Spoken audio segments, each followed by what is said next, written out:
I'm back finally. Hello, guys. Joby's in the chat, I guess.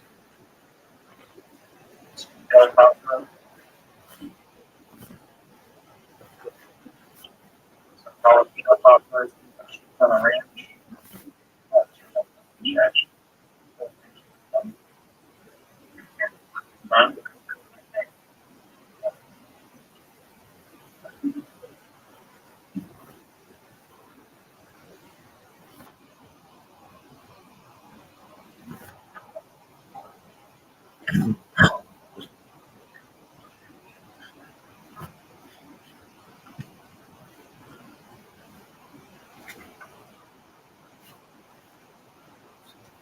What's up, Rabbi? I'm back. All right, are you drunk yet? No, I just got it. I went to 3 different fast food places. McDonald's, Carl's Jr., and Del Taco. Well, I would say if your wife isn't pregnant, that's a good sign. If she wasn't,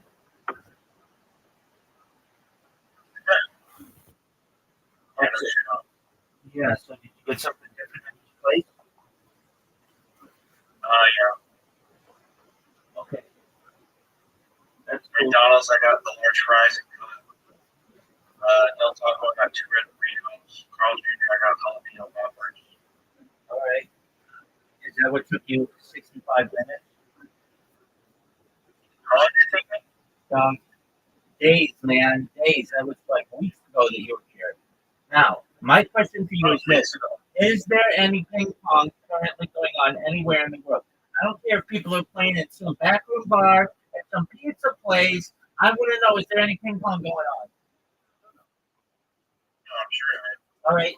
Well, then, can you bet on it? I mean, I'm almost rinsed here.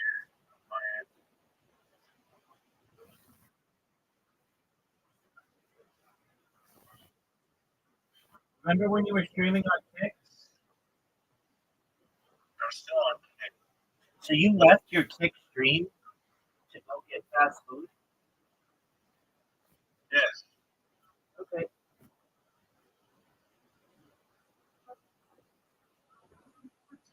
What's the problem with that?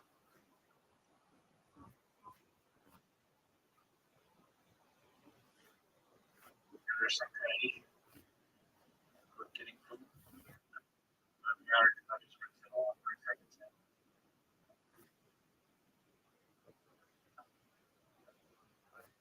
Even if I wanted to go from this direction.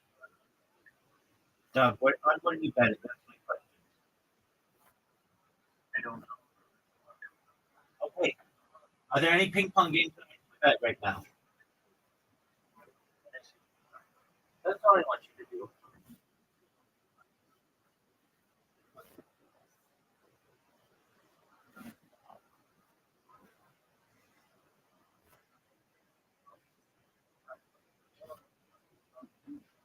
No matter sometimes I can go this first.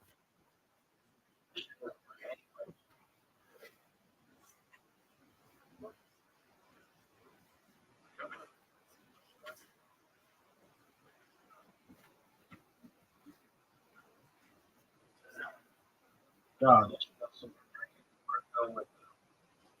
This card, I work with somebody. Appreciate possibly.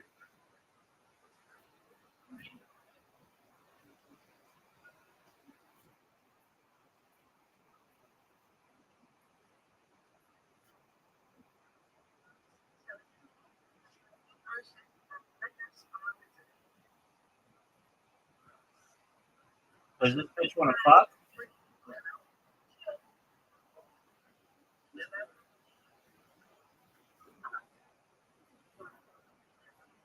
What are you doing? Showing me TikTok garbage?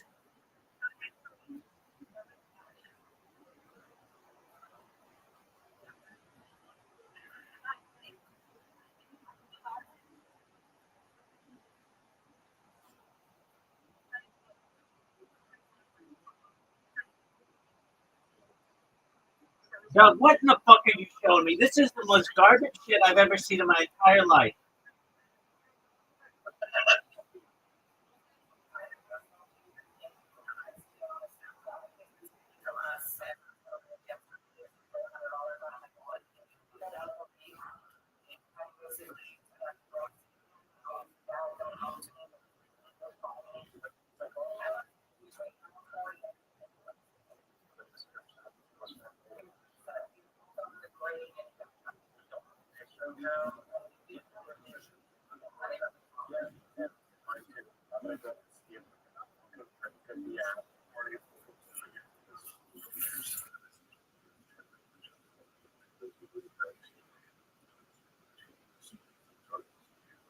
Doug, what the fuck are you showing me?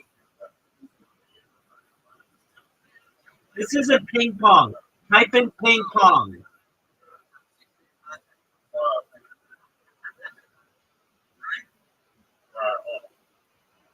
Dog, this is the worst. Do you know what ping pong is? It's a ball that is played with paddles. Rabbi, for fuck's sake, I'm going again. All right, that's what I want. You're over here telling me about this piece that you had, which is cool. All I want is ping pong.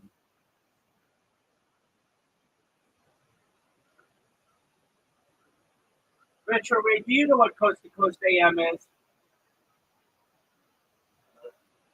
Dog, you've been sitting on your ass for all these years. You don't know what the fuck is up. Beyond that, Dog, it's the greatest overnight talk show in the world. It's the biggest overnight show in the Western Hemisphere. here we go, ping pong. That's what I'm talking about. That's what I'm talking about. All right, who's winning? It's 1-1 right now. All right. Oh, that guy sucks. The guy on the right is. I can just tell the way he picks up the ball. Oh, God, he's actually. He's just. Oh, He was just scared. That's all. that's cool. Look at this motherfucker on the corner. Look at these shots. Ping pong may be the most exciting game to watch. It's very fast. Yeah. I'm gonna invent. It's generation. I'm gonna invent a ping pong arena where they don't have to go get the ball; they just hit another ball.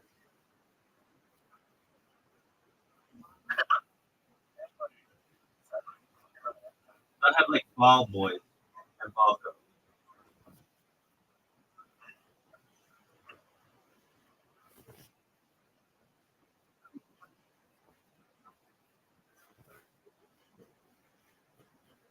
Are these guys Russian?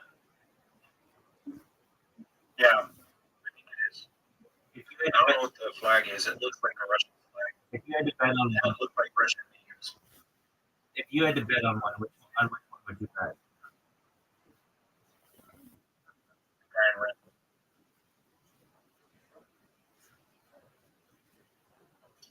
Just because he's he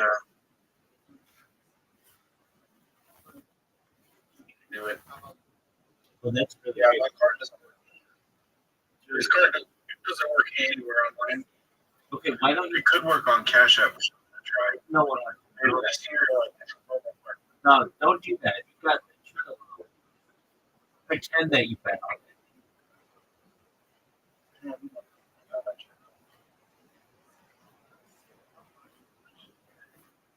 I'm still gonna leave some so I can get stuff tomorrow, but I'm gonna keep looking at it tonight. So I can show you.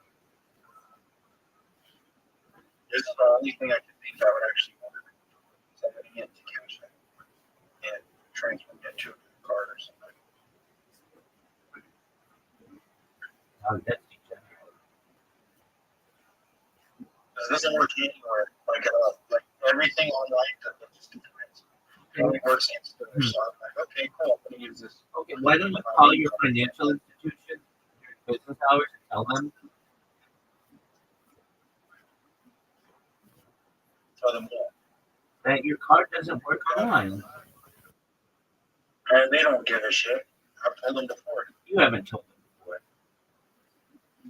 And I have. You've told them My that you lady was use sitting that there, you want to. it's like it's a security system. You can't do anything. Well, look, it just fucking worked on Cash App though. I was able to add money on Cash App just fine. Okay, And then now I can just use the Cash App card to buy the crypto. all right. And then you buy the crypto to be able to bet on this game. That is degenerate as fuck, son. No, it's not.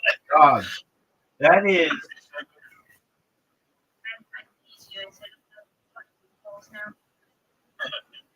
It's pretty fucking degenerate. I did that on purpose so I wouldn't put it back in.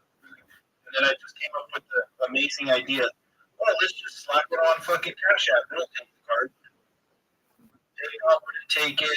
Gift card sites wouldn't take it. Any sort of crypto thing wouldn't take it. CS:GO gambling websites wouldn't take it. The fucking Cash App took it just fine. All right. So, how much are you betting? I don't know yet. I'm probably gonna find a different game. Fuck this game. It's already in the third or fourth quarter. 2-1. It's already cooked. There ain't very little odds if it at all already. All right, what's taking you so long?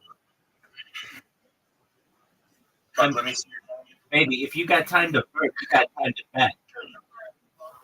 I have to transfer it over to 3 different cards now. Dog, so degenerate.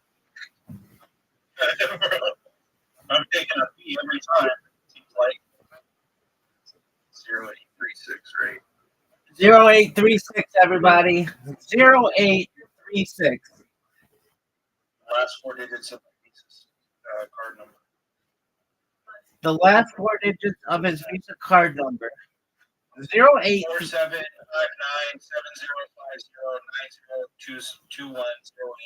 Expiration date 1023. Or sorry, 1028. CUV code 4.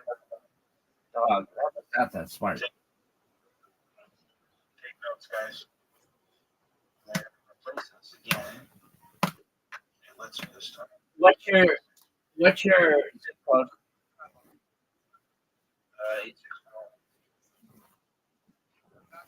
86401.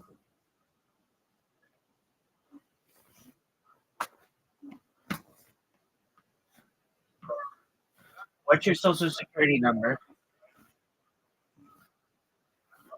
social security number. 521-389. That's not a social security number. That's not even. Come on, man.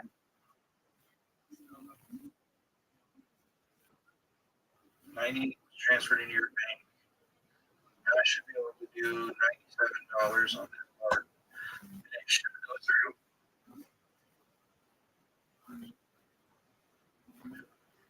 My man thinks that his social security number is 6 digits. All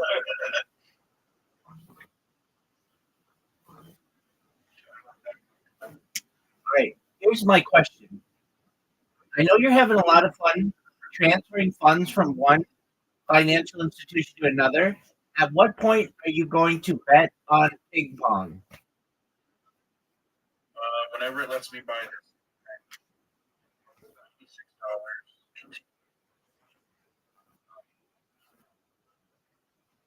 $96. It doesn't even fucking work. What the hell? How much did you transfer? Transfer. $97.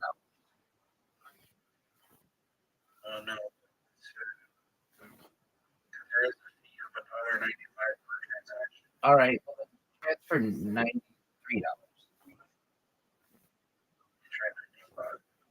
I try 95.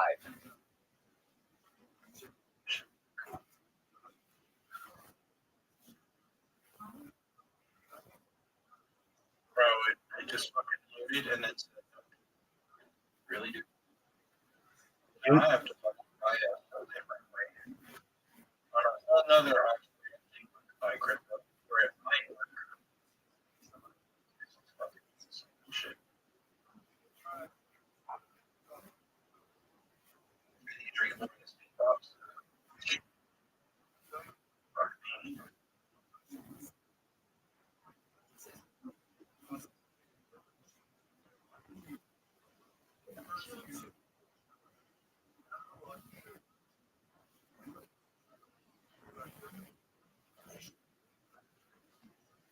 Of course, I'm banned everywhere for buying crypto.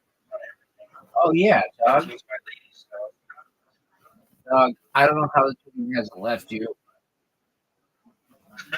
that was the most degenerate. Shit, I might as well just go jerk off in the bathroom while I'm at it. You're going to do it at work. And sit there and cry and use my tears.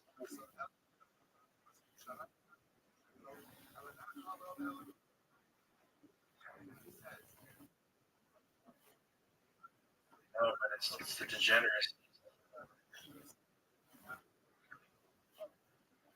When this kid is born, they're going to want to get back inside that vagina because they don't want to live in a house with such a degen. They're going to refuse. Oh, no doubt. I don't think you've seen anyone more degenerate on kids. No, I know. Yeah, it went through. There you go. I know that you're so degenerate that you find random individuals online, random people you've never met in real life from other countries and ask them for loans when you need money for gambling. That's fucking degenerate. That's what fucking people from Nigeria do. Except theirs is for like food. Yours is to bet on ping pong. Yeah, ping pong. Dude, it's amazing. All right, so here's my question for you. What happened to buckets? Buckets. Buckets. Who was your friend with the girl? What are you talking about? You had a friend with a girl and you had a falling out with him. Oh, what about him? What's his name? Nets? Oh, yeah, Nets. Buckets. Nets. Yeah. Okay, so what happened to Nets? All right, well, it's not cool for you to use that language, but why isn't he in? Okay, well, you're not cool enough to be able to use that word. All right, so why isn't he in your life anymore? Because he scared me. Did he really scam you, though? He did. You know why? Why? Because one of these casinos had an infinite glitch where you could just keep submitting a KYC request and they just keep you $10 free to that way. If you make any and you wager it, you withdraw it. $600 while I was at work. I told him I came home, like, how much you need? He's like, oh, I need 600. I'm like, cool, send me 50 because I gave you the method. And he basically said, you know, well, just give me 20 minutes. I'm going to gamble it right away. Gambles it, uses everything. Stock up. Okay, but weren't you kind of just making a demand? Like, hey, give me $50 because I told you about this glitch, but like, What was it? It was agreed on prior to, was the thing as well. okay, that's He already told me that. He's like, if I make some money, I'm going to at least give you 50 bucks. I'm like, sure. He's like, yeah, just let me know that he hasn't heard it. And then he gambled and then paid when he and then he brought up some shit about how I didn't pay him one time. He justifies it, it's okay. And I'm like, no, it's not. And I couldn't pay you, but it was okay because your agreement was fine. So he just basically just, yeah. and so you gave up a friend over $50. That's pretty degenerate. And then what happened to that Eastern European fellow we brought in here? Gala, he's still good. He's just not answering right now because it's early. I tried to get him. I think we can bet on Friday, bro. Oh, let's do it. That's the thing with the birdie, right? Yeah. It's a fucking fast game. That one. You know, 1.9 and a 5.0. Dude, First set. that 5.0, that's tempting. 5.0? Bet $10 on him. Yeah, fuck yeah. All right, we got $10 on Let's him. go, baby. Let's go.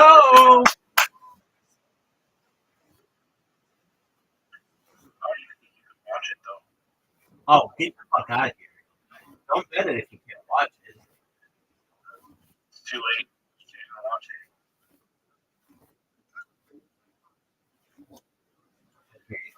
International Malaysia Open doubles. That's pretty good tournament right there. Dog, Malaysian badminton? Yeah, that's fun. I don't know what's more degenerate. It's got to be more degenerate.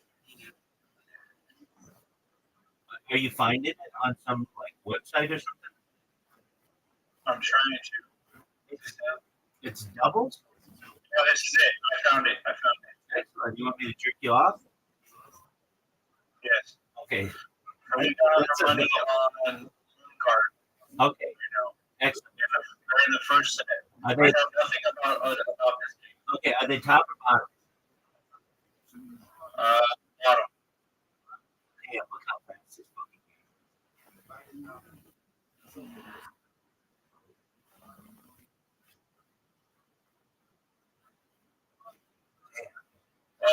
Let's go. I think a win for 5x is achievable.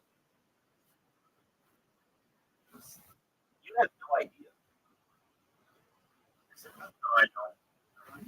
Like, it's Yeah. do you think they use? Do you think they use steroids for badminton? Oh, yeah. Do you think they're wearing eye protection? Dude, you know that birdie can go at like 150 miles per hour? Yeah, 100%. I would think that it would be good for them to wear.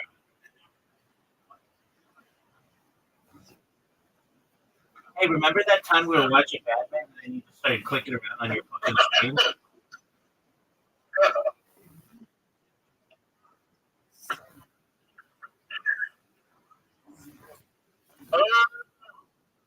Oh, you bitch. Also, Kentucky, you just have to get it back. Oh, interesting. I played badminton when I was like 5, but I just hit it around. There you go. 4 to 17, and they got the serve. I have no idea how this game's gonna play. I'm just convincing myself I know what's going on. Yeah. All right. I'm gonna read you the rule. I'm gonna read you the complete rules to badminton, and you're gonna listen to it like a fucking nanny reading you a story. You got it? Okay. All right. Here we go.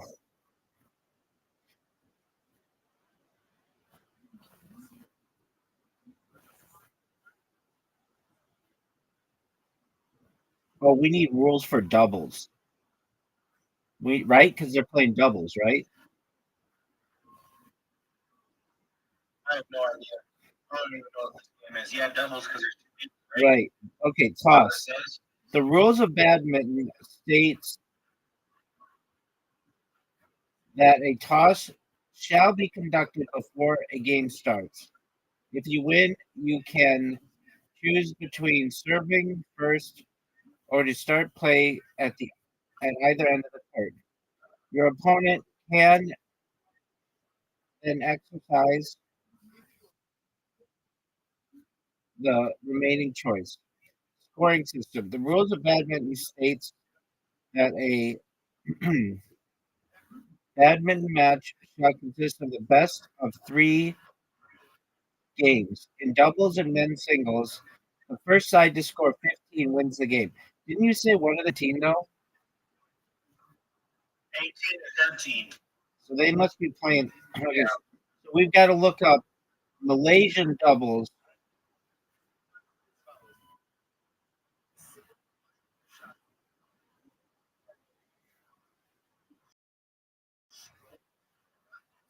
Got that. They got it. Oh, that was a foul. That was a foul. Nope, they got that. Okay, well, yeah, I guess.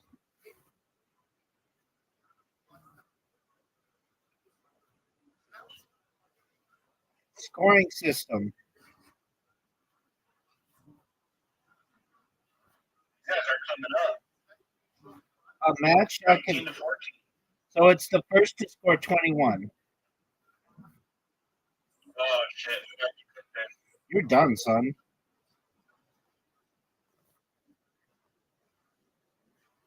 Where the fuck did I bet on this shit? I mean, you bet like $10, not a lot. You spent more on jalapeno poppers. Jalapeno popper for $6 for that. Oh, okay, well, you didn't say for the app. Oh, oh, oh, oh. Oh. Let's go. Let's go, Denmark. Oh, bitch. Oh, how'd they get the point? It landed, because it landed out of bounds. 19 to 15. I don't know, bro. They could come back off this. Dog, you're done, and you know it, and you are just injecting yourself with opium. You're injecting yourself with opium. Yeah, I know, bro. Lurking in the shadows. Hope we're having an awesome stream. Thanks, Arturo. Arturo, it's amazing. We love you, Arturo.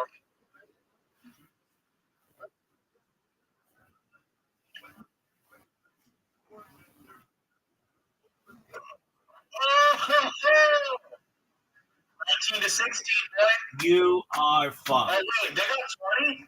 I'm like 20 to 15. You're done, son. Now I'm super fucked. Oh, for sure.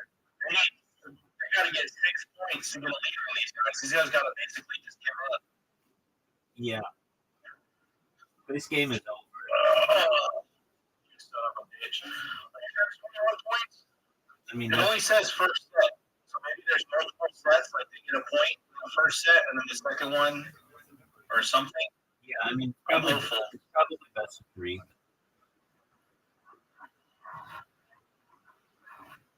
That's over. Yeah, 21. It's over. 21. But there's still another set, right? On the first break. Yeah, so they got 1 point. But I see it's just like ping pong. Except they got to get to 21 first. How many do you have to get a ping pong? 2 million.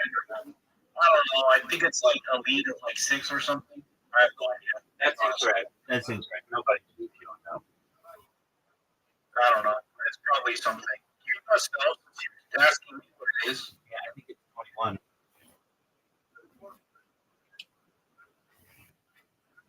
But it could be 11. No, he was seeing some other shit. I don't know what the fuck he was seeing.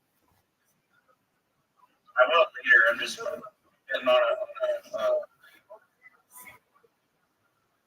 Have you ever thought about being the dude 6X. dude? You fuck. Throw an extra $5 in there, bro. No, that's a bad move. Yeah, that's a 1X versus a 6X. Dude. The 6X has to be against them. They have a women's one we could bet on. That's 1-1. 11-7. Are the female Malaysian badminton players hot? I don't know, but it could go hard because it's 1-1, but it's also 11-7. The Chinese could actually win. Just wait on that. We have to focus. No, I'm betting on it. I'm betting on it. Dog. I don't care. These bitches better be hot as fuck.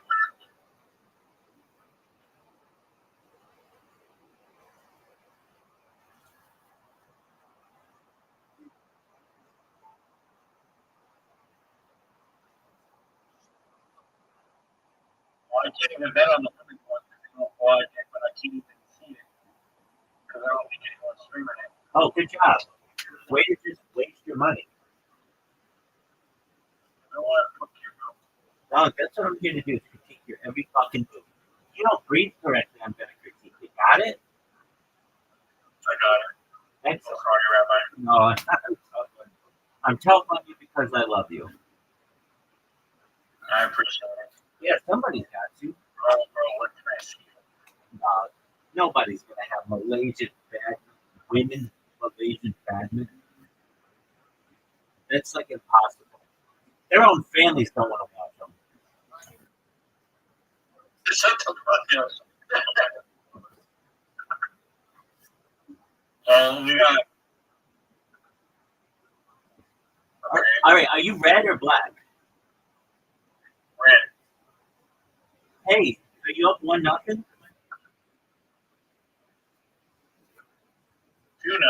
2-0. Yeah. All right, start jerking yourself off. Okay, I'm gonna work out the lube and fucking have a whack party. You're not gonna need lube. You guys guys are tears. Yeah, I'm gonna use my tears for lube. Right. Going back to that 2K game. Would you rather lose in 2K? Would you rather lose in 2K like you did by like 10 points, or lose in overtime on the last second 3-pointer that I don't even think is a legitimate shot? The second one. That makes it exciting. 2-2? Really, bro? Really, bro? 2-2?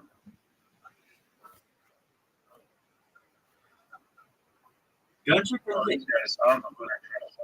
they, don't you think they should put like a little like laser on the birdie so that it's easier to see? Yeah, that would be cool. We'll tell them that. Yeah, you tell them, Rabbi. Right.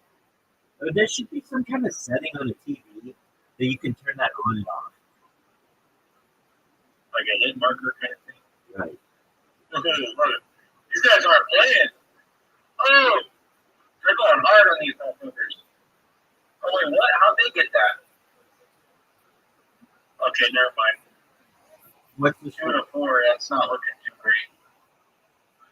I mean, it was great while it lasted. Remember when it was 2-0 and you were like, this is a dynasty. I have a badminton dynasty here. The guys in red are never going to lose.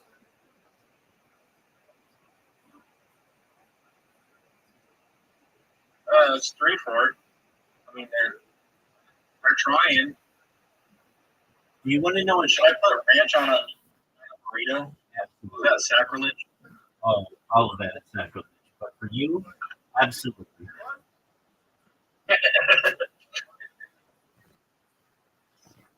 you doing over there? Hey, what are you doing over there?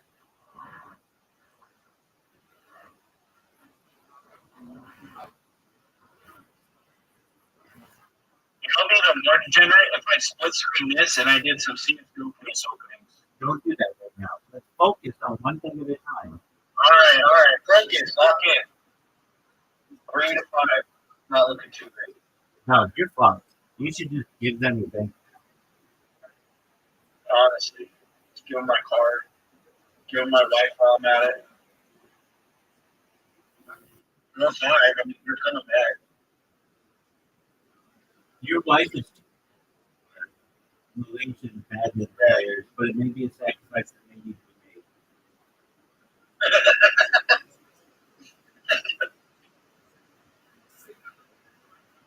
Dude, I could get down with some little Malaysian baddie who likes to play badminton. That's why I was trying to find it, bro. That one's better than this shit. Oh, great. Remember that time we were watching badminton and then you started to click on everything? You remember that? Do you remember that? Because Pepperidge Farm remembers. Go back to the fucking game, dog. Rothschild me. Dog, no one gives a shit about anything you're doing. We care about badminton right now.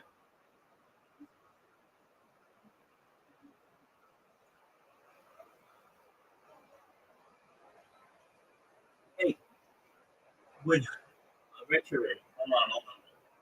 Retrograde. See if I look this up. It'll pop up. Retrograde. What? I want you to type into the search Rabbi Rothschild and filter by live. Okay, hold on. No, I didn't say anything about downloading. Rabbi RABBI Rothschild. Wait, hold on. Wait. What the fuck? RABBI. Okay, wait. Now filter by live.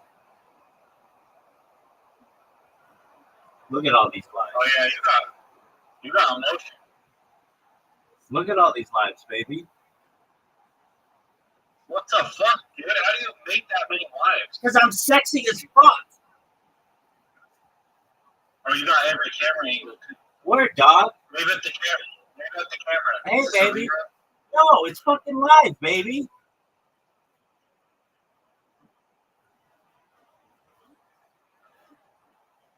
Wave at the camera real quick. I am. I'm giving you the finger right now. It'll take about 30 seconds. Okay, let me see.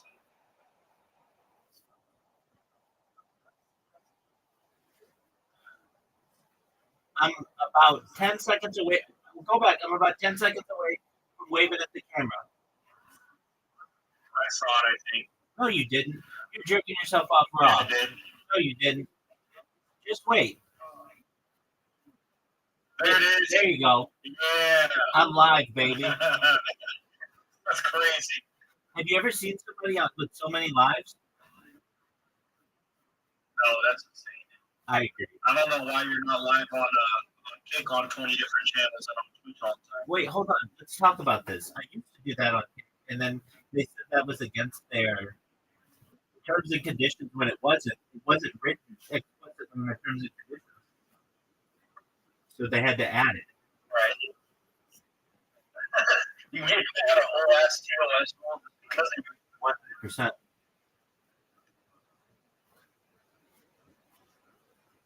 But cake isn't that important to me because it doesn't archive the footage. YouTube is important to me because people can watch this 100 years from now potentially. Yeah. Okay, now here's my question. Right. Here's my question for you.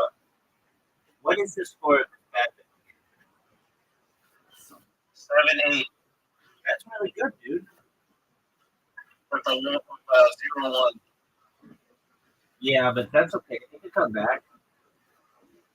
Right there. The black team might get gapped. You know what they should really allow you to bet on is dodgeball.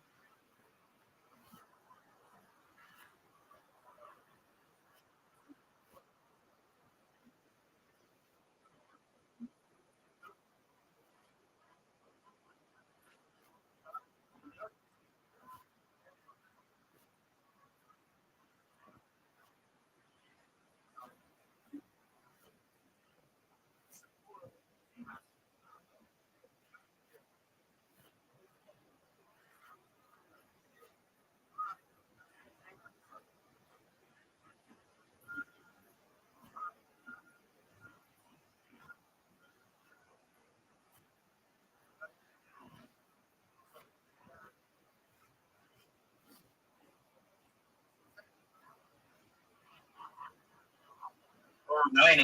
What is it? 9-9.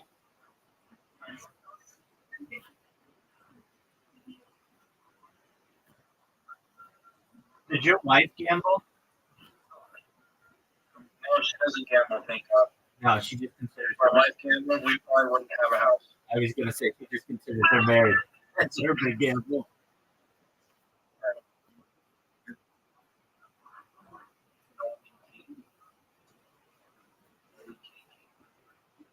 Did you hear my joke? It was really funny. I said she just considers her marriage to be her big gamble. Yeah. All right, so what's the score? Dude, hey, remember that time? Remember that time we were. Bro, I gotta see what this one's at. Remember that time we were.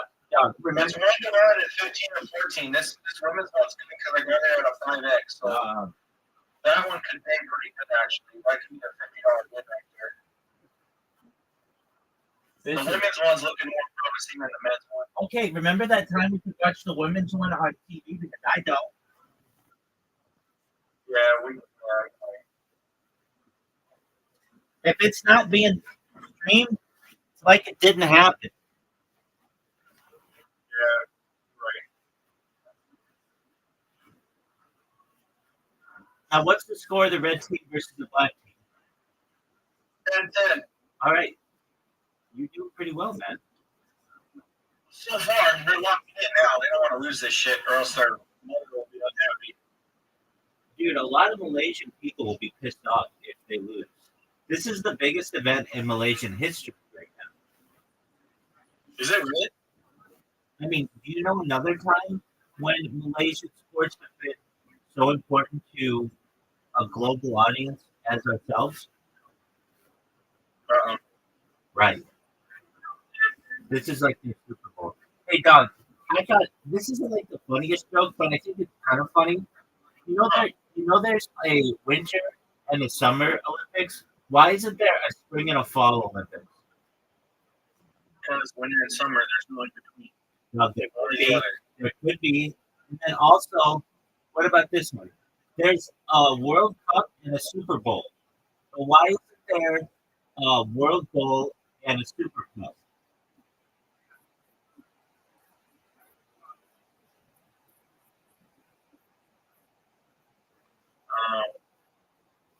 Because one eats out of it, one jumps without it. That's why I think, or something like that. Okay. I'm okay with that, I guess. All right, dude. I need these badminton people to understand that they take too many breaks.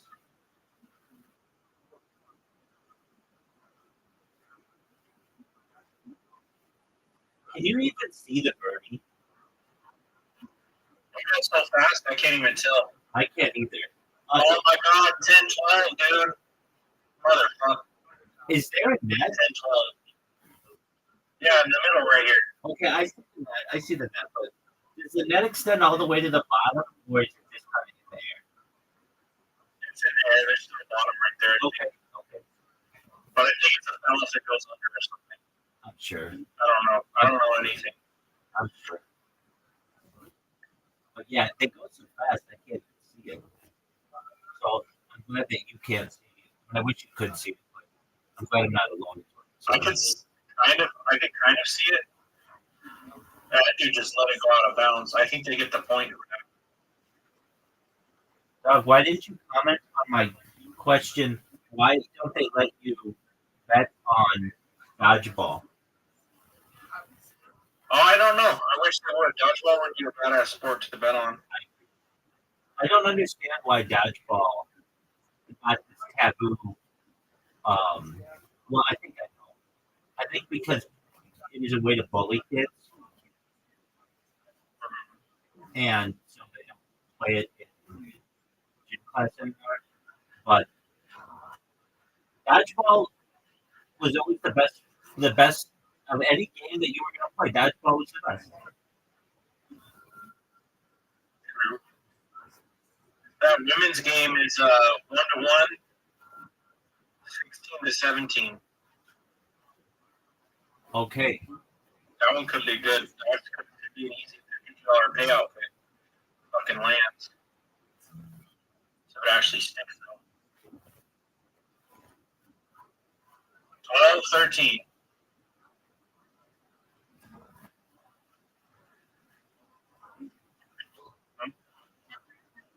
Yeah.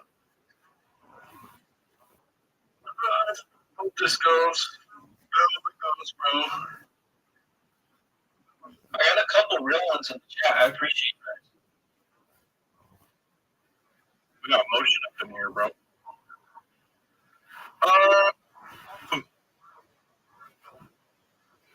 Do you like G-Money?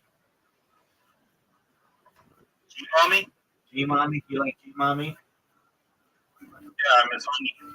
Dude, I one time clipped his face, and it was a very funny clip that I got of him, and I actually recorded it, and I have it on Instagram. I will. I'm gonna find it later.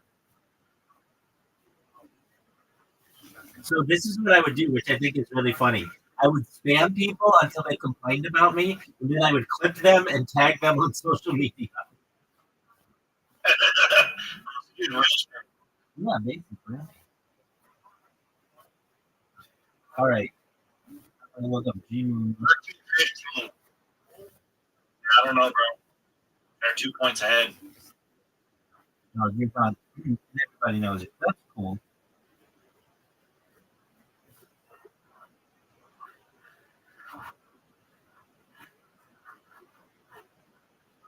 What? How's that out of bounds? Oh, no, that was some bullshit. Word. Now they're up. Jack's up 3 points. That's some 13, garbage. 16. That's garbage, dog. Appreciate you, Fins Gaming.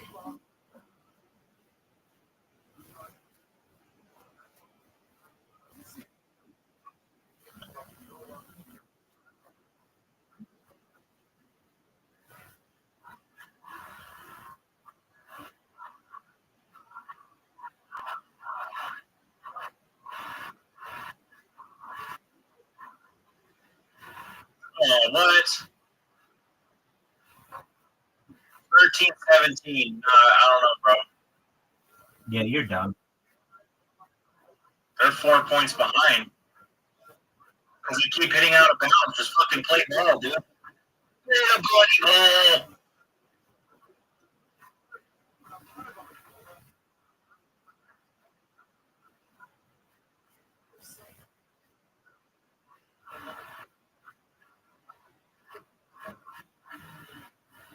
Bro, the women's game is dead tied. 1-1, 19-19. Remember that time we've been watching? Yeah, yeah.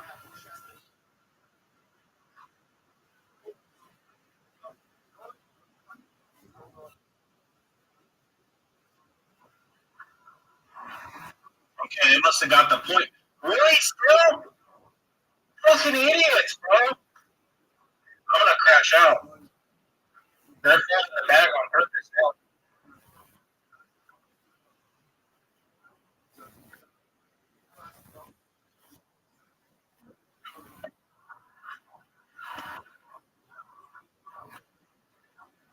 Oh my god, dude. 20 to 13. Yeah, they're getting their ass beat.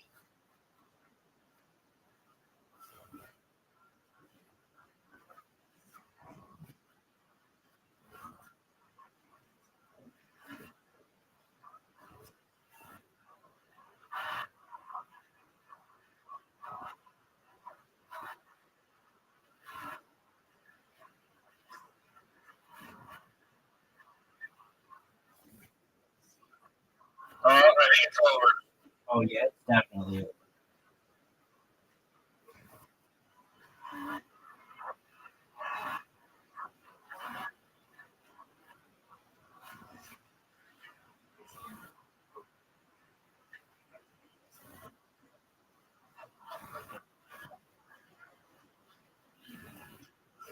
It's done. I lost that one. The women's one was promising, though. Oh, wait, no. I lost the women's one as well. Shut up. Yeah, I lost both. Why is that? Wait, no, I didn't. I still have one more to go through. It's 2-1, and they just started. Oh no, no, it's yeah, it's I lost both. You know what that means, right? Find something else on it. Bet. Being wrong, baby, at its finest. Corner doing to the cause. I don't know.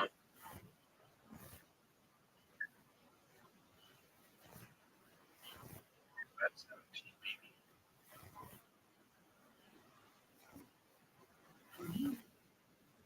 See, that's what we get on. Forecast Michael. Oh, they fucking brothers. I think I just bet on two brothers playing. So I want Michael to win. I want Blue to win.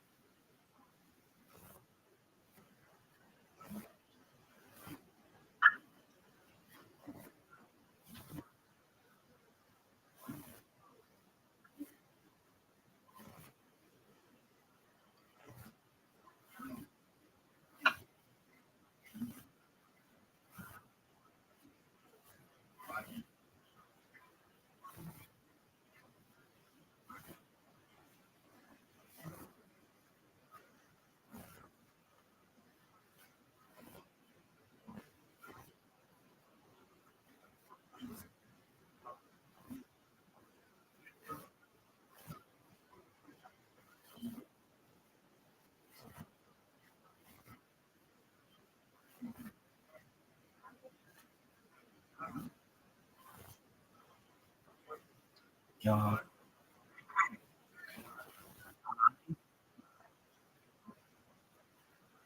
I know I need a G-Money one. I don't know if I got taken down on TikTok. I'm finding it funny to me. I used to watch it.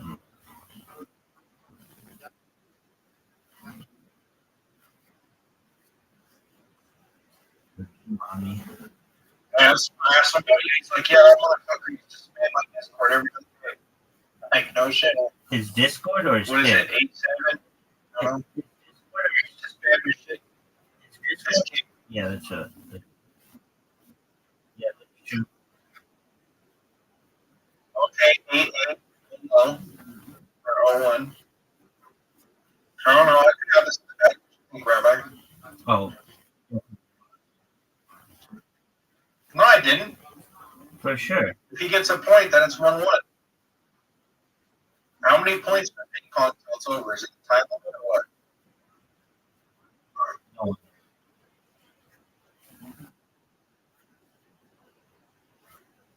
All right. Michael's doing good. He's doing good so far. So.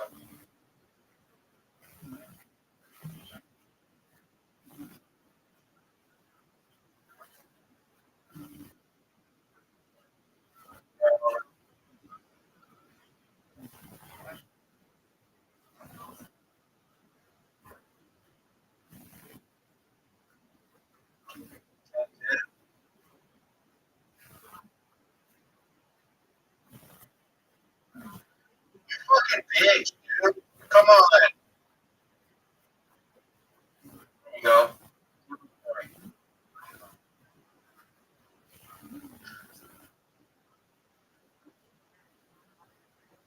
Wow. You're a fucking piece of work. How do you spell his name? G-Mommy? Yeah. 11, 13, 11. Is it over? Oh, it's just going to be 2-0? No, I think it's over. I lost on that one. Oh, yeah, you lost everything. No doubt. So that 50 in the balance. No doubt, Rabbi. Let it ride, baby. Take Let it ride, baby.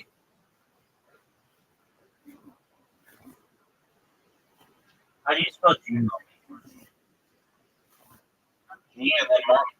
G-M-O-M-M-Y.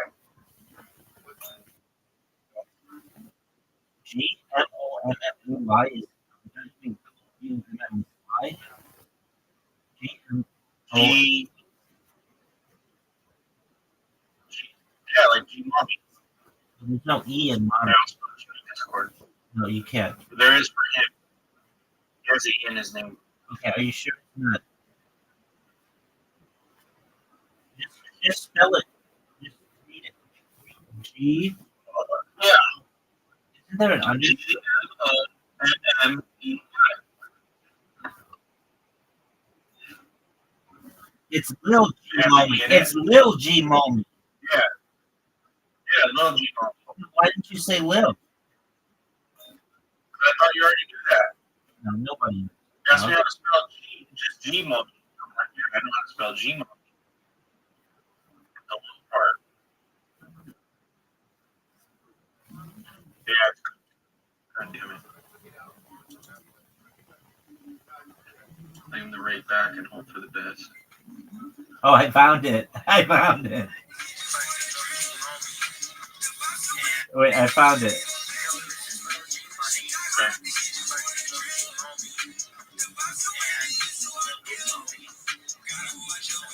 Yeah, that's good.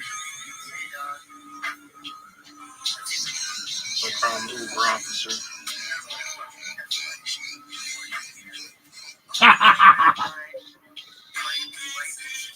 There ain't no coming back from this shit.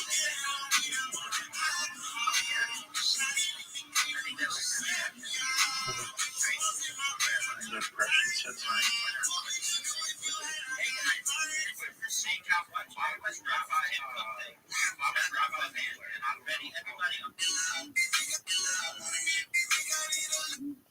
Oh, I found it, dude.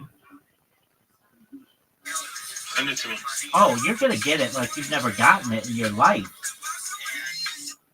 Oh, hell And yeah. then I'm gonna watch it with you on your fucking shit. Get out of there, dude. That thing sucks. It's gone already, bro. I already rinsed. So you lost $90? Yeah. You're the worst.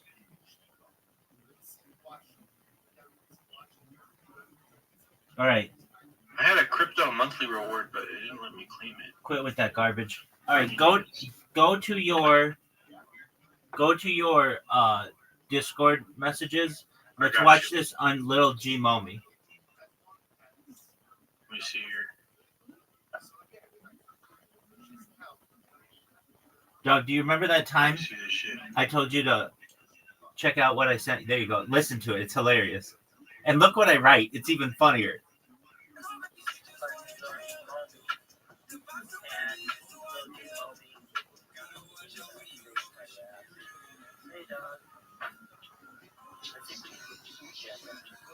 I said world famous pussy eater. Hey,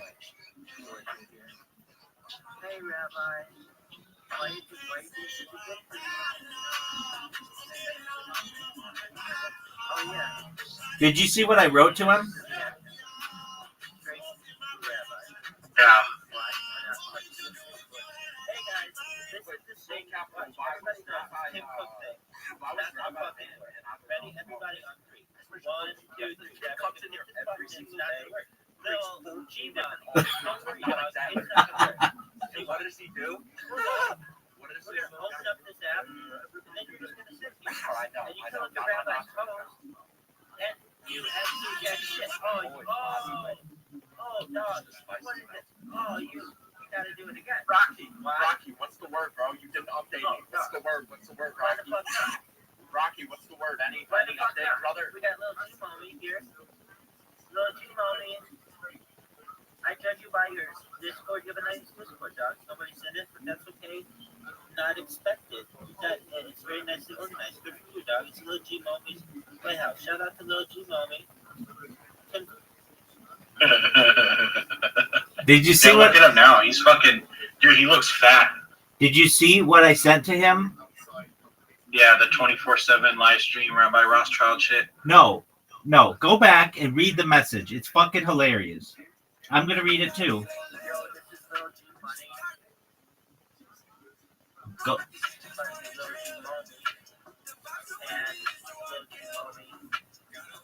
G-Mommy. You're gonna want to pause it once you can see what it writes.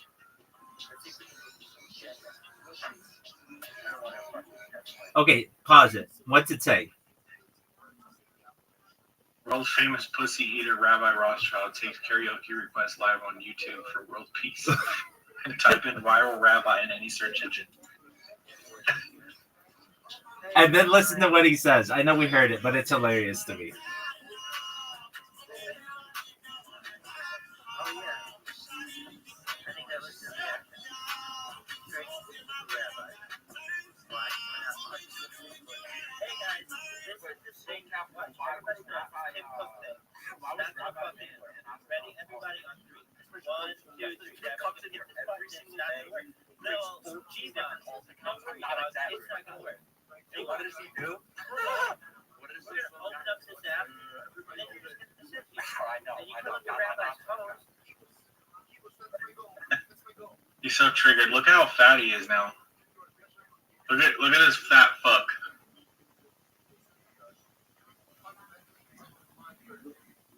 Look at this fat ass. Doesn't he look fat as fuck now? Look at him from back then. I mean, he's not looking like Yokozuna.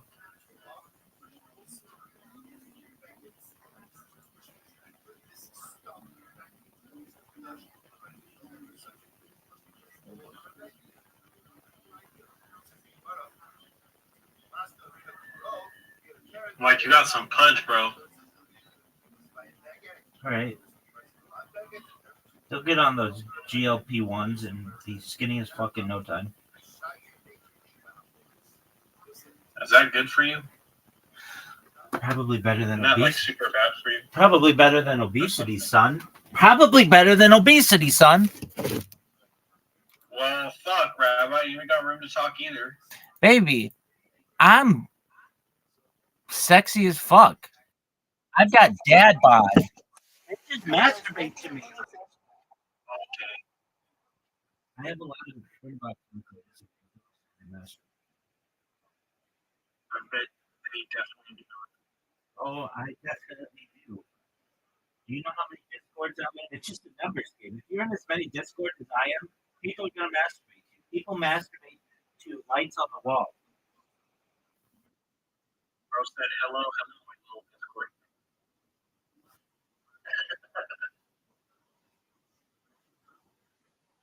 God, wasn't that shit? Wasn't that shit a little G movie? Just the tightest fucking shit you've ever seen.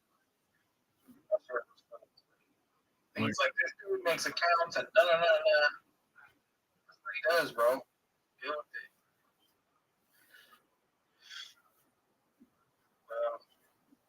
Like, he getting notices from snakes saying, we noticed that we deposited $5,000 per seat. For trade of depositing largely does not guarantee success rate. Each better game remains largely dependent on the amount spent.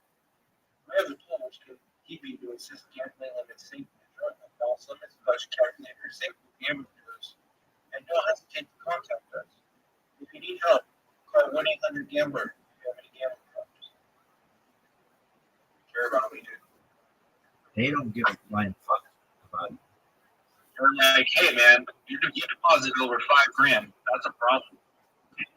Hey, you gotta take a step back and look at what you did. Calm down, man.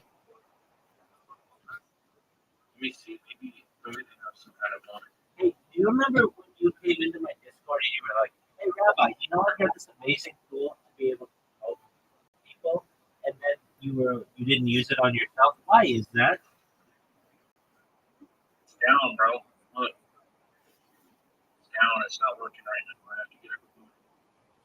I think that your tool sucks.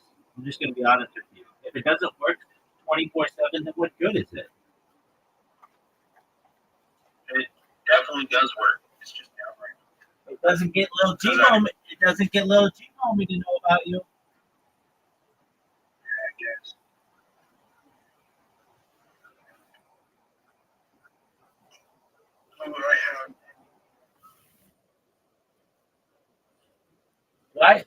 Why are you so anti little G moment?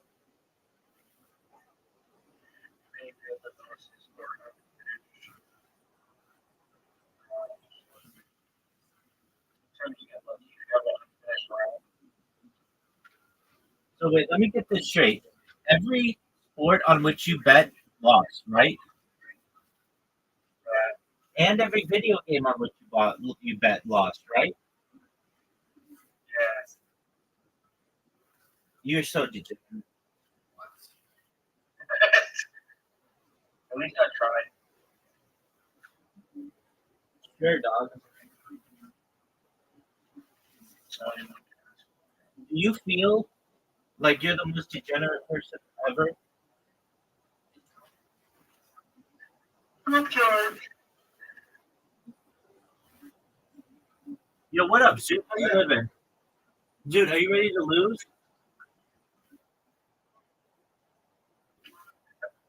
Yeah, okay. Dude, I'm gonna send you an invitation, and I'm gonna beat you like you owe me money.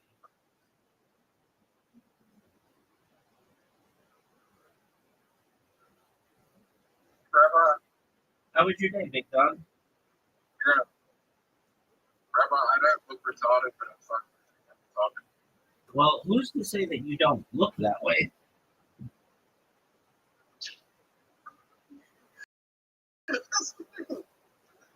Zoot, you have an invitation.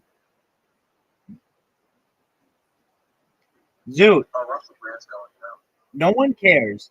The only thing about which they care is if you're gonna accept my invitation. Zoot, are you gonna jerk yourself off raw? Retrograde. Retrograde, I think it's time that you retire, at least for the night.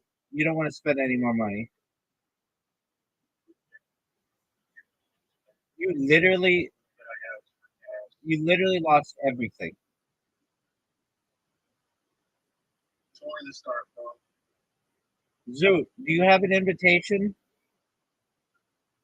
Okay, sure, bro. Peace, Retrograde. Zoot, what the fuck are you doing? Zoot. Zoot, you have an invitation. Zoot.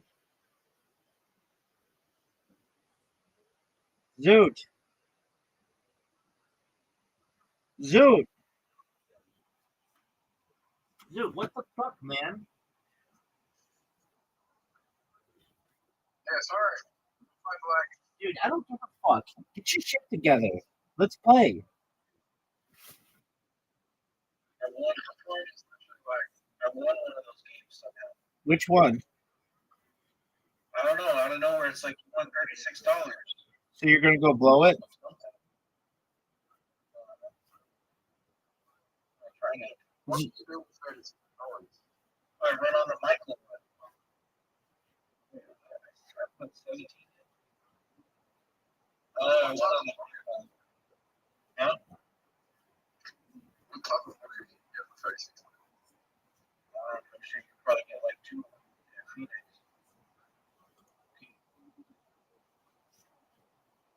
Zoot, did you know that I made it in 2 shots? So, what? I'm talking to Zoot. Zoot, did you know I made it in 2 shots?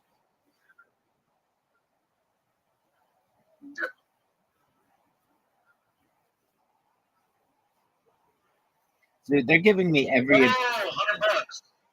You Yeah, want? boy. How'd you? Back in. Dog, you're so degenerate. Just quit. I just hit $2 bet at 40x. Bro, it's where should have started yet? The night's still young. I still got a whole nother alcoholic beverage in the fridge. Dog, you need to quit. Bro, we barely began. Zoot, you know how you can be a degenerate person in cryptocurrency? You're nothing in comparison to retrograde. Oh, yeah.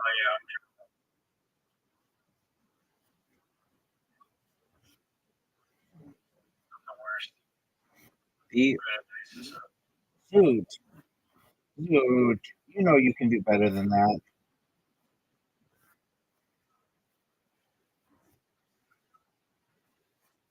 Bro, I'm going to get that shot. You think it's live? I appreciate your ranking of my shot. Zoot, do you know who is on Kill Tony this week? Sure. Shane Gillis and Joe Rogan. Nice. That's big time. Dude, that was really good. That was a 10 out of 10 Heard shot. that, like, right now. James McCann? Yeah, I'm going to a shot. Are you? Maybe. That's no.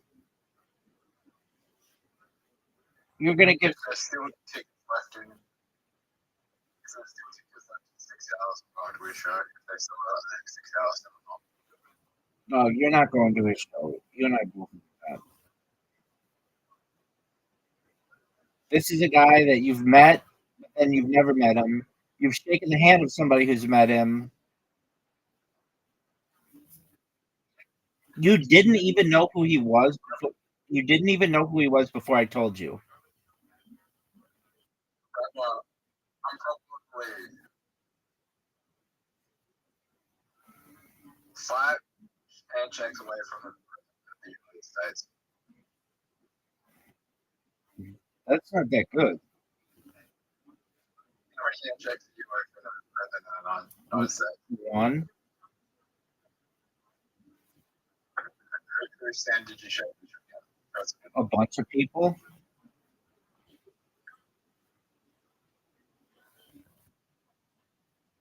So, I know a lot of people in the Orange County Republican Party. And they fucking jerk off to Donald Trump. I was probably for him. Okay.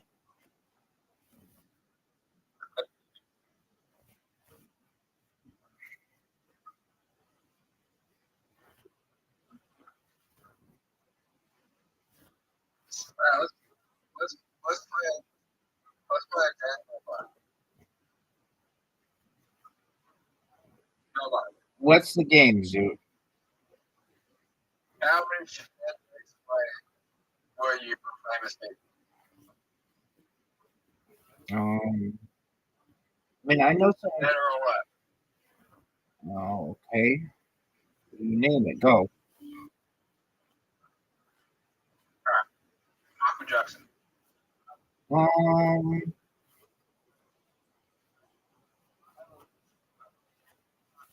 Let me think. If it's more than one.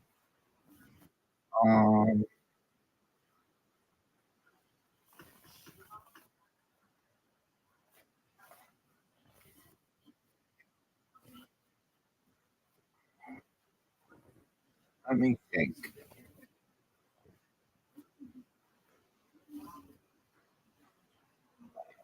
I think probably two.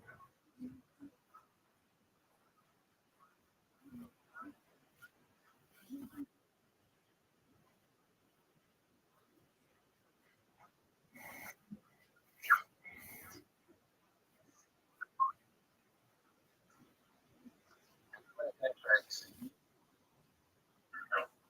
Here's the thing, though. For a lot of the people I know, they don't shake hands with members of the opposite sex. So it could be even closer, but they've just rejected them. Like, I know a lady, I've known her like, quite well. She wouldn't shake hands with George Clooney.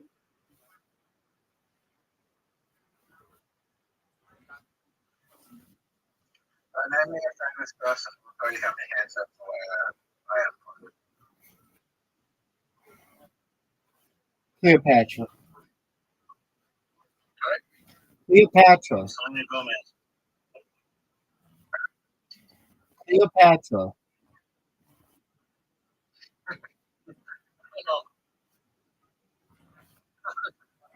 Probably 1,000. Okay. That's pretty good.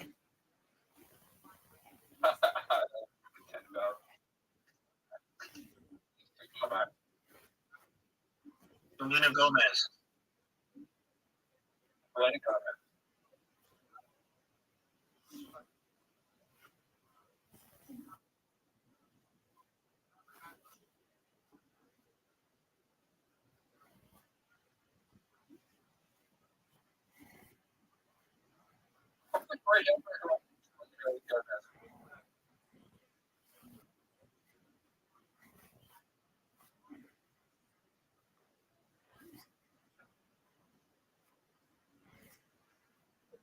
probably 3 handshakes away from collecting grab heads, and I'll tell you what. Said 3. Yeah, I'll tell you what. I know someone that's got a lot of time with Post Malone that should Post Malone's hand, and I know Post Malone shook Justin Bieber's hands, and Selena Gomez and Justin Bieber David, so only 3 handshakes away. Dude, you're 3 handshakes away from giving Justin Bieber a hand job.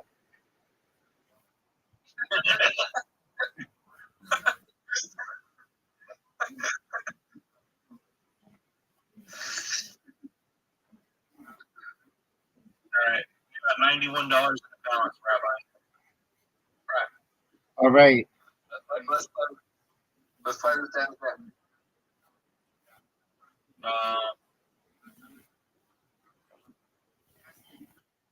Donald Trump.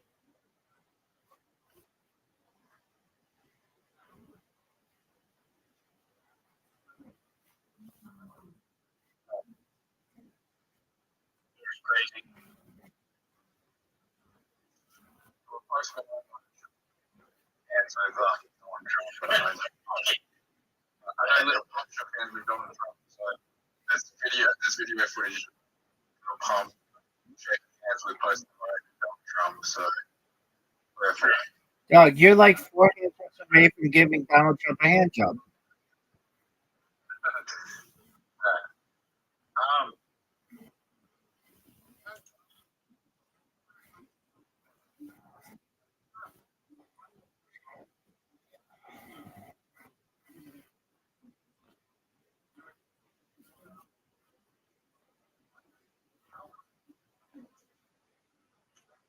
How many?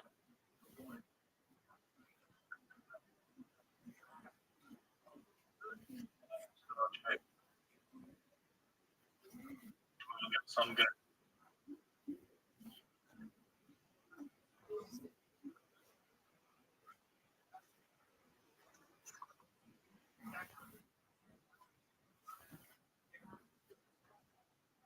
Okay.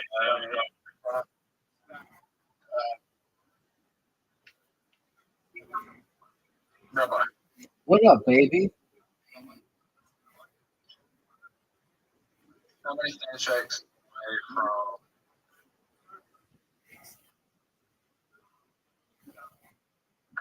who's it all about? Make it big.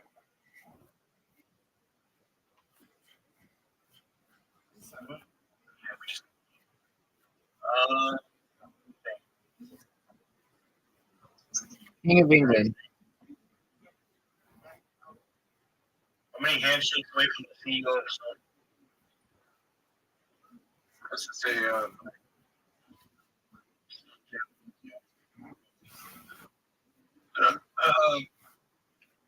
probably. Hiroki Kokuki. Dog. What about Heidi? Zoot, you're 5 or 6 hand jobs away from giving the CEO of Sony a hand job. Does that make you proud? That's like you're like in his family. Rabbi, Yo, baby. how many handshakes away are waiting from each other? Virtually reunited.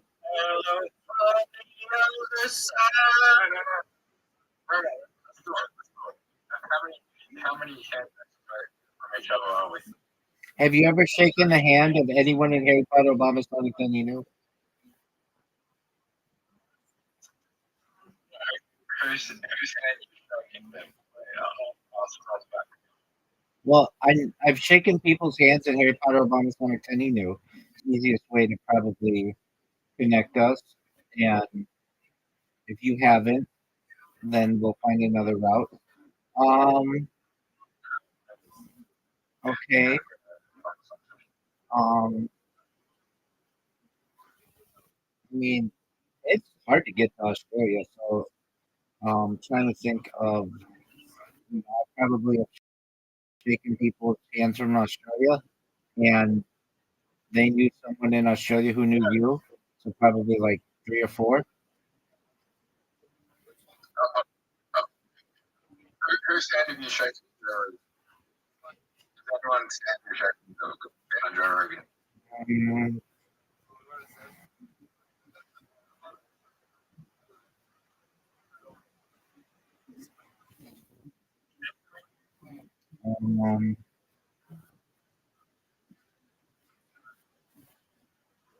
No, but you know what? Now that I think about it, I've shaken Stephen A. Smith's hand, and he's shaken a lot of people's hands. So he's shaken like everybody in sports, and probably Lil Pump's hand.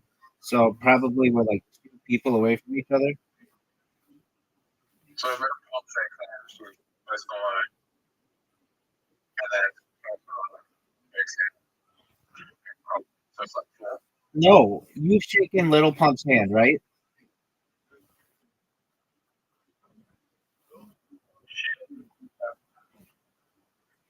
Zoot, have you shaken? Oh, okay. Well, I know someone who's shaken Little Pump's hand. So then we're like 3 handshakes away.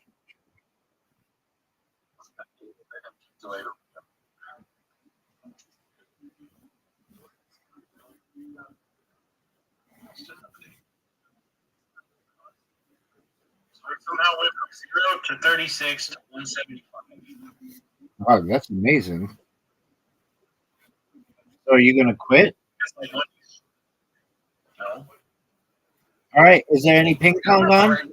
Is there any ping pong on? Yes, that was ping pong. There you go. Now here's my question. How many people? Dude, just hold on. Why don't you bet on the favorite in ping pong? Because I like to bet on the one that has higher odds. Like Thomas Scott, I bet on him before. I'm gonna throw 15 on him for a 28 payout. But they're in the last quarter, 8-8, they're tied completely. And I just got him like right at the best odd. I thought this was like I'm so gonna like it. $30 right there. I'm waiting for the more games to start because they're on in the fifth quarter. They're all basically over. Come on, blue guy. Let's go, blue guy. Let's go, blue guy. Blue guy.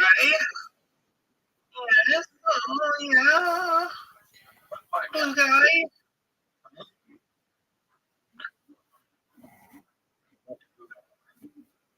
Rabbi, I'm going to pay for you.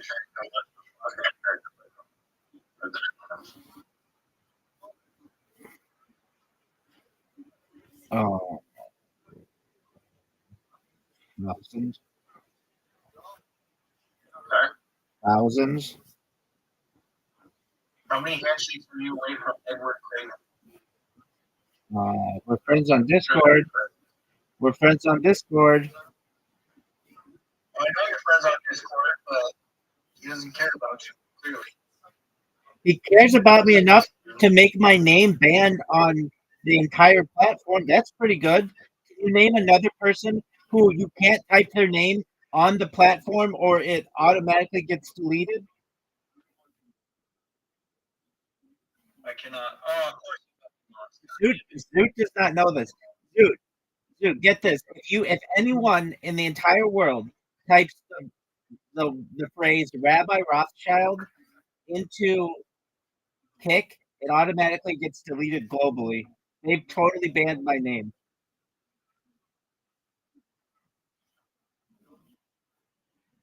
Zoot, did you hear me? Isn't that tight as fuck?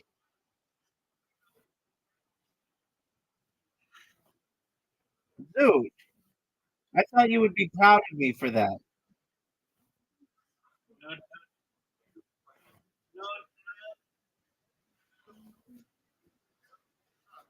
Zoot, Zoot, you're not proud of that? Pretty proud. No, I know you are, but I figured Zoot would think it's tight as fuck.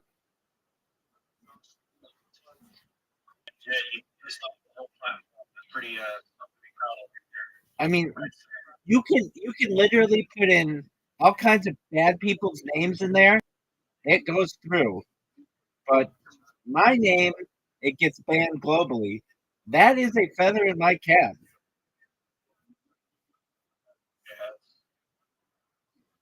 Pretty hardcore. That means that they literally had to have a meeting of some sort to be like, look, this motherfucker is spamming so much that we just have to remove him from the entire system.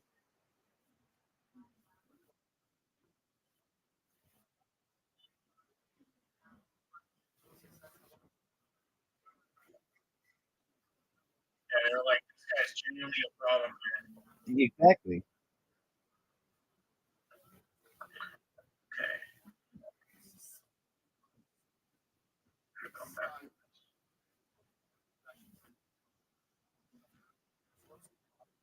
I wasn't meant to hit like this, probably. Like this.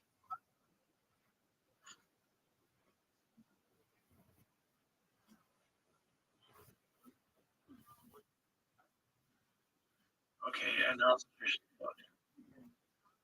Are you done? Yeah, I'm done. Take care, big man. Wow, that went from very optimistic to just absolute sadness very quickly. All right, Zoot. Zoot, are you gonna win?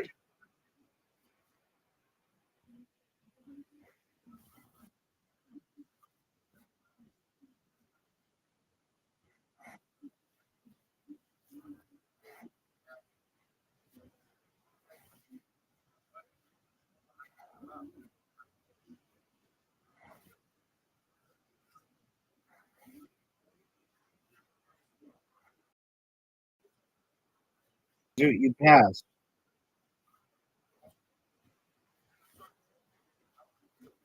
Right. Yeah, baby. Let's play. How many tricks from this person? I've answered all your questions. Let's figure out something else. I named a ton of people and you didn't answer. How many handshakes from on Maybe two. Really? Yeah, he's since died, but I knew a doctor who I think maybe uh worked at Caltech with him, so maybe just one. But if not, his child.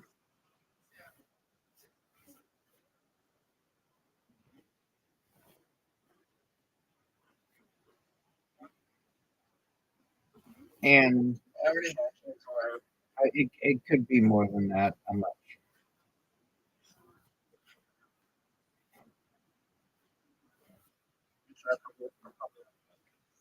handshakes were maybe less. So do you see? I just scored 34 points on you. Um,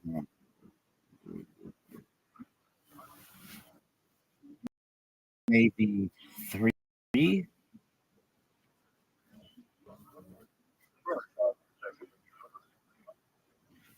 Would you give Elvis a hand job right now if he asked for him? What age? How much money? Okay, you at your age now, and Elvis at age 69, and it would just be for bragging rights to say that you gave Elvis a hand job. Okay, what about for $1,000?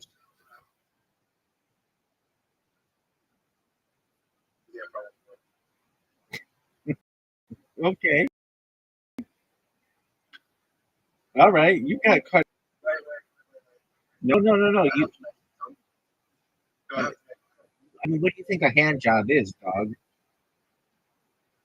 You have to make it go. What do you think a hand job is? Get somewhere ahead. That's not really a hand job. That's jerking someone not even off, just jerking someone.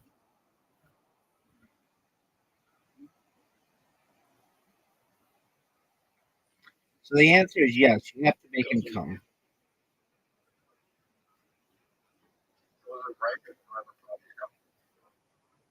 No, it's not rape. It's rape if neither part, if one of the parties doesn't consent.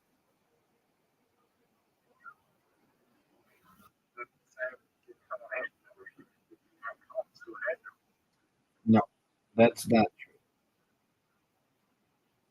That's not how it works. Dude, that's not how it works. I mean, perhaps. Okay, I can see that you're right now.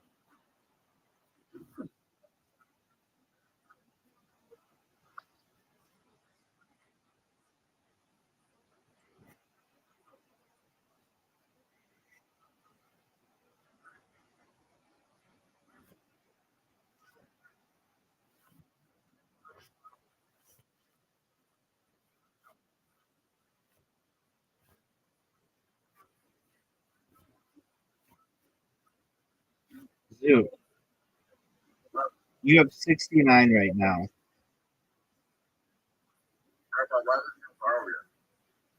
Dude, quit with your questions.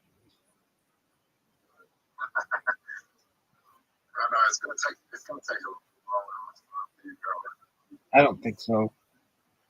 I had someone who, well, you know him. You know 50.eth? He was talking about me today.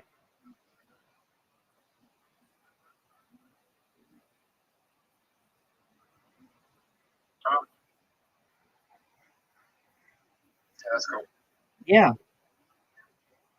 And he, okay, Zoo, 50.eth. 50.eth lives next to one of the Kardashians. He lives next to um or Jenner, whatever that bitch is. And he knows Riley, yeah. So all he's gotta do is tell her, hey, you know Rabbi streams their life 24/7 and then it's gonna go viral. So I'm like very close.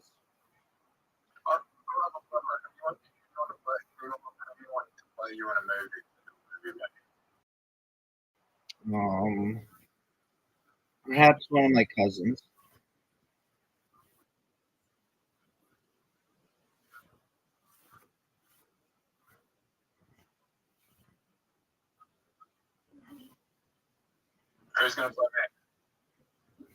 Um Maybe we'll have you play yourself. Because no one could recreate your wildness, baby.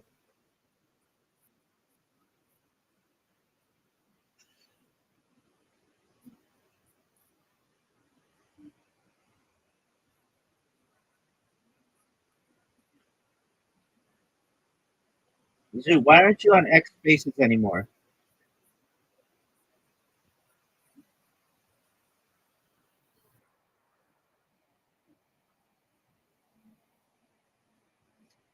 Zoo,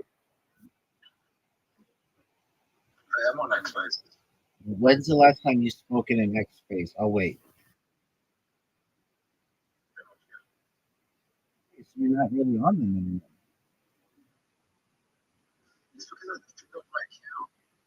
I know, but you've got another account.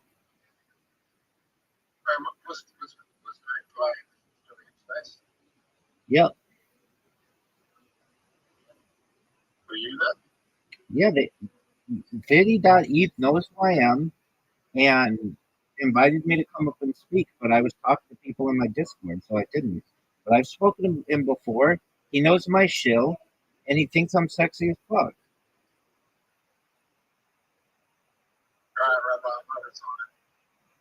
Zoo, why would you do such a thing? Baby, I'm dominating. Do you realize that?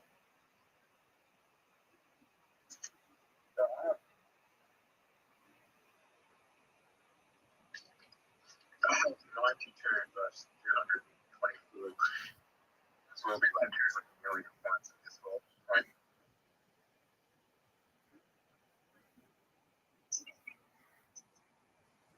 Rabbi, Yeah, baby. how many also brands and potentials? What did he do wrong?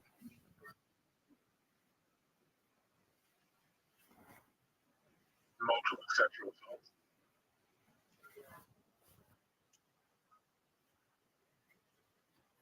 Do you think he's a good role model? Do I think someone who sexually assaults someone is a good girl? Yeah. No. Do I think someone sexually assaults someone who shows absolutely no result?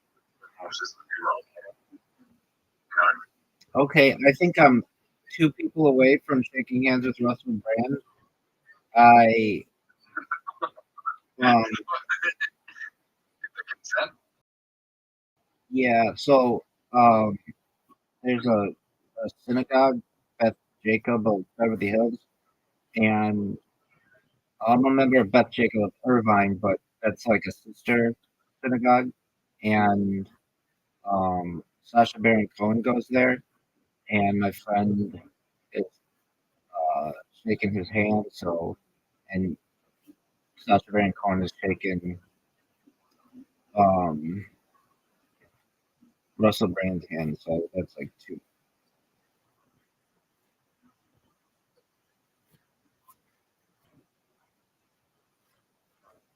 I believe in punishment rotation, but I think it's lucky enough to term position. Sure. Any sense of rehabilitation in the future. I mean, weren't I these sexual assaults a long time ago? I'm not saying that discounts them. I'm just when did he sexually assault somebody? in the 2000s, in the 2010s, early 2010s. Okay, well then the law should be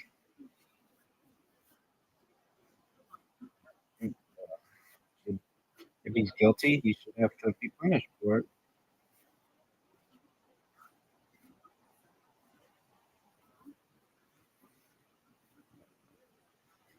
Dog, this is like the worst game you and I have ever played. We usually do a lot better than this, and you're not even at 100 yet, and we're both struggling for good words. All right, there you I go. do think he regret it. I do think he regret what he did, but I don't think he never into it. Would you give Russell Brand a hand job for $1,000? Nah, So only Elvis.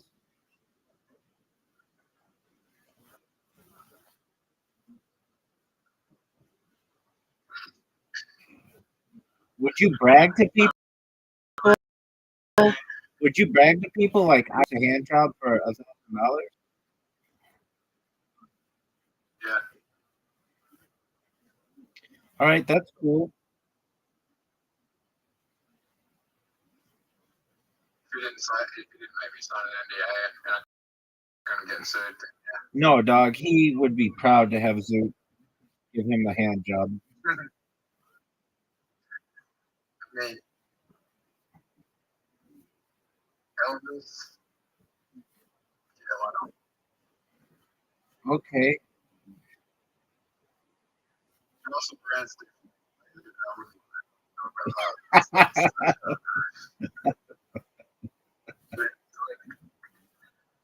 everyone, everyone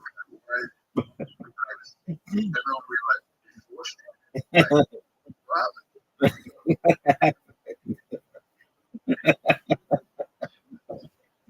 But other people would be like, "Oh, Elvis, that's tight." But everyone knows who Elvis is. Well, personal. Yeah, everyone, not everyone, but like, Elvis is way more famous. Right. I get it. You played, Come on. yeah, baby. Who do you think the most famous comedian ever?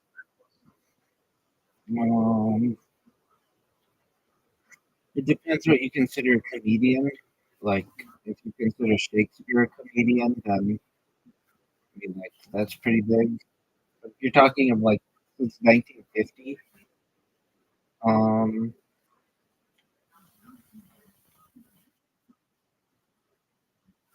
maybe,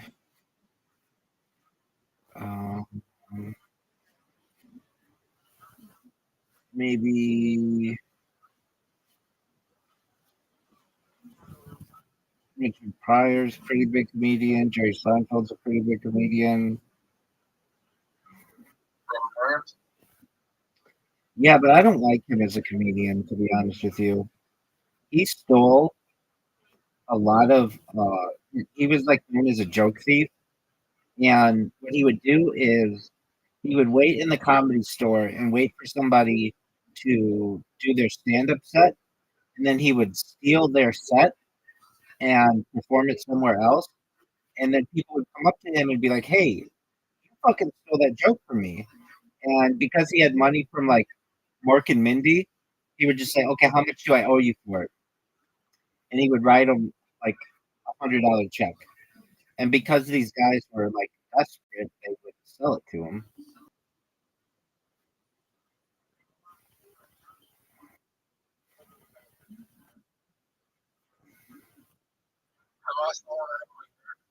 Yeah, you steal everybody's joke. No, nobody wants a joke about an Amish orgy. That's funny.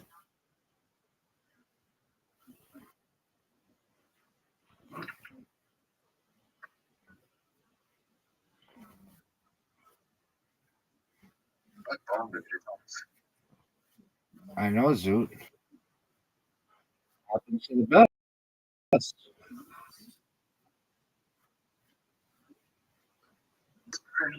That is bomb. It's pretty obvious I was doing it in the streets. That's a good point. But I have seen someone who was like, because it's bomb. It's hard to stop. What happened?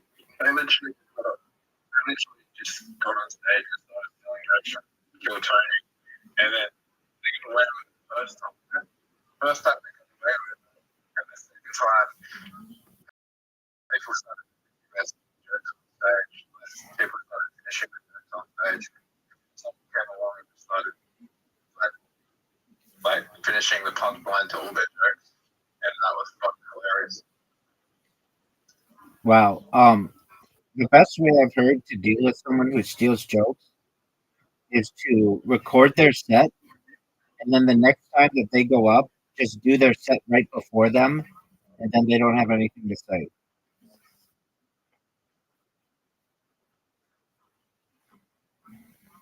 Does that make sense to you, Zoot? Yeah. Yeah, I would do that, but Why would you lose your spot? then I'm just wasting a spot.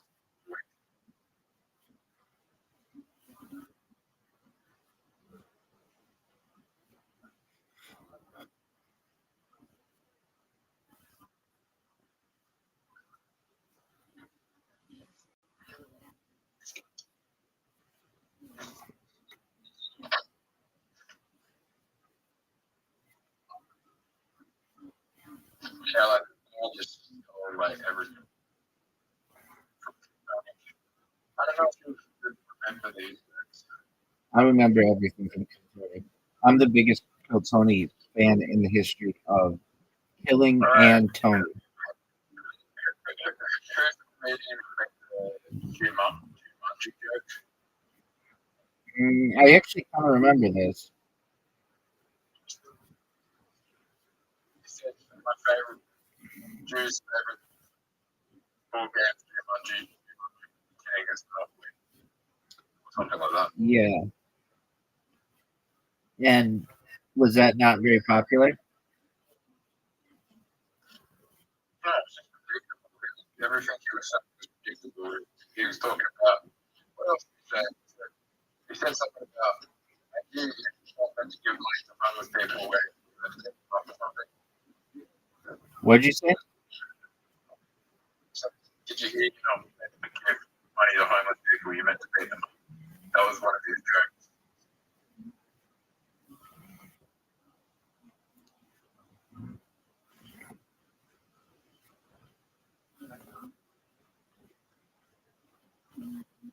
Yeah. So look at this move. I just got 28 points. Dude, it's 131 to 318.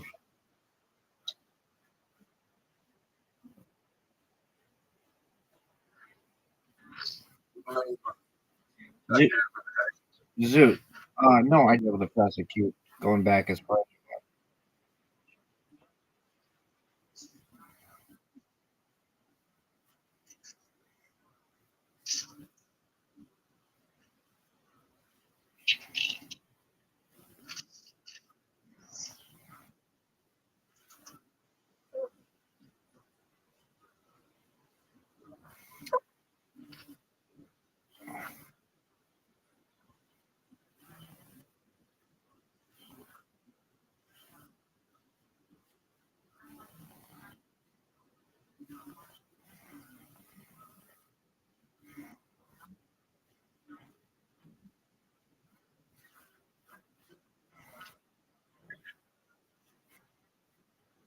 What do you think is more important?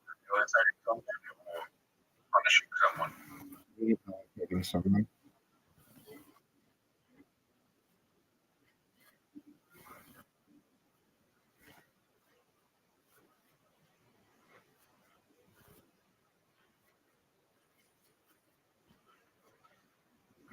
I can't believe this is place. Just like where you make it hard for someone to get help because of a conviction. It's got a reason working for the system. Good dog. Really like that.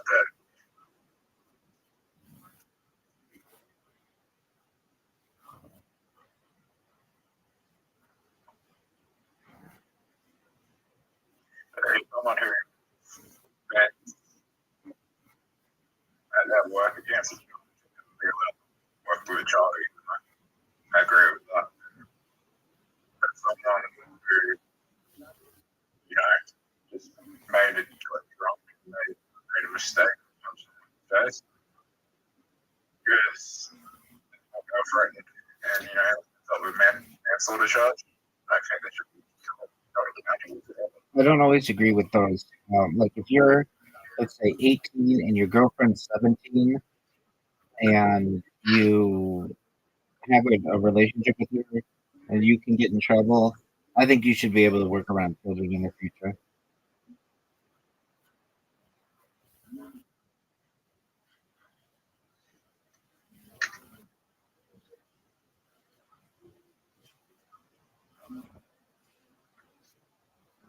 I would let somebody, if they were 18 and they had a girlfriend who was 17 and 364 days old, and they got in trouble for it, I would let them have a relationship.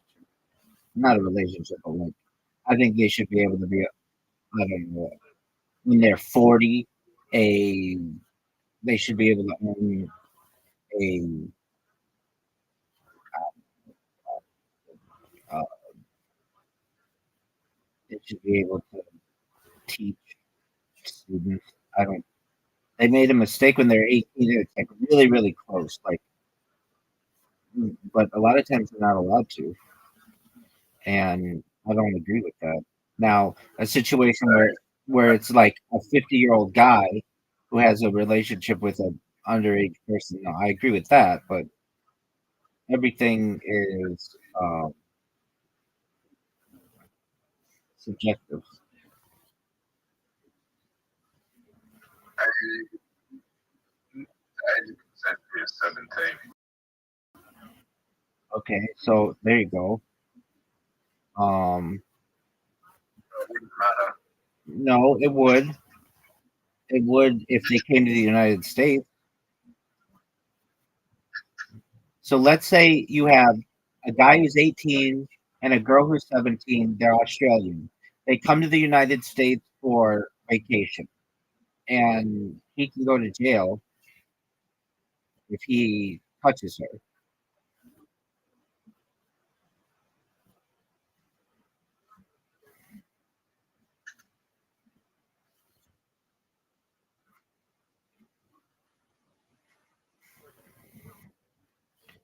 Dude, I just scored 19. Everywhere I live, South Australia, everywhere I live, or I live in Australia, South Australia, the age of consent is 16. So you go, if you live in Victoria, which is like Melbourne, you came to South Australia and you were 18, your girlfriend was 16, you'll get in trouble if you can't prove it. Yeah, exactly. In those kind of situations, I don't really agree with.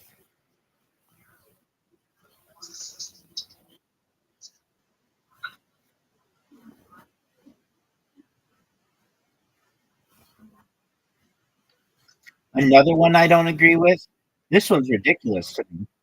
If you're let's say, a 15-year-old person and you take a picture of your dick, you get charged with child pornography.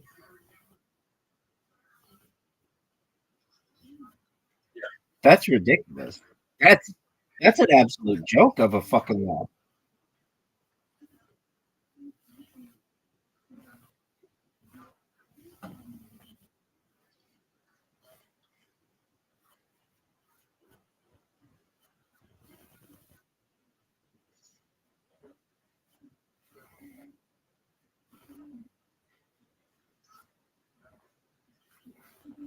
Yeah, that's like you're out camping, you get bitten by a snake, right? You get bitten by a snake with a dick, and then you're trying to see it. You're trying to just like be like your friends ask you, but you gotta like you don't want to show them, so you don't get you, and then you get in trouble with your snake. You know, making a joke with each other. Dog, I bet you if you give any 13-year-old a camera, they're going to take a picture of the genitalia. They shouldn't get charged with child pornography for that. That's an absolute joke in the law, and I don't know who came up with that idea, but they're ridiculous. I mean, distributing it a little bit different. No, but they're not even allowed to have it on their phone.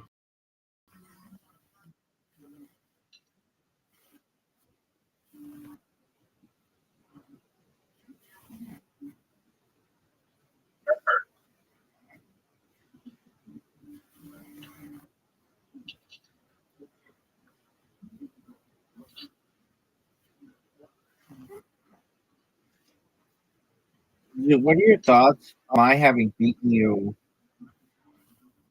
by over 180 points?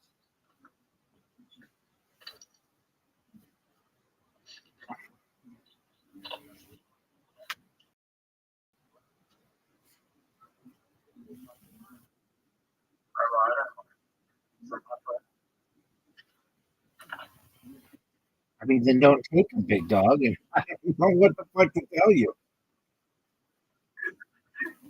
Sometimes I want to.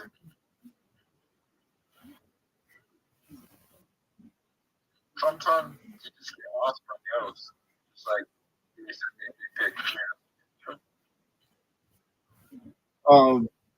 Okay. I mean, you can always just say no. I get asked for dick pics all the time, and I tell them go to my Instagram.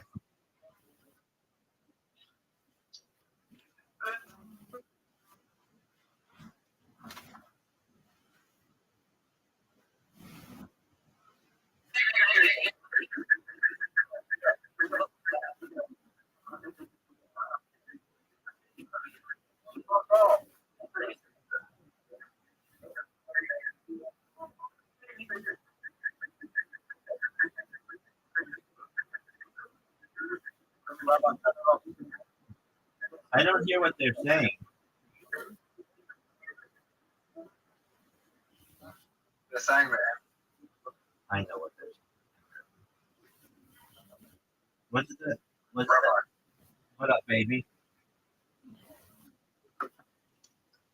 I know. 10 years ago, she would let me send her dick pics. She would send me Okay.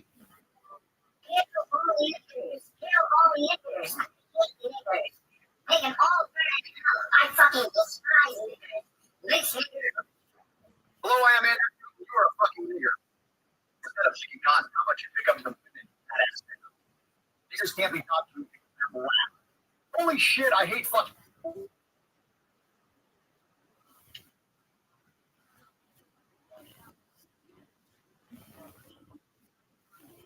Dude, are these your friends?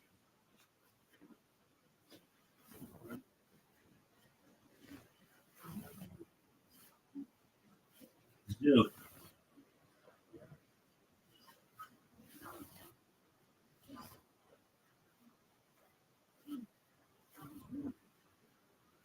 Dude.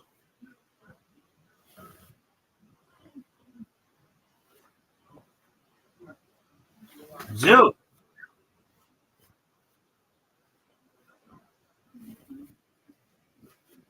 Dude.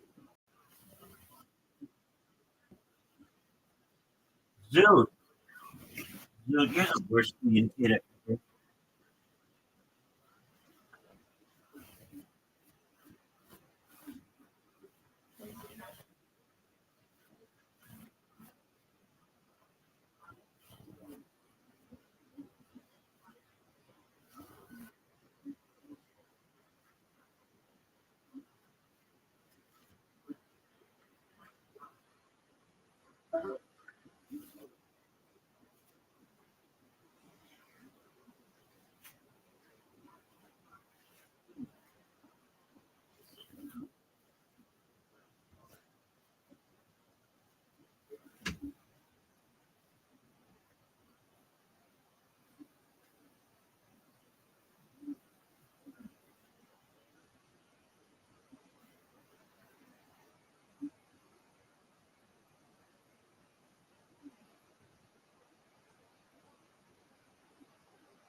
I just want to say, if anybody's watching this, anyone in the world, I just want to know right now.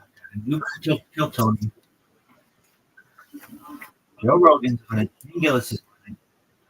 I got range point out like a motherfucker.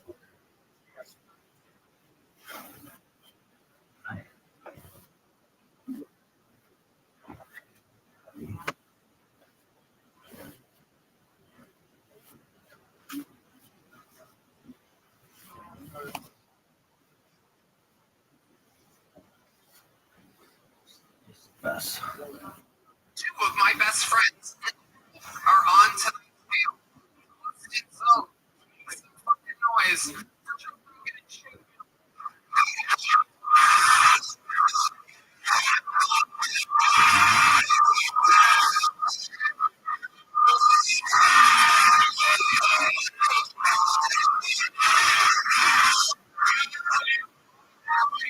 Ladies and gentlemen.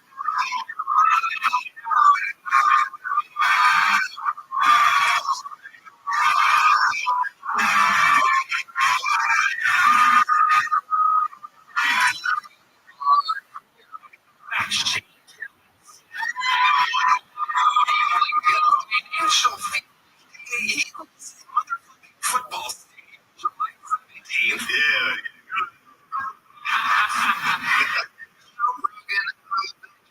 The number one show.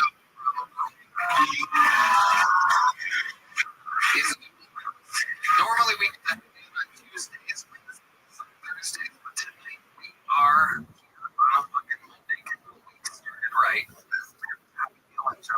Let's fucking go.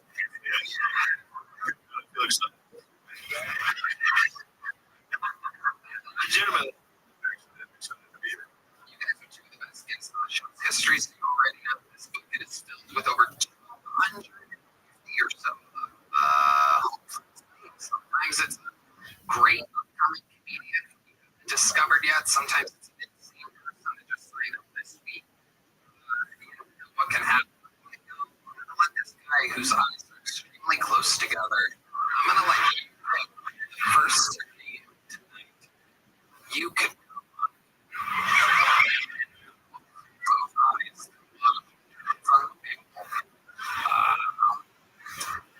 If I select one of these people out of the bucket, they get 60 seconds to interrupt, and other time is up to hear the sound of it. That means they have to wrap it up. They bring out the angry West Hollywood bear, which shortly interrupts their set. And then I can interview, they get feedback from friends here, and we have a things to provide. Anything can happen. You guys ready to start tonight's fucking show? We're gonna get it started tonight. We go right that innocence is going to go up after. The speeding ticket winner is great at opening the show. Very neurotic, very, very possible. Make some noise. 60 seconds uninterrupted. Jack Shaw, everybody.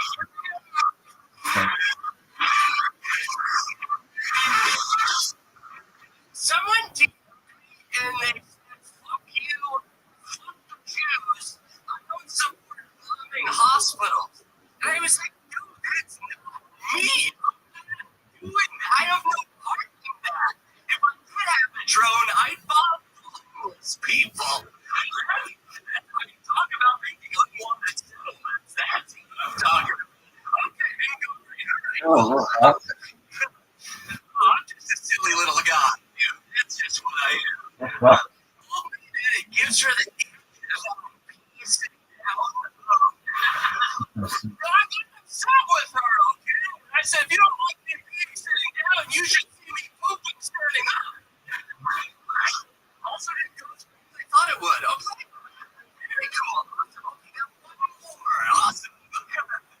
Hey, you guys really have rocket money? Okay. I got this app. If you don't know what it is, it's an app that tells you the subscriptions that well, I got the app. It turns out I have 2 Dr. Money subscriptions.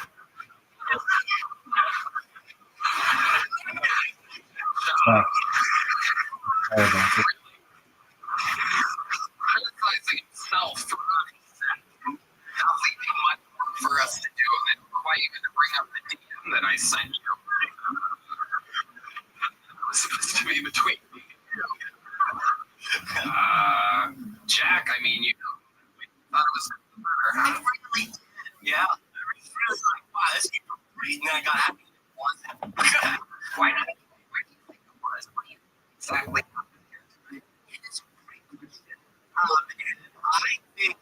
It was me. You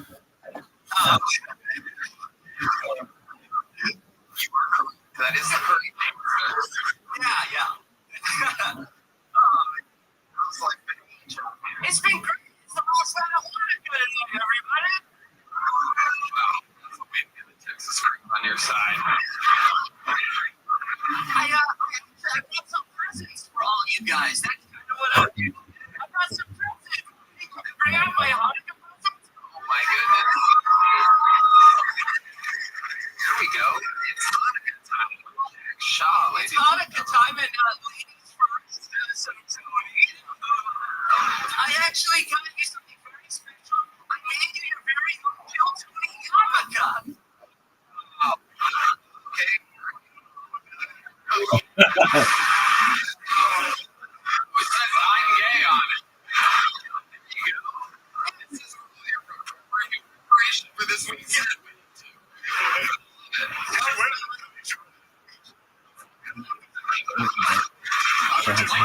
Tonight's episode is already brought to you by Netflix. I don't need to put it on.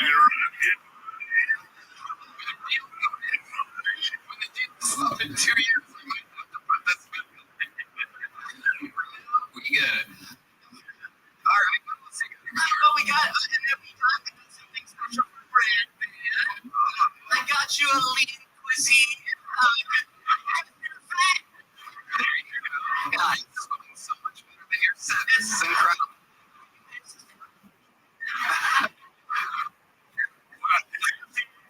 He actually hated him.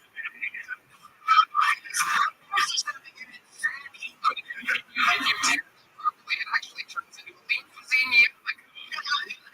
What else, Jack? I should talk to you more. Get up. And then for our favorite Latino members of the band, I got you citizenship to the United States of America. Wow. You got Vallejo, Carlos Sousa, and Michael Gonzalez. How many hits left over there? Pretty much for everyone in the audience. Okay. And then John Dees, I got you something. I really know what to get you. But once Kim told me to get you a light bulb so you could practice stealing. Wow. Look at that. That's for you. Okay. Take care of that later. What else you got there, Jen? Matt Mueller. I heard that you're a big liberal.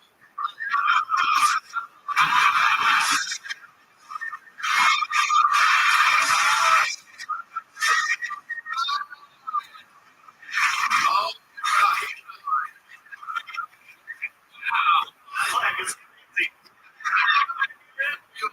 It's just schizophrenic. Flag is totally schizophrenic. What is going on? Inclusivity. So much happening.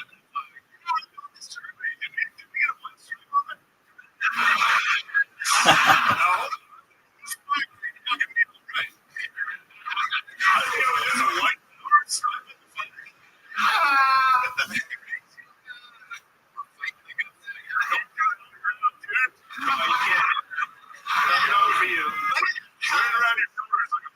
This is for Matt to wear, so I'll give that to him. I'm gonna wear it like a cape. The flag, you gotta treat it like a Syrian flag. I don't know what that means. Leave it on the ground. Oh, okay. Yeah.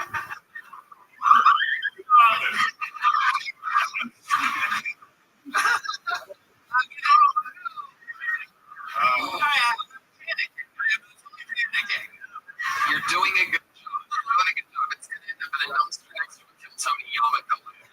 I spent $20 on that. I really thought you. No, it's great. I really do. I'm just making jokes. Like you during your set tonight. His new get her done is it didn't go how I expected it to. Have you ever thought about doing drugs? Yeah. I was talking to Carrot Top about this because it's kind of crazy that he's the only guy that does drugs. Yeah. When I first started, there was a thing. But Carrot Top got so big that the upcoming people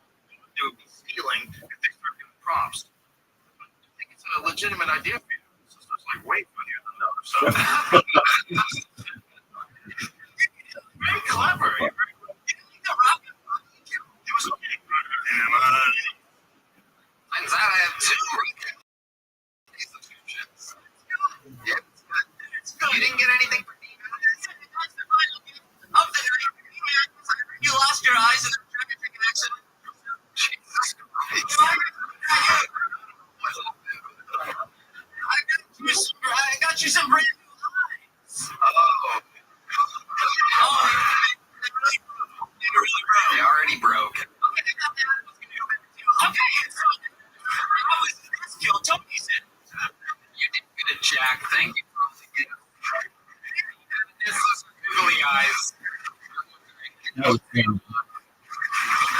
the trans flag away from Demas, or else he's going to light a fire. Demon. they're just gonna be shooting this motherfucker. From one Jew to another. That was awful. Know your truth.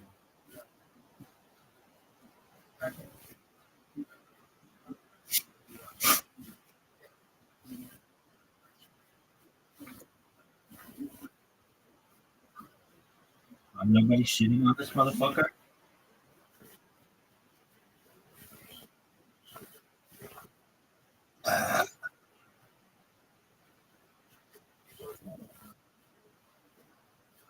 I want to shoot.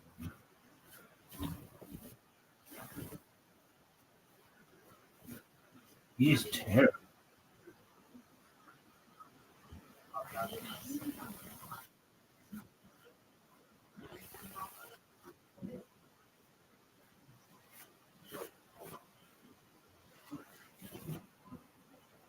Okay, come.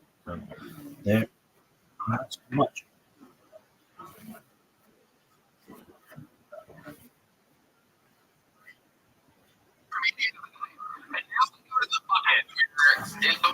It's usually more interesting. So we're gonna see what happens if your first bolt tonight. Make some noise for coach every 60 Oh, seconds. Who loves the baby? Hey, people ask me why I did turning the six rounds. It's like, bro, I do like boxing though. Rest in peace to George Foreman, boxing legend. A couple months ago, George Foreman. All his kids, George Foreman, the girls. But also, the George Foreman girls had a George Foreman girl running. I just moved into my new apartment. So I got a knockoff version. We got the George Swigman grill.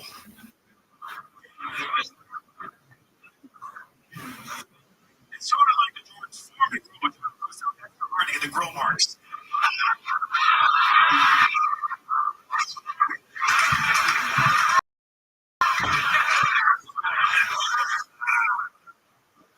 Because I can't predict this match. I'm just.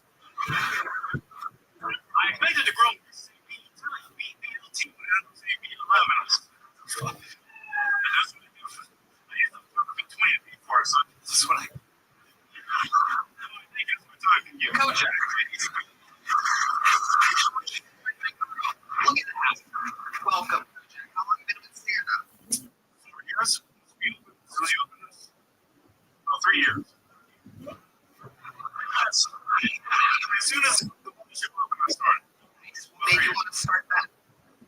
I've been watching Kill Tony since 2015. I saw you. How old were you? You look like you could be 20 or 65. 46. Look at that. Great. I believe it. You're 26, so young. Staying down. I'm staying in Florida. Stay there. Yeah. 24. Perfect.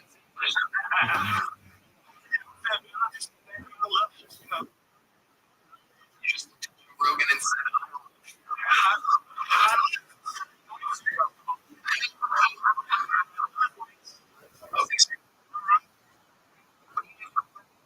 I am the number one leader in Austin, Texas, in a fine establishment. okay. I took care of that shit.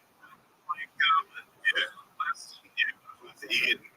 So I tell you, I don't care about what's the name of these, right?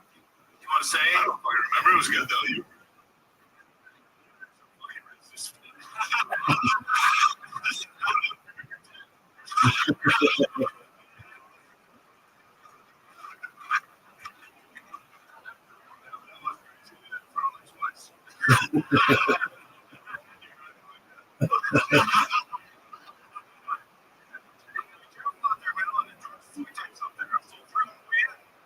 What does that mean?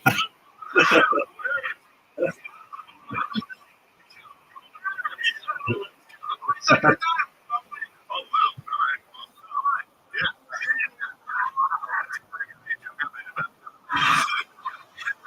How was it?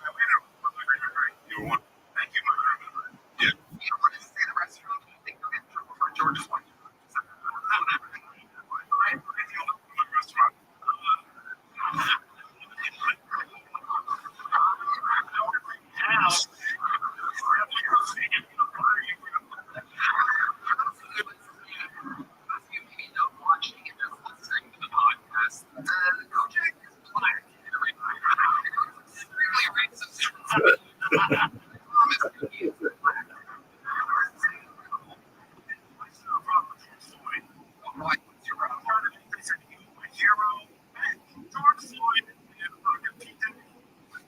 To a zero.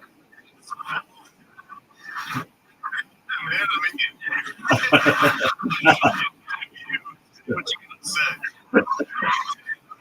I think all the educated blacks would agree. Oh, shit.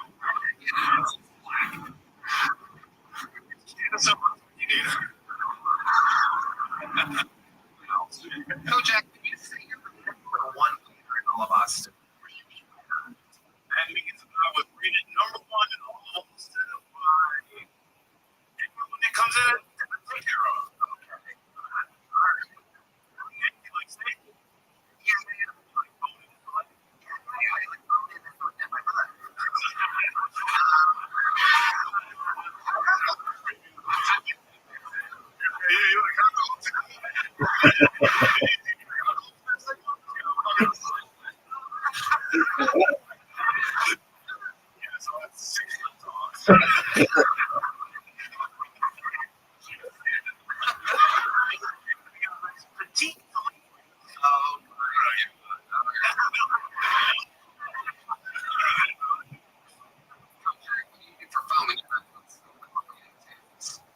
I do a lot of cooking as well.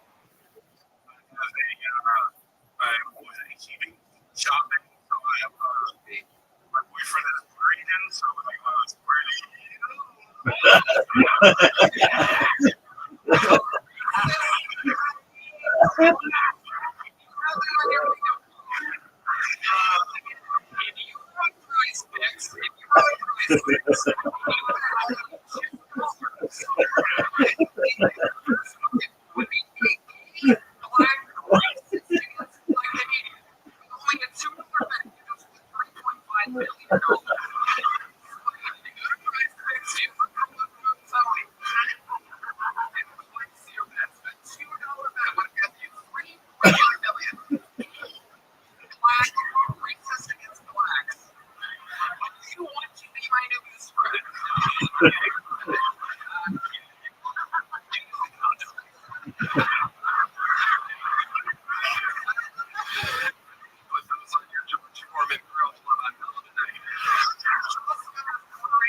Oh, that's so funny.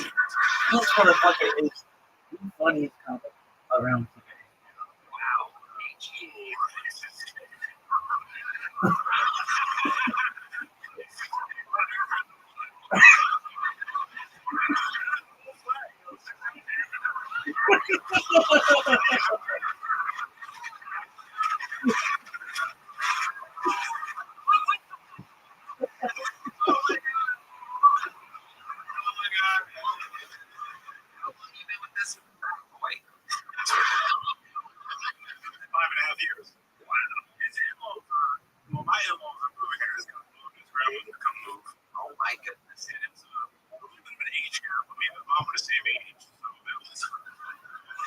the hell to get over? Even with the young out. Is he 6? That's a question. Is he like Weiser Bagger? There you go.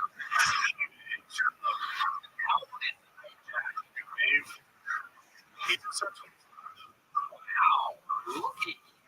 I don't care about gay shit. Fuck out of here. I don't care about gay shit all the time. Oh, I love it. Try me later.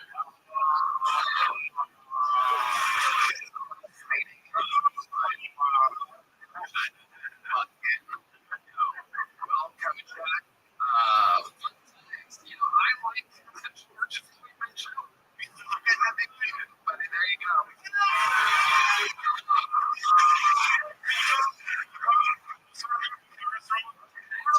you going to say the name of the restaurant? I'll tell you. Yeah, the lowercase grill. Lowercase grill. It is good. You know, you guys are great. Everybody.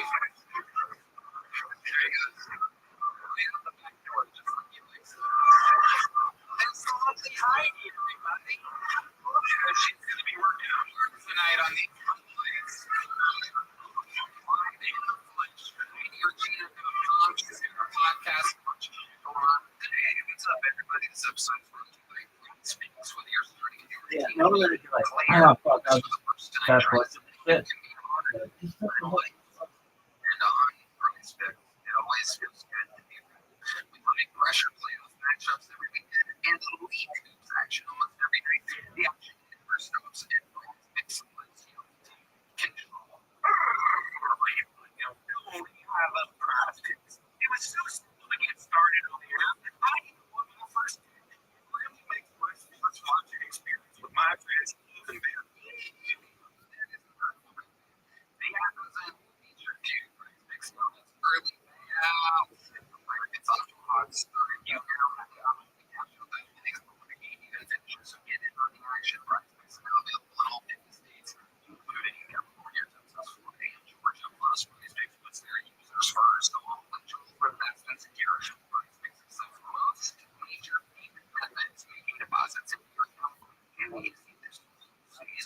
So download the Prize Picks app today. Use code TONY to get $50 in lineups after you play your first $5 lineup. That's code TONY to get $50 in lineups after you play your first $5 lineup. It's good to be right. Wow. This podcast is sponsored by Shopify.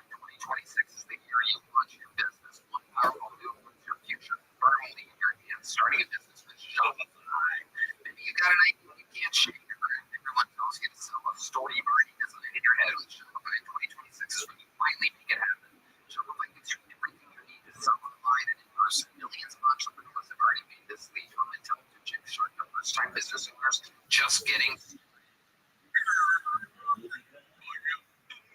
I love Shopify. It's the best business tool out there. Shopify gives you all the tools to easily build your dream store. Plus, sign up is fast with Shopify. AI tools and right descriptions and categories. They help you with product photo. Marketing is built into great email and social campaigns that reach customers where they support. If you grow, Shopify grows with you. Land more orders, expanded in markets, and do it from the same dashboard. In 2026, stop waiting and start selling with Shopify. Sign up for your $1 per month trial and start selling today at Shopify.com/Keltoni. Go to Shopify.com/Keltoni. That's Shopify.com/Keltoni. Here's your first with Shopify on your side. Back to the button we go. Ladies and gentlemen, 60 seconds on the nerd. This looks like a new name. Somebody's for me, everybody. Here we go.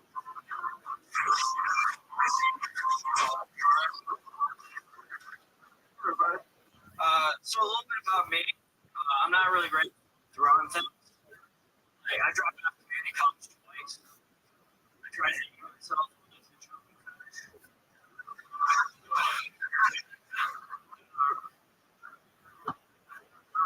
From the zero, I shot a few more right back out there.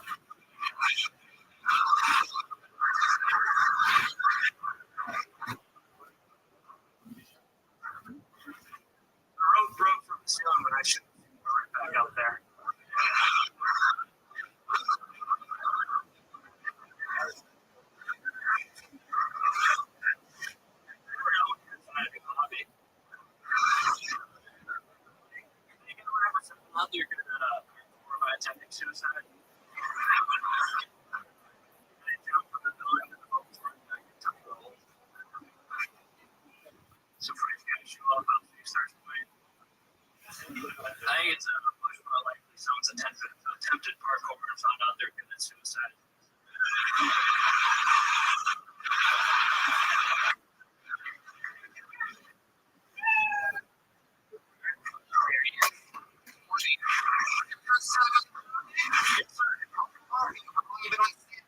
About 6 years. Nice. Mostly Salt Lake. Okay. Yeah. That's where you live still? No, I moved down here in August. It's awesome. I like that there's no winter. Big fan of that. Yeah, I'm from upstate New York. I lived on top of a mountain in Utah and I've ran it for 4 years. So,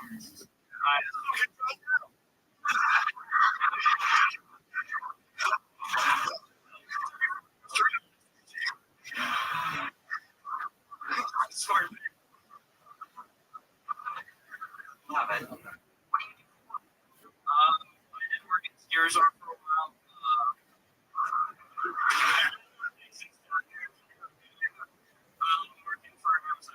Working for the devil. That's pretty fun. Okay. We travel. Tell us.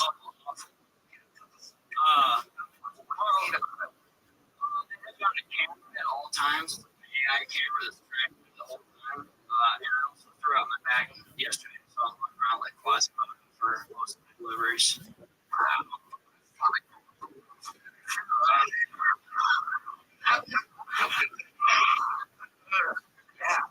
So, tell us, what are you into? Do you have any special skills or talents that might surprise us? Like it blows something on your sleeve. I'm engaged with my fiance to collect tax. Oh, wow. Where'd you meet this bag? I met her at Nova. Oh, no. She does security too? Wow. Interesting. Did she sign up tonight? Yeah. She's over she's at the She is. cold unit, that is? What is it? Holly. Holly Jensen. Go grab Holly Jensen. Let's see. Always.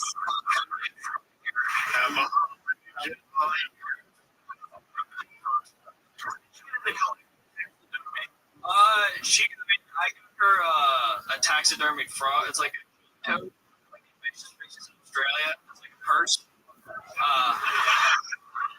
She has it with her.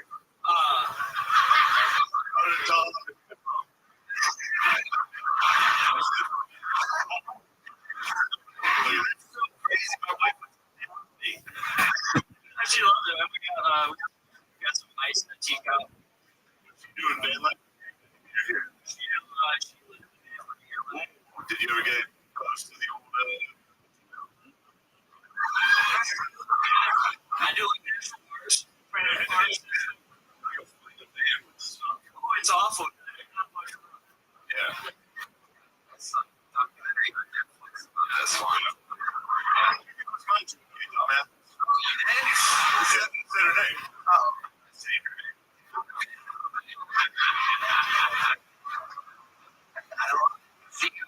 Pretty good. Yeah, right. What else? We got a Texar Fox. She got artist, and she found a big dragonfly in the woods that were freezing right now. Two of them. They say there's something for you. Proof. So you guys have a place. It's here in Austin. Or something. Okay. Yeah. You get like taxidermy, like people that have died that have exploded, like creepier. She would probably love that for sure. But no, we took or they had human skulls too. It was weird. Well, I guess I just sent her out. Okay, that's one way to do it.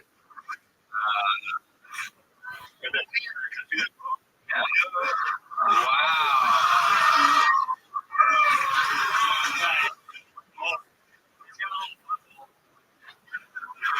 Is that real?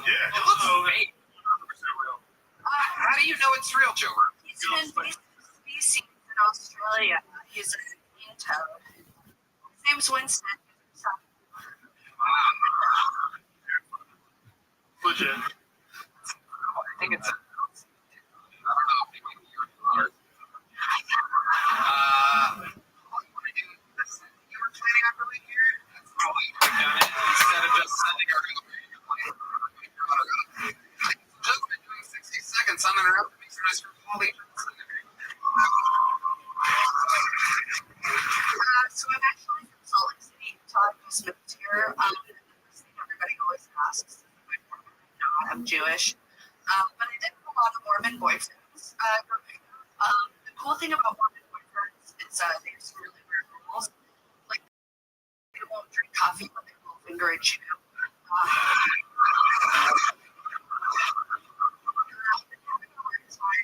Getting a job out here in Austin. So, like, I was a stripper. Thank you so much for supporting my parents. I appreciate it. They hated the stuff that I would do for work. Like, I loved showing up with later in this pastries. Turns out men don't like it when the kids start going. She kept going on in the strip club. Like, one day our DJ didn't show up, so we had to dance to Pandora Radio. The commercial. So I was just twerking on some old dude. Like, do you struggle with this dude? Thank you. That's my time. That was good.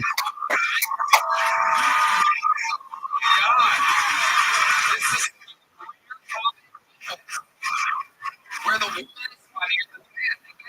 You bet this over my six. You just won $50,000. He's taking her straight to the city park. You have that, dude. You're not allowed that. You have to kill her. Yeah, she's about to be It's in every year, bro. she's about to be in the freezer next to the dragon. Oh, you're hilarious. There she is. Years. You, brother. New York or Salt Lake City, and that's where you're from. Amazing. You work. Oh, I mean, I'm trying to get better at jobs. What are you good at? What do you want to do? I'm good at stripping. I love doing Really? I love doing both of those things. So yeah, a job is pretty You could strip before. Amazing. What do you think? Can you get her a job? You're gonna choose the yellow rose. Congratulations. Guy's life.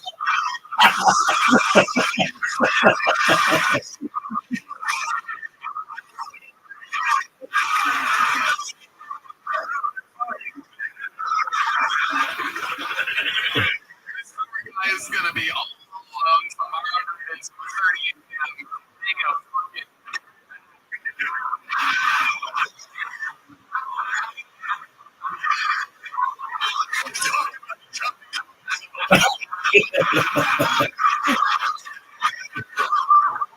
Shit. Well, you guys fucking seen something real special here. Very entertaining.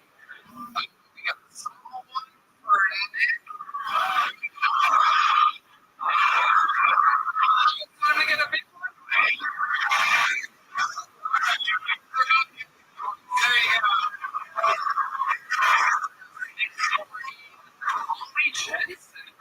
Holy, fear of become a secret soon. Next year.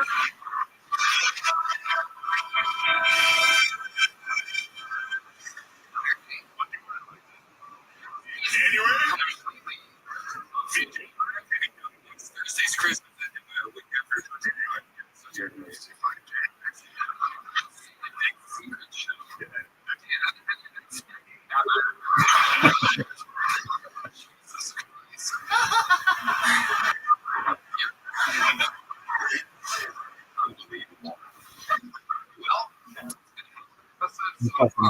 Basically. By the name.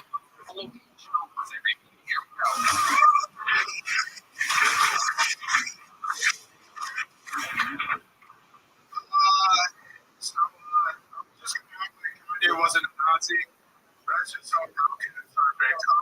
You guys heard he actually changed the name. He's Auschwitz. Yeah, kind of, which is great.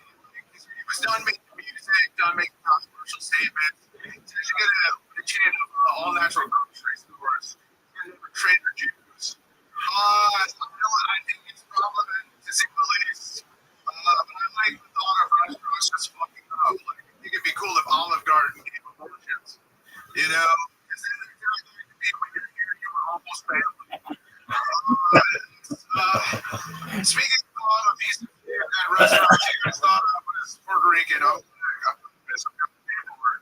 I'm getting 23 and beat right now, even though that just sounds like a movie about Michael Jordan.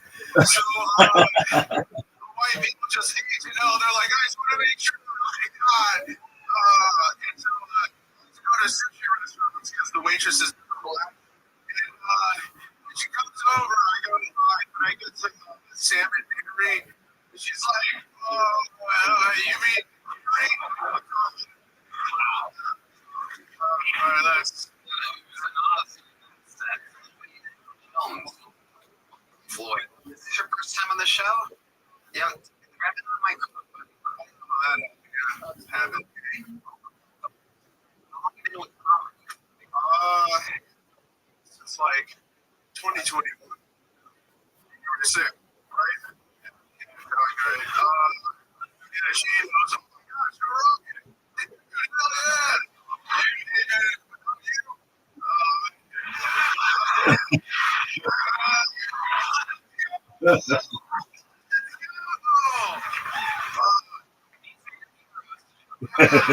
Honestly, it's like Pokemon. You started Tony, you're gonna see the Charizard himself, dude.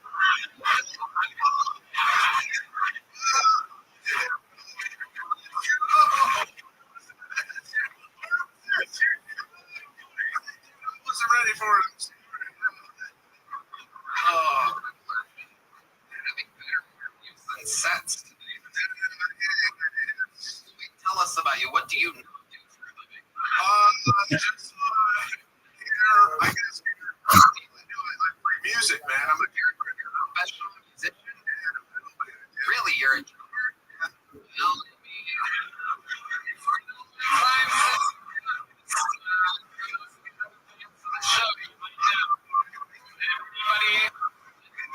everybody on the show is we have a little thing where they get a drum solo and our house drummer gets a drum solo. And the guest drummer is able to meet our drummer in a drum off, become the full-time drummer of the show. So, drum off. You beat Gonzalez in the drum solo. You become the full-time drummer on the show. And my goal is to dress like a 5-year-old and this is the Mexican drum off.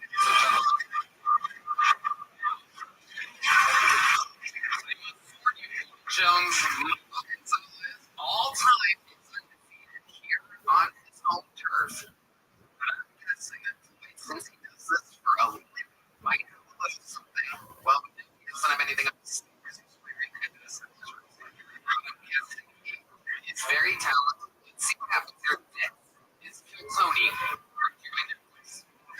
January 12th. 1, 2, 3, 4.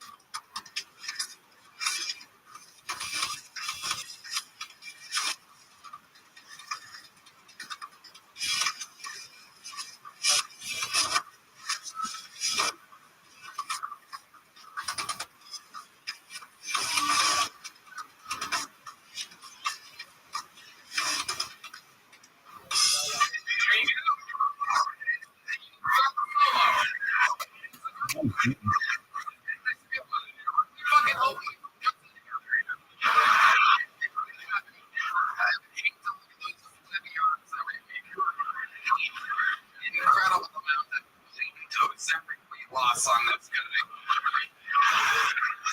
Defending his undefeated all-time in Mexican drum offs. All that is over.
did well.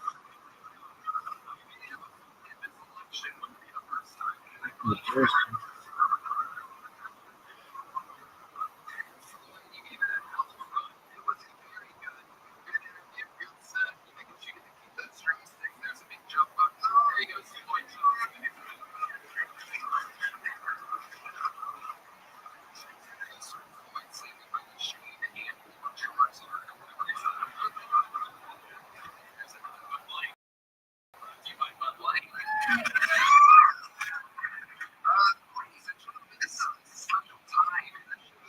Because we have a brand new regular who is absolutely taken the show for by storm.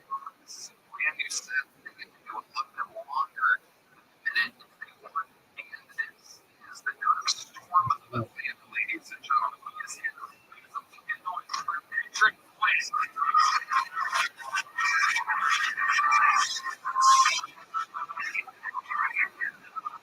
Oh my God. What you know about me? You know, we black is in a country music festival in Kennesaw, Georgia, called Yankee Boots Festival. And I only found that out because before I walked into the venue, dude ran up to me out of one of these like, you uniform, right? And I'm like, no, I'm here for the festival. I love, like, you know, I love titties. And he was like, nigga, stop lying. I gotta get your ass in the car. And I was like, no, I'm here for the festival. And I showed him my ID. And I showed him my badge. And he looked at my ID. He looked at my badge. He looked at me. He looked at my ID. Tasha! You would want to hear it. So Tasha came over and met Tasha. She did the same thing. Wow. I mean, everybody one by one. I mean, all 37 black people like I'm a black Noah's Ark. You called me the day longer. They said I was black. It was a pretty good music festival, man, because all the black girls went to make it free drinks and also had re-entry. They stopped doing it. That re-entry is in business. We just go to the car and like parking lot people drink beer. And it was like, well, the reason why we do was to go drink beers. My dude from Genesee, who was a Filipino, but raised black, she was my best friend. Just had a kid. She would look at the face and she would be like, I need to get out of here. My kid's about to pop. I gotta go. So we would go back to the car and she's chugging beers. We're all drinking beers and she's pumping. She's over and like a regular, like a white woman could never pump as much milk as it takes to make a regular Filipino that's really funny. Max for today, he's 10 years old. He's taller than me. Her teeth milk. I wanted to take some, but I didn't know how to act.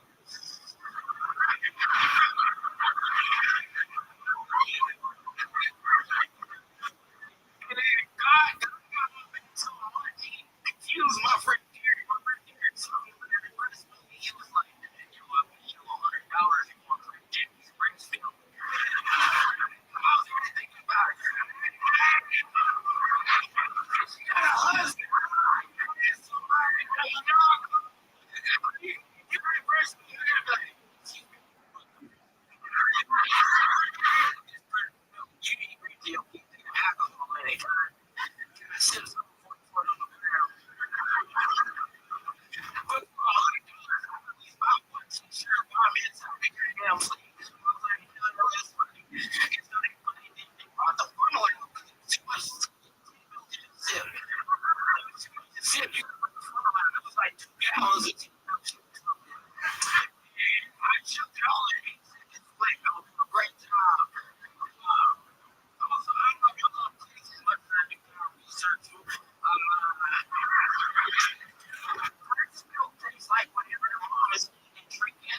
So her milk, you take it like a cocktail and tequila.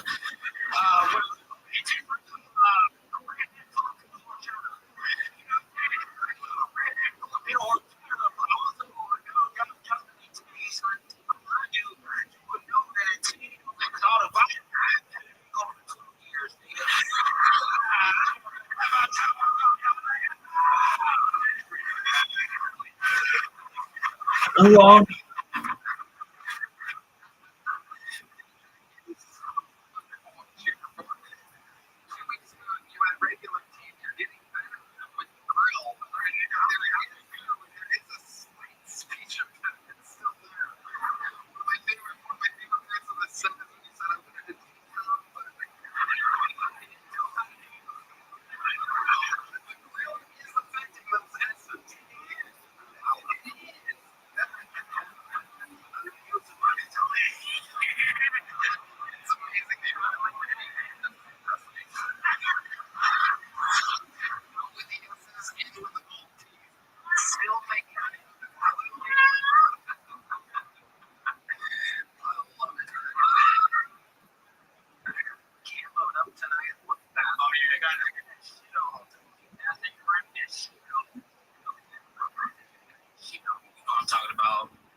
We already have one.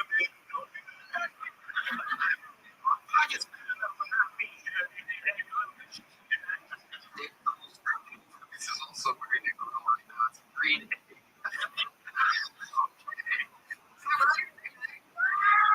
wasn't the reference. Delivery's a little bit floppy tonight.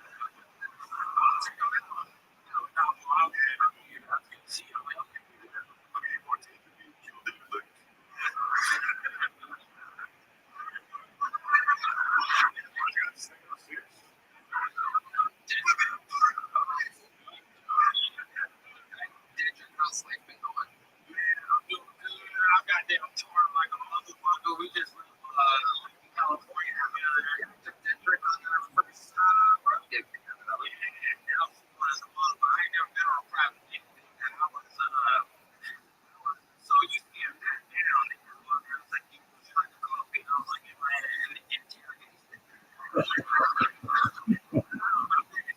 don't know what you need. It was a fun trip. Especially the ride back in. It was a blast. It's actually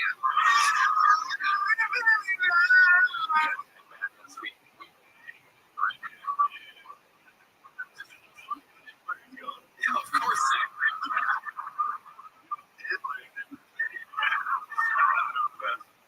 That's right. That's right. The city voice actually comes from. All right. Sorry. Yeah.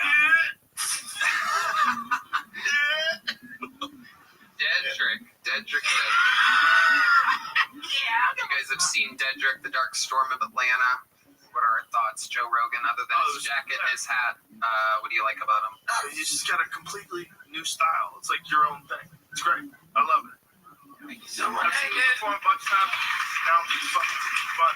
Get rid of the grill though. It's ridiculous. You can't even talk. You know you got money. Either get real gold teeth or stop fucking around.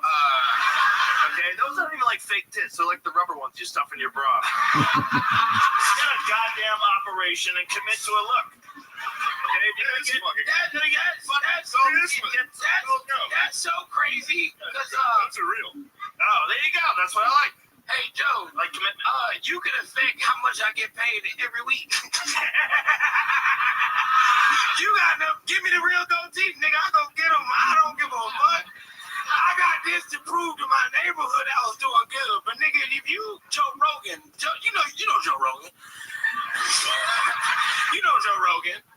Name one thing about me. All right. So you had a power to change my whole life, Joe Rogan. You could put those on like a rope and just wear them around your neck, and everybody would know you have money, and they would be able to hear you pronounce your S's correctly. Yeah, I'm tell you right now, Tony, I'm from the South. We ain't pronounced no S or T's the whole time I've been talking. But sometimes they don't understand me on the internet, so I can talk how I want to. I agree. Freedom, like a slut. Freedom of speech. Dedrick, you've done it again. We love you. Freak of nature, the dark storm of Atlanta has graced us with his presence. On and on we go. Back to the bucket. This person has to follow Dedrick. Make some noise. 60 seconds uninterrupted for what appears to be a new name. Tyler Cole, everybody. Here comes Tyler Cole.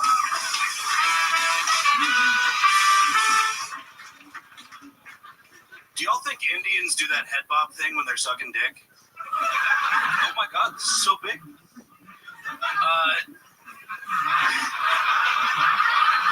Did y'all hear Joe Biden woke up today? Yeah, so 6 more weeks of recession, that's what that means.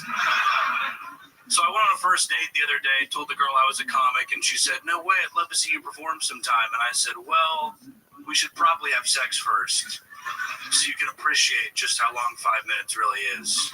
It's a long time, I swear. Do we have any fans of Jersey Shore in here?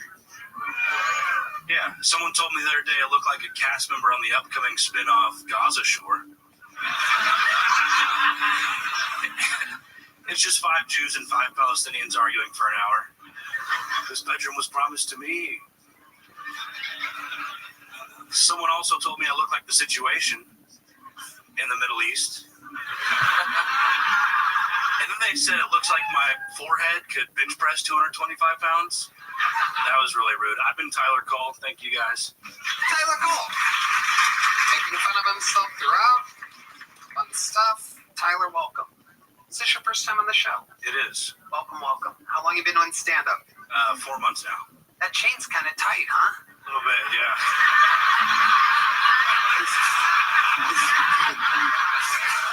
Are you a pit bull? What is going on? What exactly is happening over there? Is that the size that you want it to be? I got the size wrong. Yeah, why would you wear it? Would you ever wear it? Did you just wrap Dedrick's grill around your neck? It's like an autoerotic asphyxiation thing, you know? Something. Yeah. I guess. You're trying to look cool, right? You got me. But once you put it on, were you like, no? I was like, fuck it, I spent $50. How much, Yeah, all right, how much did you spend on that? $50, he was right. Wow! Ladies and gentlemen, Shane Gillis. You don't think I've run into a tight chain? Take that thing off, dude. Where'd you get it? Like Hot Topic or something? Well, what is? I did indeed get it at Hot Topic, yes. Did you really?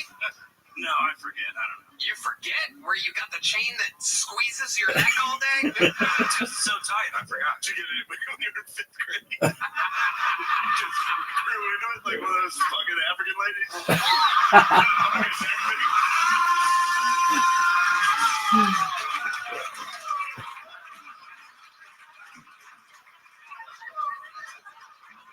What part of New Jersey are you from exactly, Tyler? His head's gonna fall off if he takes it off. I'm from Austin, Tony. Born and raised in Austin. Born and raised. Wow, with the pinky ring and a choker. Yep. Leaning into it. Amazing. What ethnicity are you? White. No. Just regular white. Yeah. Not Italian. Just a buttered noodle. Wow. Not Italian. No, not at all. This is nuts. You're not Italian. Pinky ring and a necklace. Comical shirt. How does this happen? Explain to us how this happened. How did you end up trying to be Italian? It's the chain. It's the chain. He bought the chain and it took over. He's a Wago. He's a Wago. Instead of a Dago, he's a Wago. You are a Wago. He's a white Dago. He's a Wago. Just a big Sopranos fan. Well, so am I. You don't see me not getting blood to my brain because of it. Tyler, what do you do for work? I sell houses. Do you really? I do really. Timeshares? No, houses. Regular houses. Regular Are house. you good at it? Pretty good, yeah. Yeah, you see the fucking drip? Yeah, I'd say he's doing all right.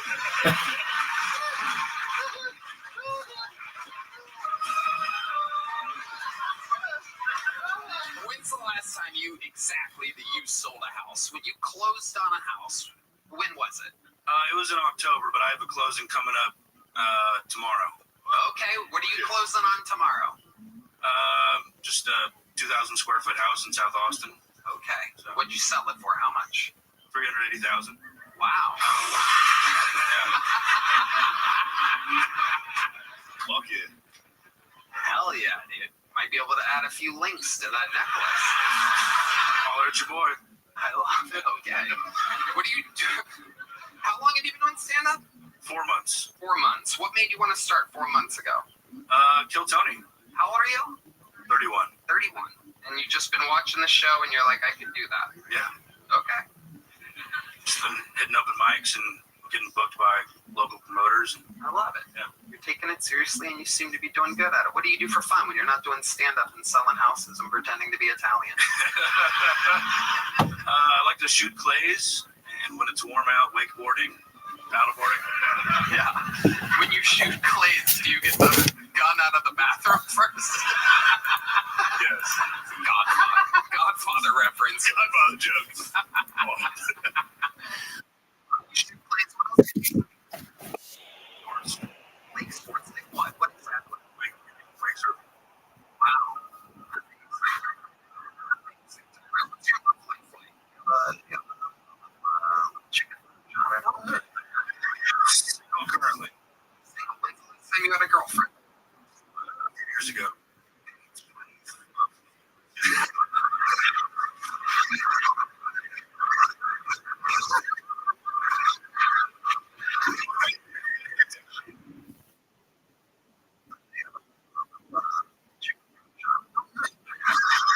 Single. When's the last time you had a girlfriend? Years ago.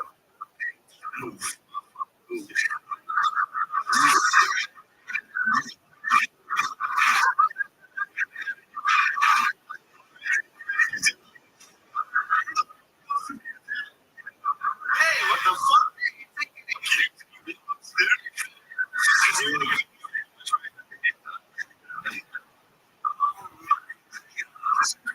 Race. Started acting like that much. What the fuck? The Italians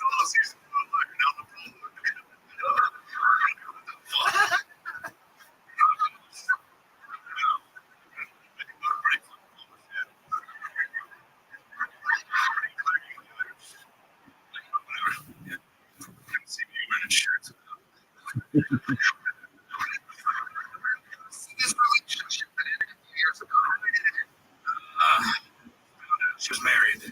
Wow. I love this. My God, am I good at these little interviews? You find out exactly how did you find out that she was married? How were you looking at her? It was like 9 months in that she told me. 9 months in and she just told you. Yeah, when we first started dating, she said that You were fucking and hanging out sometimes. She was married. when we first started fucking, she said she was divorced. And then 9 months later, she was like, oops, actually, I'm not divorced. Okay, where were you exactly when she told you this?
Did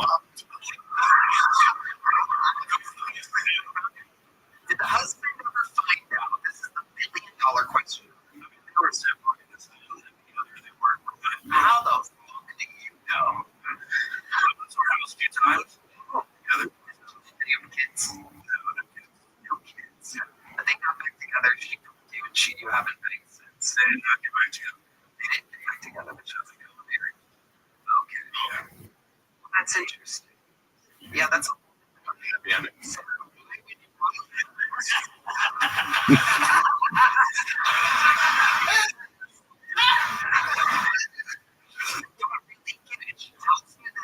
She's fun to me. Just let the girl have fun. Yeah. Crazy people in this world to make everything fucking boring. I just don't understand. How the fuck did that work? She yelled at you. Questions. Tell me. My son. What was her nickname for you? There was no nickname.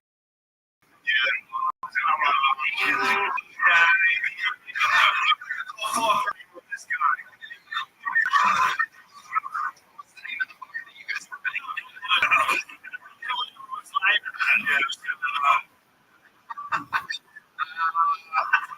The set was for 4 months. Pretty good. The interview, unfucking believable.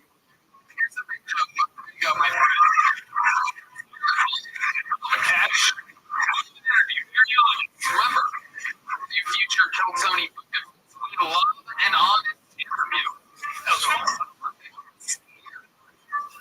All right, this looks like a fun. Ladies and gentlemen, your hands together.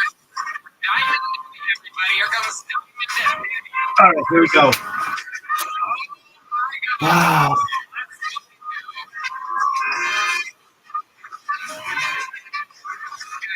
Oh, I gotta pause this.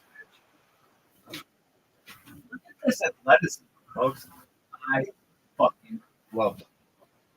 Shout out to he introduced it to me. This is my favorite joke. But I fucking no. Good. It's part of our religion. Yellow.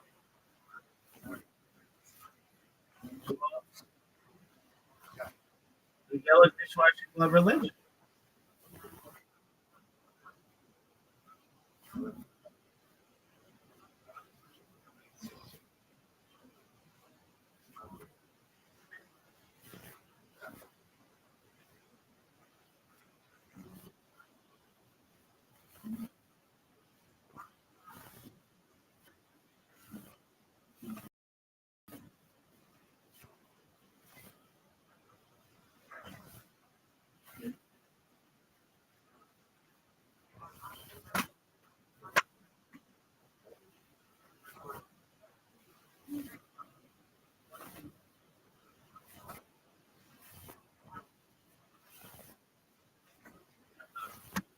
So it's a religion of yellow dishwashing gloves?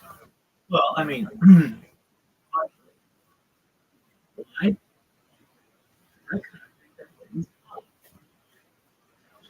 my opinion. Really?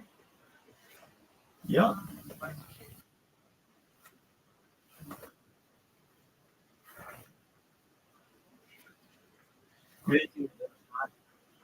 Yeah.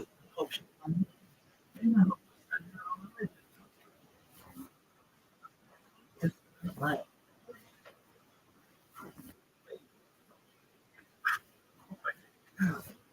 Finding out everything.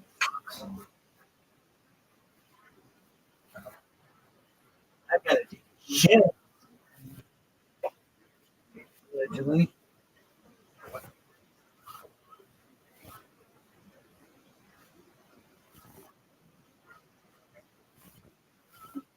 Folks. Oh man. That's douchebag. Oh man. You ready for this woman? She's either gonna be one of the most classic guests of absolute clusterfuck.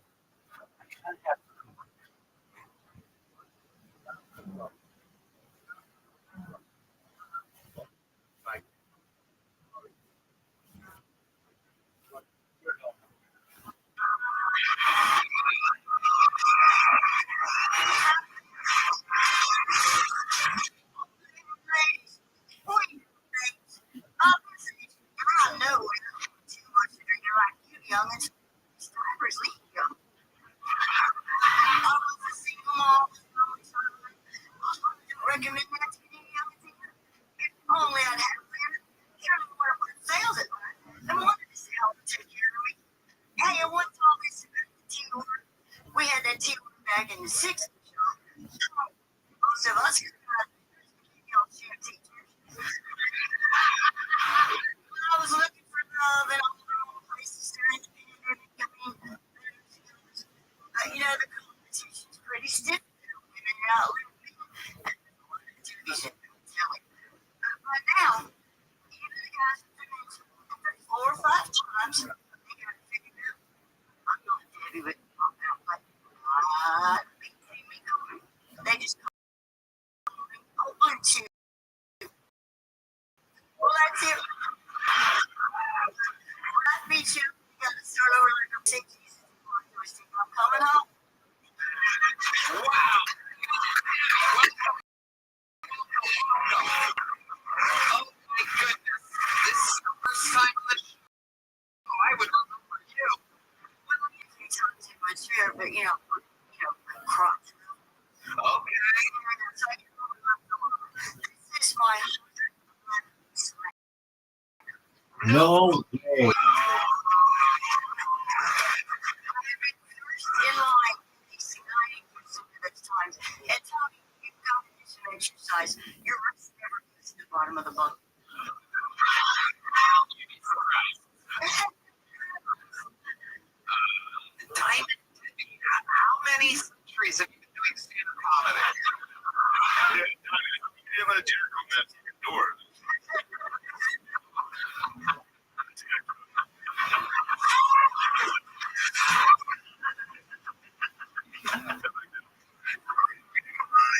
She's the Titanic or the rock that she threw in the bottom of the ocean. I can't tell. Damn it. Oh, D Madness is making his move right now. Dean had a agreement because I grew up playing guitar, but I didn't have one on the right side. So he plays by ear and I was so great, so it wasn't fair. Seriously, how long have you been with stand-up? 111 sign-ups. I started it 7 years ago, and right the same month I started, I got run over. The wheelchair is crash test approved by the DOT that tested me. It was 45 miles an hour.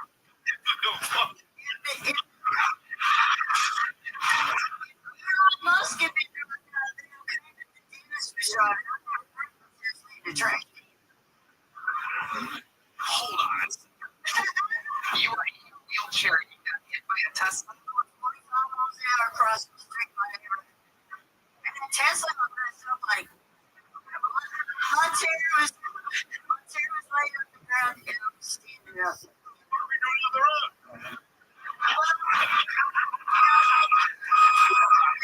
I want to talk about, yeah. You know, it's odd that we do have the right to go outside.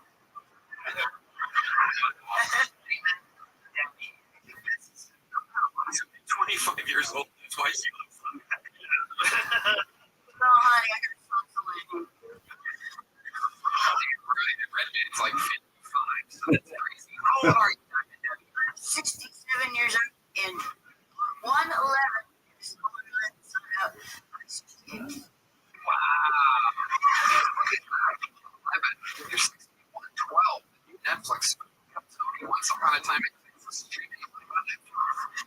Something to do the day of your birthday. How exciting is that? That's good. If you make it. Well, I think my daughter's phone number is she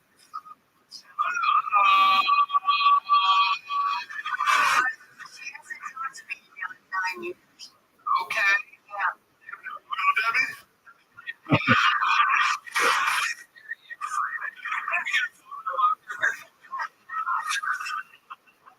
exciting. Debbie. Yeah, so you could. No, no. That must it just came out of nowhere. You see it, you're like, oh. She's a British. She's Your daughter is a famous. I've already come to like the internet. Really trying to meet up with her daughter. No. She can certainly. Yeah. Debbie, let's talk about it. What the fuck have you been doing the last 67 years? Well, my favorite thing is I grew up in a day where women couldn't get car loans or buy houses. So I have to take auto mechanics or something. So my favorite I have is taking in the auto books that I have and fix them up and give them back. Help them learn how to drive. So we've been on. It's fun. I get around. I got 6.5 miles an hour. Wait, you did on the road where you fucking flying? Yeah. Like going somewhere? Were you like fucking boat that? You know, down the streets. Oh, you're across the street. I'm sorry, I thought the way you were talking, like going like the grocery store. I'm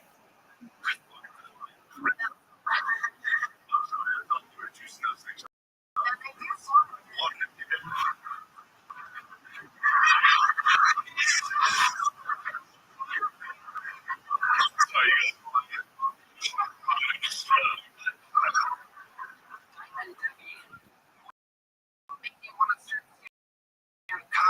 Well, it's funny that Toastmasters. I like to get out. Stop. What's Toastmasters? It's speeches for the right. And so I started with them because it was fun. And a friend told me that he told a friend how to perform just a couple of times. Until Toast 10. Wow. You know, where are you from? Oklahoma is my home. All right. You drove your wheelchair away here.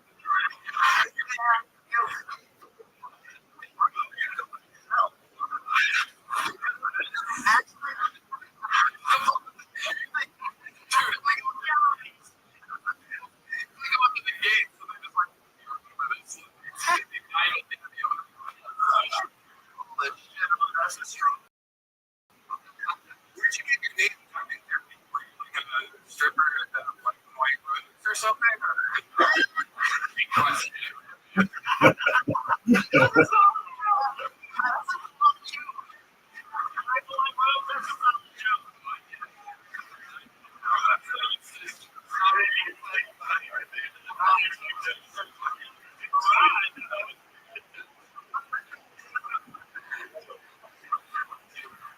What did you get the name from? Debbie? Well, it's not going to last forever.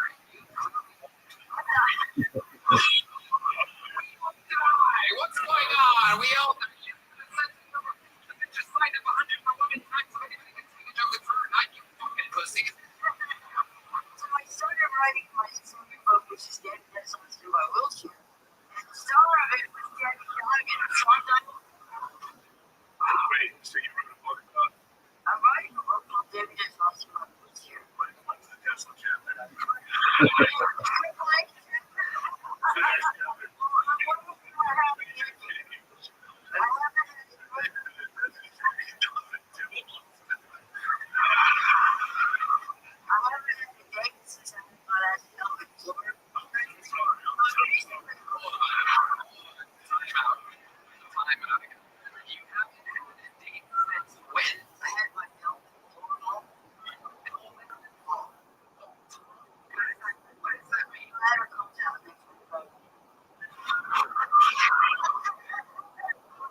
There's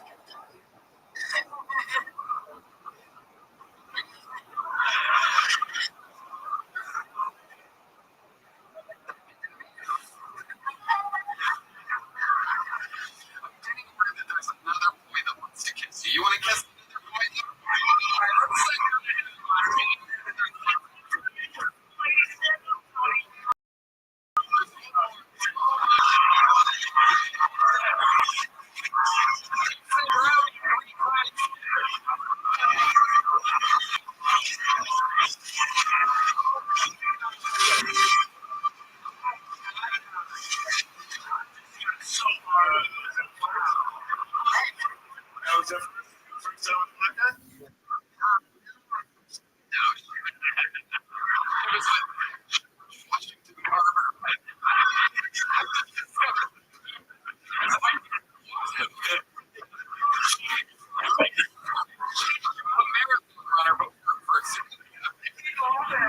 But it keeps them locking in after I learn to walk again. It doesn't be joking now.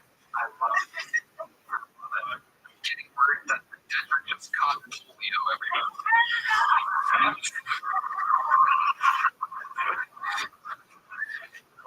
Simon Debbie, you are an legend. I have somehow run out of big jokes. You have one in the back.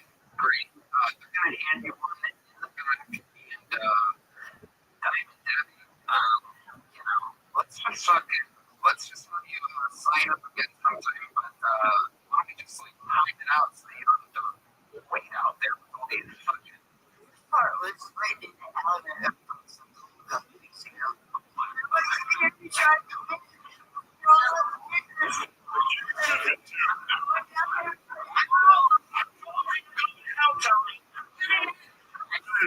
Considering these people do, they really want to be a part of the show. Be very funny. Let's get some warmers out there or something. I hate when I do it. Love it. Well, there's one with the Virgin Mary on it. You probably went to high school with her. So, get that one. We have no idea.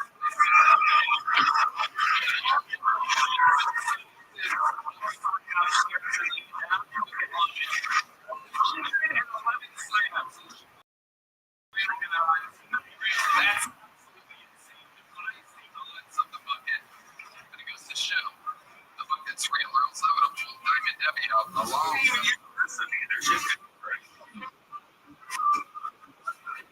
Right. You guys still been fun with that? Oh my god, she forgot everybody.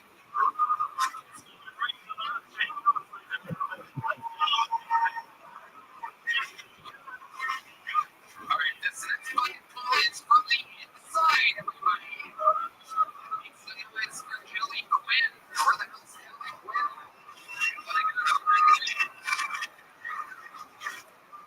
I'm lost my job. My husband's doesn't volunteering. But I feel like I've given enough back to society. I'm married a redhead. I used to be a radio DJ, and that's rad, but I got loads of handwritten fan mail, all from jail. Prisoners who did not have access to high quality paper, the pages were always stuck together. I'm passionate fans. There's one thing maybe that I clearly expressed personally. He has been asking why we saving all of his letters. Evidence. My husband's retired Air Force. The hardest job I ever had was being a military spouse. It's just, oh, that is my dick. I can't get out of partner's PTSD. And does the military recognize us? No. And how could we after being that long and that hard? I'm Kelly Quinn reminding you to be patriot and serve those who service our country. More serious sense of the night. Welcome to the show, Kelly. It's your first time on, correct? I was on about a year and a half ago. Oh, okay. I don't remember you with the new hat. I didn't know they made hats in uncircumcised penis. I've been married 27 actually never seen uncircumcised penis, so this is what it is. Literally, the word is the worst sound of all time. The world is saying, are you wrong?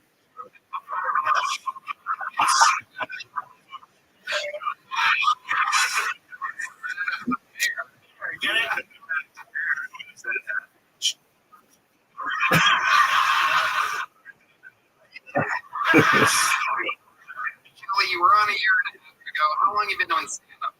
3 years. 3 years. All been here in Austin? I am actually, I live in DFW.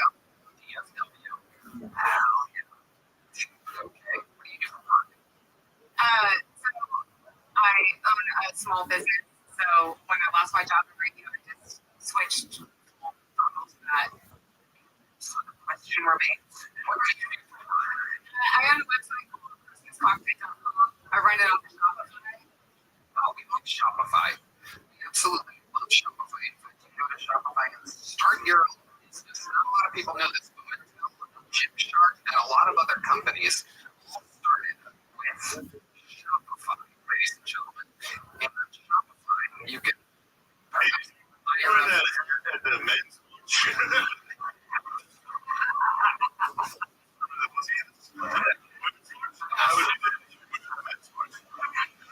They were the people. Goddamn, dude, this is gold.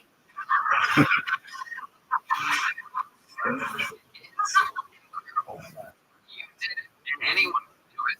Create email and social campaign for great customers wherever you scroll. Shopify grows with you. I love Shopify. That's right. Shopify.com/Shopify.com/Tony this year. Shopify on your side. Okay. Kelly Quinn, tell us the craziest thing about your life. I've lived in 4 countries. 4 countries. Japan, America, England, and Italy. Okay. Which one do you like the most? America. Very good. How long were you in Italy for? 3 years. 3 years. And yet you don't have a degree. So we're absolutely incredible. Where in Italy did you live? Amelia Romano, in Ferraro. Okay. See, senorita. Very good. Kelly, you're really alive and husband. No. When I married him, he was redheaded, but as a Christian woman, I believe I could bring it away. And I did.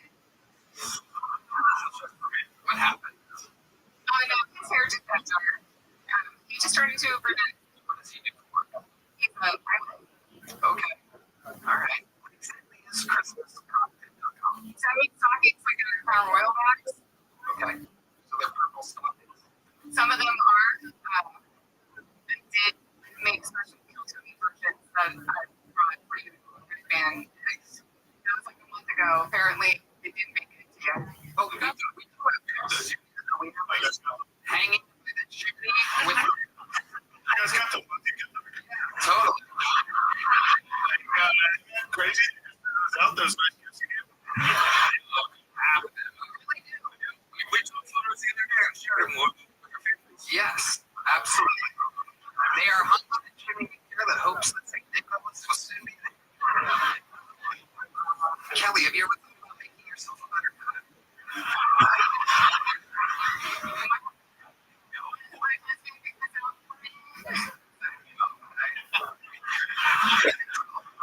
He doesn't want you looking at other dudes. Very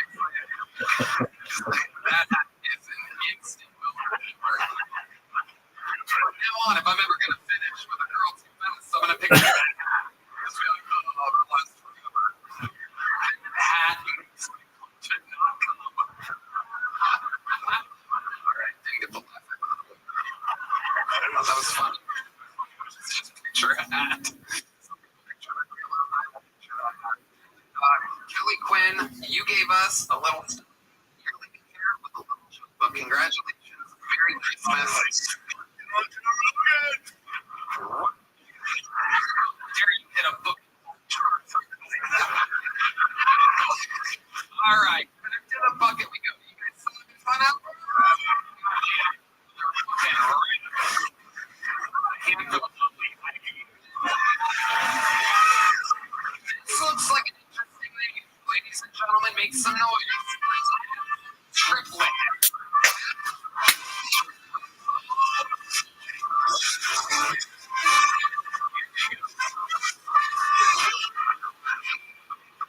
So tadpole triplet, everybody. Here we go. The clock has begun. You ever walk into a room and there's this motherfucker there? What the fuck is that like? I appreciate you looking at your little time back in there. They don't let me out much. I bet you go to a really dark place like this. Electric. That's all the future is bright. And tell her what to do. No, I am not taking this future. Colors sensitive. Ladies, slide in the deal.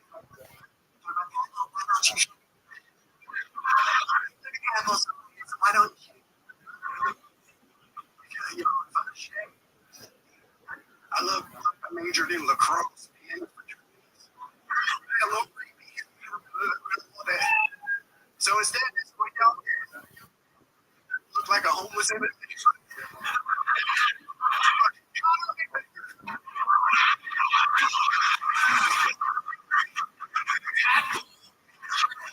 Right. Who the fuck is this guy? Tagging the Connor McNager descended welcome tadpole triplet. Your first time in the show? Yes, sir. Welcome. How long have you been doing stand up? 39 years. Really? Yes, sir. Performing on stage for 39 years. Yes. How old are you? 49. I'll be 49. You started stand up when you were 10 years old. I did my first high five in the 6th grade. Dallas show. Are you serious? I swear to God. Okay. You were 10 and 2nd grade.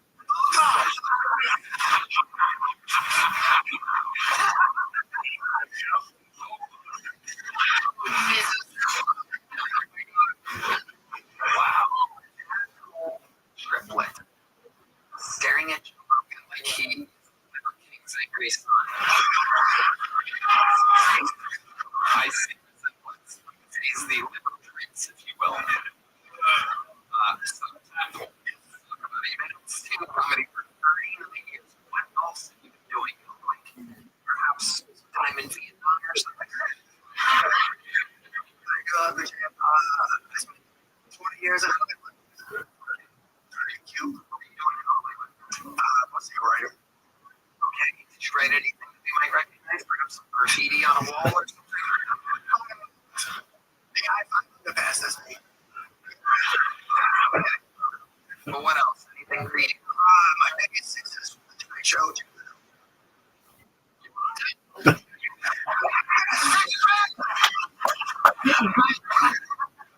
Explain to us. You were a staff writer on the Tonight I was staff. For the Tonight Show. I was assistant singer producer. But the guy I worked for had a lung transplant. I spent 6 months just in the producer role trying to learn how to write. You were in the studio in Burbank. Wow. How long did that was? It was 25 years ago. Bill Clinton was the president.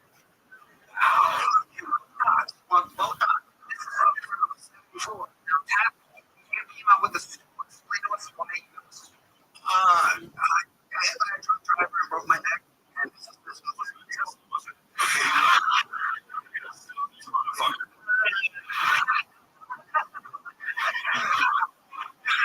My God, with an actual neck. And I was looking at the race to perform. You've been actual working on it. Yes.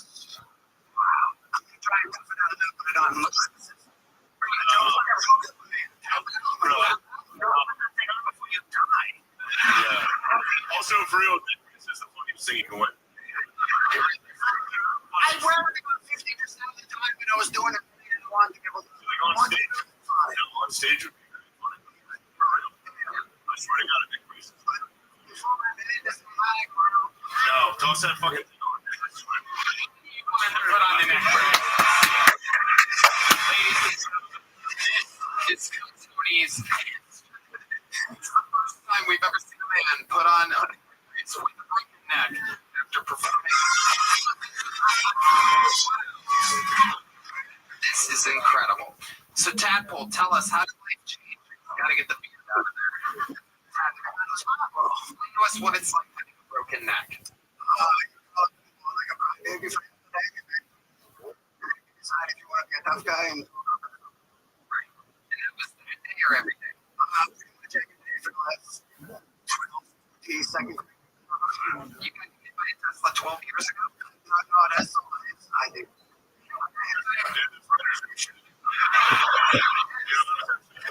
Shit, that's like a joke. Yeah, I got hit by a drunk Russian diplomat's daughter. Bill Clinton, Russian diplomat. Okay, hold on. When was this?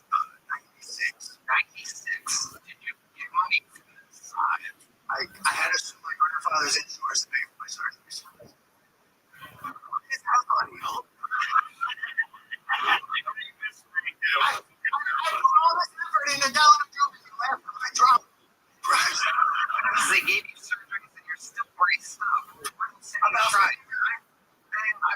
I got about my recovery, not what happened. I'm ready for that. Everybody's got a fucking. I don't know. You're perpetually have more than braces since you were a kid. No, I was almost 19. Right. So you're almost 19, you broke your neck, you're 46. About 50. If I don't have something I can lean on, right. But you're shit. I sit on a stool and try to do stand up. What is the injury? I'm fused front back 367. All the way down. No, it's just that you know. Wow. You know, that's I kind gotta go up and down, but I don't want to because it's around my brain stem and the smart slim. And I don't want to strangle out my titanium. of, I will say that. You know, the most fucking place I've ever seen.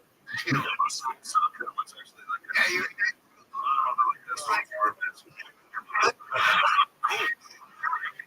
This is my dumb podcast moment. Hold on, let me. what's that do? Like traction. I was like traction. And I can't do it because I lost my jaw. So what's up, Jim? What's up? Your story is absolutely incredible. You ever sit on a park bench and talk about how life's like a box of chocolates?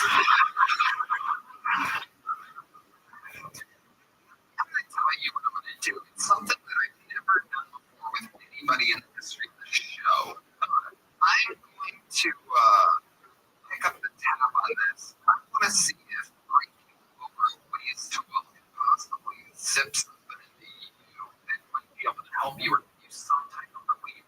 We are friends with people of ways to provide unbelievable life.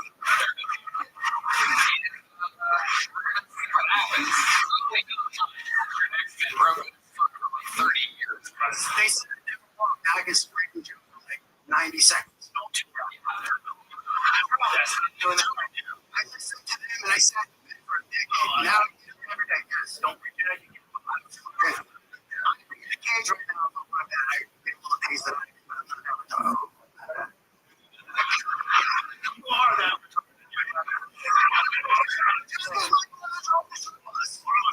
Dabble one of me and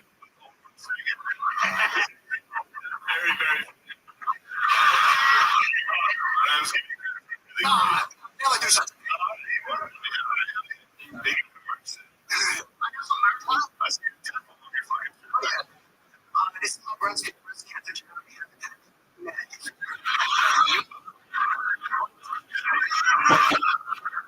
What happened? Oh,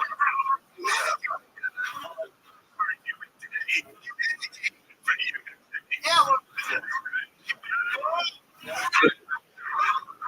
you're a wild boy, Todd. You live here in Austin now? no, I'm about 300 miles away. Okay. Where are you? I'm in the Halford area. Okay. I'm not really there, but I'm there. I was in LA for 20 years, the whole world shut down, everyone got retreat, and then I was like, my brother's down there, I was like, I live in the basement. That makes sense.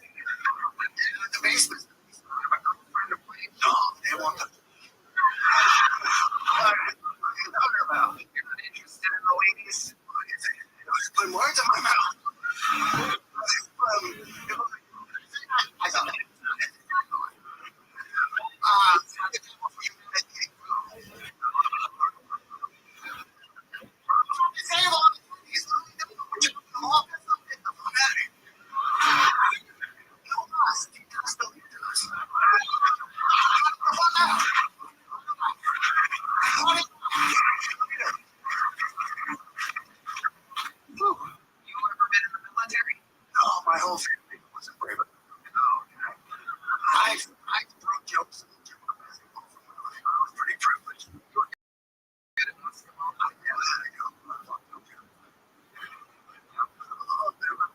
can't understand what you're saying.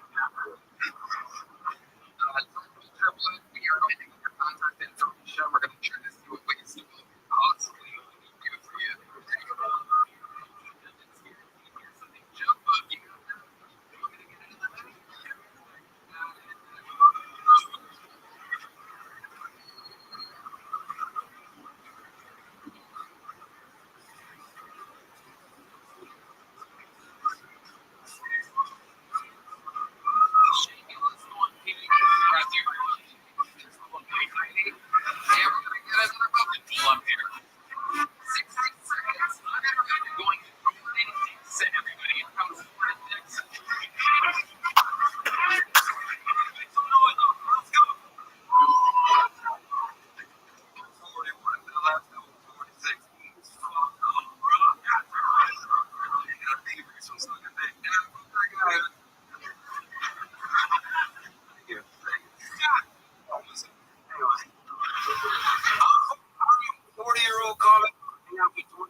Strip club tonight, and they were all making a read, and I'm trying to take for my lap dance.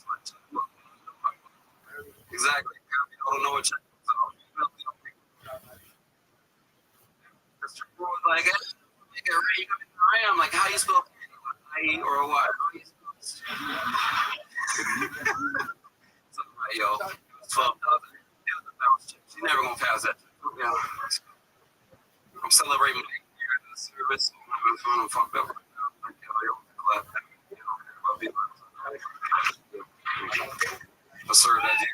I served as Jehovah's Witness, so for you, this is a rough night. Handicapped people more than you like half black people. Let's go.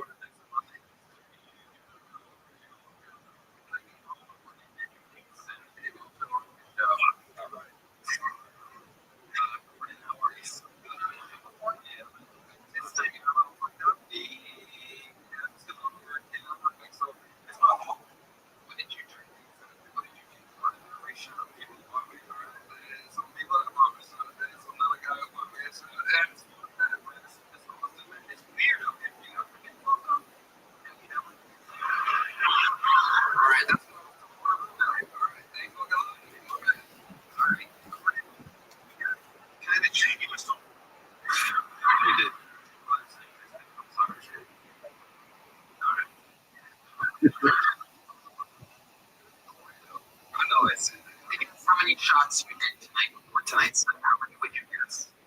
Just strong 3. I did a strong 3. I did a strong 3. But I'm all sorry. I shouldn't do any at all. I just stopped drinking at this point. I'm fucking, you know what I mean? All right. I'll let you all these things.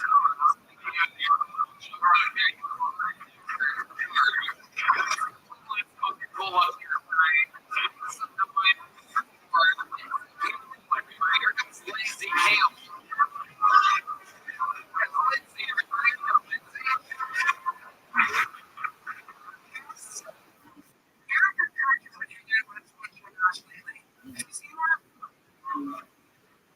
She's trying to convince people that she's not racist. What she does, put her fingers through people's hair when she hugs them. You can tell she doesn't have a single one of them.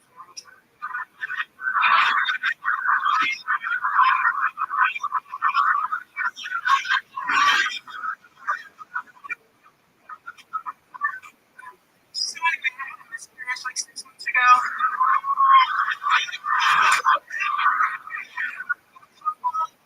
Days after that, my husband was fingering me. And he got on his hand and Google told us it's 3 pregnancy matter. Relax, guys. At least you have to hold their baby.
what you said. Well, I remember when I was drunk. It's the penis thing, I promise. I was looking on my street and he told me that if I ever brought it to this, he would like throw the bag. Throw the what against the wall? I said I was going to bring a snake and then I didn't get out of it. Annoying. You got Duncan said you're good killers. Those of you that know what their red bands like after the show. Said shit for real. Real good man. Kill your snake. Lindsay, what do you do for work? I'm a bellboy now. Yeah, I work in a hotel. I make tips, so I offer to give people ice. Unless they're Mexican, then I offer to polish it. Hilarious. Real Sonny, love that. What else is going on? Like anything else crazy we should know about? I just been in like 6 months and it fucking sucks. Yeah. It's the point. Yeah, it's a bellboy thing. And then we got our dog's feet, so she has a tattoo now. It's a swastika. It's because she's a German Shepherd.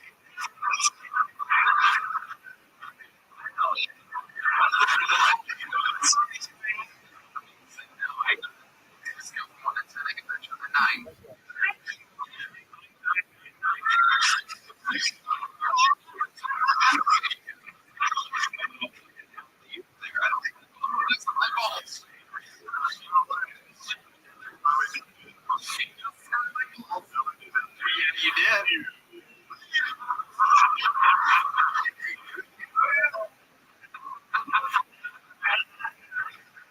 Lindsay, we love you. A great setting. Here's the big joke.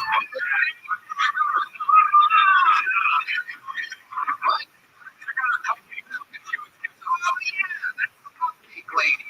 Yeah, obviously getting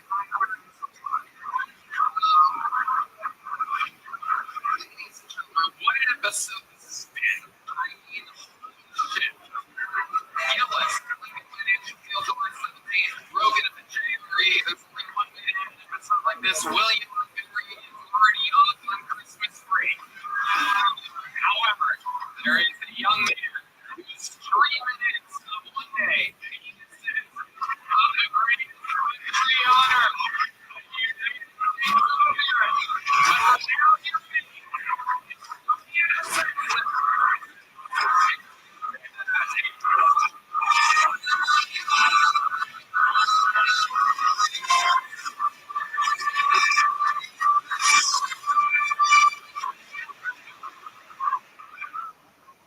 So, everyone's terrified of AI. It's not. Footwork, sir. It's not your business. You have only 6 months left.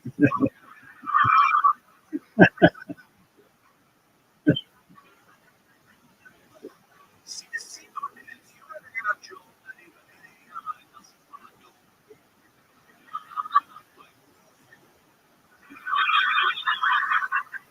Under the Texas sun, even AI is like,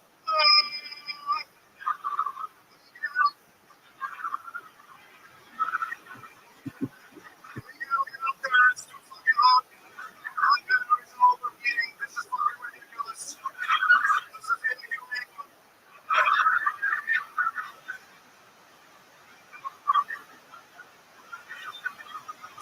I don't know what's stand up. I'm not sure. I think AI is I don't know what they want to stand up. Too perfect. People dominate the perfection. People relate to mistakes. AI ain't about that life. AI ain't gonna save everyone. AI ain't gonna show his different compromises.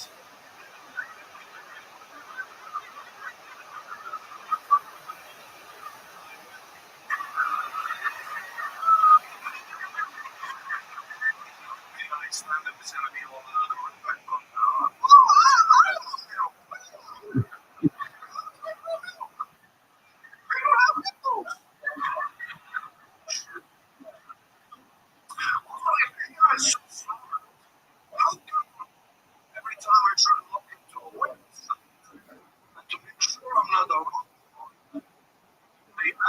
to identify 3 traffic lights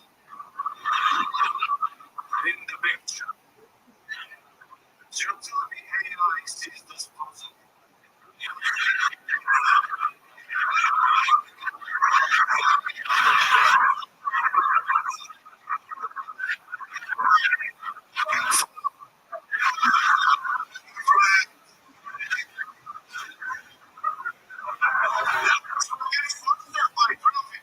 What the fuck is a Waymo?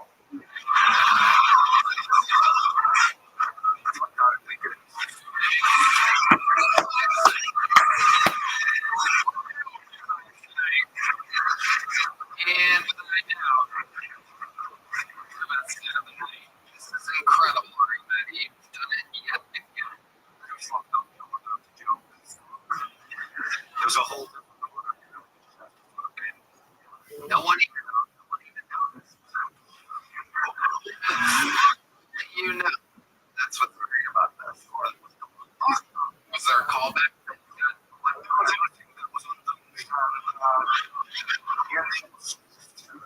Worked out great.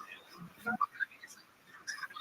This set, because it was so brilliant, so funny, such great delivery, so crisp, and give a little behind the scenes inside scoop that I normally don't really ever do, which is that when we were flying back from the gig on Sunday, I said, by the way, Monday's going to be fun. Rogan Gillis, and you go, fuck, I got nothing.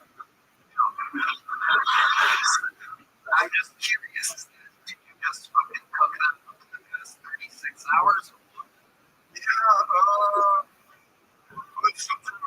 Just but I knew it was logical, and if you get in front of a crowd that likes me, when you're bombing and you're like, well, somewhere there will What I love about that, 2 minutes, 45 seconds, you wrote that in 36 hours. I had a guy on stage earlier that's been doing it 39 years, and his minute wasn't nearly as strong. He left with a diagnosis of stem cells. I wouldn't laugh about that moment. No, I do for real. Yeah. Unless you touch it at all, in which case it will fall apart immediately. That's why, like, when I did MMA, so we'll find out quick if you got it. Ari Madison is a professional fighter, 0-3. 0-3. He knows how to shadow box. Yeah. He's undefeated against the shadow. That's what we call Dietrich Flynn behind the scenes.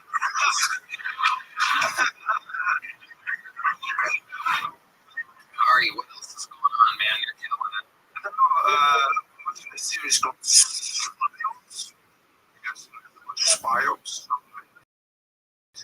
Is the most Israeli Secret Service. Okay, tell us more. I will. See, like usual Secret Service, CIA, MI6, they gather information, and then they kill the guy. But with cyanide, it was understood. Nobody knows what happened. Mossad gathers no information. And they just blow up the whole building. Mossad points at civilian casualties. But then always doing the miles and things they did. Dude, this is one episode. Okay. That's one episode. They were after a guy who's a Palestinian terrorist member of the Black September. They killed him. You'll make it that they were.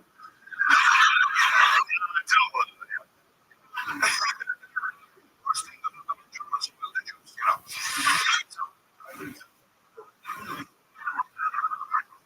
So they're after one of the neighbors, okay?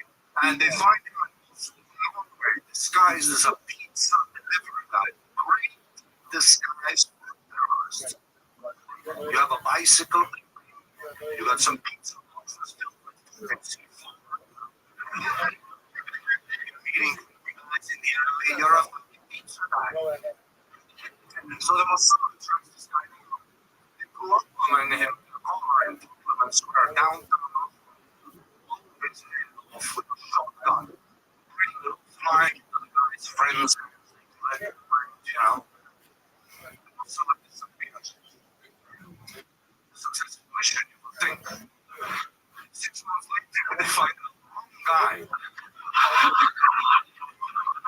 Regular pizza guy.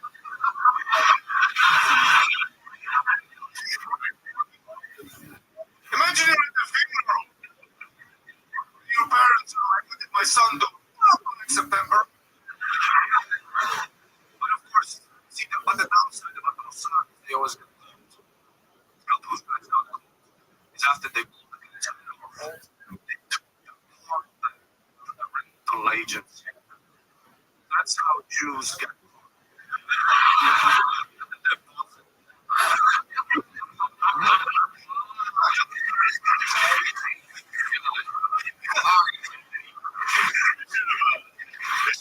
You ever see the movie Munich? It's about that. It'd be weird if a movie would go if they included that scene. They're like, man, these guys are so sly and smart. Yeah. One scene, there's that motherfucker.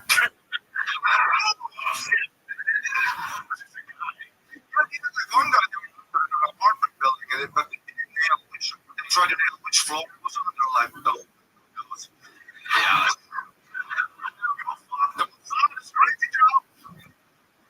No one does it. The Jews.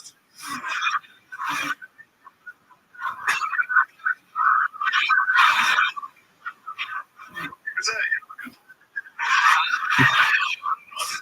What's that? No, I had it sent away on top of my Christmas tree. It's us. I'm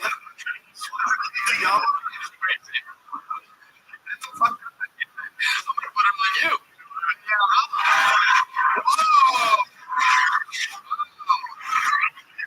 Oh my God. By the way, Heil Hitler. Like this. Second Jewish thing Red Band's done this week is to take coupons into a Wendy's with them.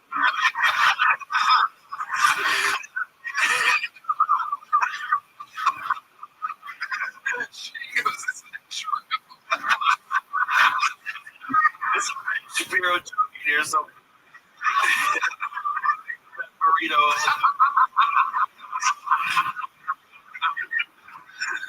Oh my God. All right, Maddie, what can I say? Set of the night, the fucking interview of the night. On tour! I'm on tour! They're really low! Alright, Maddie. All right, Maddie.com. See this man's full length set. You're not going to fucking believe it. You love it the minute. You'll love his hour. Joe Rogan and Shane Gillis. Let's see what Chris Rogers drew over there. Oh, Shane Gillis. Look at that. That's a very nice picture of him. Give you a little.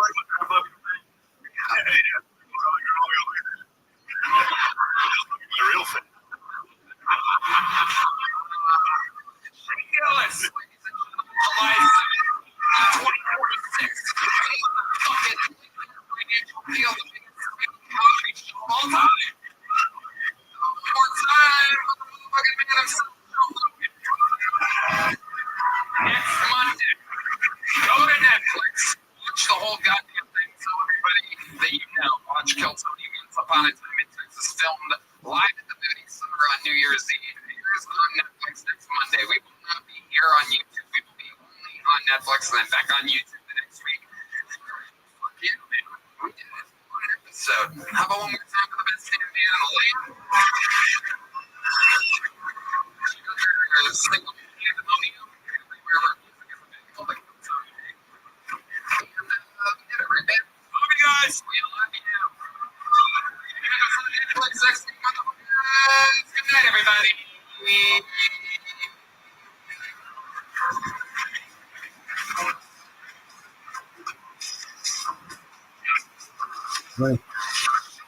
Red cat. 7.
Who the fuck? Please.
Comedy. And he just jumped up on the stage. And you saw that live. It was a part of the show. We call ourselves the number one live comedy podcast in the world. That's why not. Number one free podcast. And he just jumped up on the stage. You saw that live. That was a part of the show. Why we call ourselves the number one live comedy podcast. That's why not. Number one free comedy podcast. And he just jumped up on the stage. And you saw that live. That was a part of the show. If you're wondering why we call ourselves the number one live comedy podcast, well, that's why not. Number one pre-paid comedy podcast. And he just jumped up on the stage. And you saw that live. That was one part of the show. If you're wondering why we call ourselves the number one live comedy podcast in the world, that's why not. Number one pre-paid comedy podcast. And he just jumped up on the stage. You saw that live. That was the live part of the show. If you're wondering why we call ourselves the number one live comedy podcast, that's why not. Number one pre-tape comedy podcast. And he just jumped up on the stage. And you saw that live. That was the live part of the show. Wondering why we call ourselves the number one live comedy podcast in the world, that's why not. Number one pre-tape comedy podcast.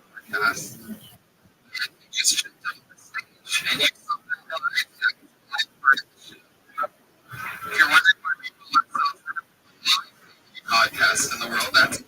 Number one free comedy podcast. And he just jumped up on the stage. And you saw that live. That was the live part of the show.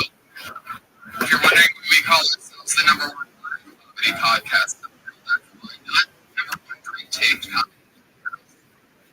And he just jumped up on the stage. And you saw that live. That was the live part of the show. If you're wondering why we call ourselves the number one live comedy podcast in the world, that's why not. Number one pre-taped comedy podcast. And he just jumped up on the stage. And you saw that live. That was the live part of the show. If you're wondering why we call ourselves the number one live comedy podcast in the world, that's why not. Number one pre-taped comedy podcast. And he just jumped up on the stage. And you saw that live. That was the live part of the show. If you're wondering why we call ourselves the number one live comedy podcast in the world. That's why not. Number one pre-tape comedy podcast. And he just jumped up on the stage, and you saw that live. That was the live part of the show. If you're wondering why we call ourselves the number one live comedy podcast in the world, that's why not. Number one pre-tape comedy podcast. And he just jumped up on the stage, and you saw that live. That was the live part of the show. If you're wondering why we call ourselves the number one live comedy podcast in the world, that's why not. Number one pre-tape comedy podcast. And he just jumped up on the stage, and you saw that live. That was the live part of the show. You're wondering why we call ourselves the number one live comedy podcast in the world. That's why not. Number one pre-tape comedy podcast. And he just jumped up on the stage, and you saw that live. That was the live part of the show. You're wondering why we call ourselves the number one live comedy podcast in the world. That's why not. Number one pre-tape comedy podcast. He just jumped up on the stage, and you saw them live. That was the live part of the show. You're wondering why we call ourselves the number one comedy podcast in the world. That's why not. Number one pre-tape comedy podcast. And he just jumped up on the stage, and you saw that live. That was the live part of the show. You're wondering why we call ourselves the number one live comedy podcast in the world. That's why not. Number one pre-tape comedy podcast. And he just jumped up on the stage, and you saw that live. That was the live part of the show.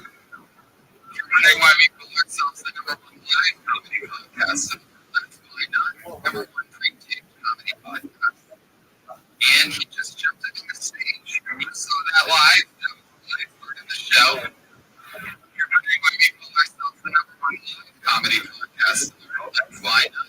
Number one pre-tape comedy podcast.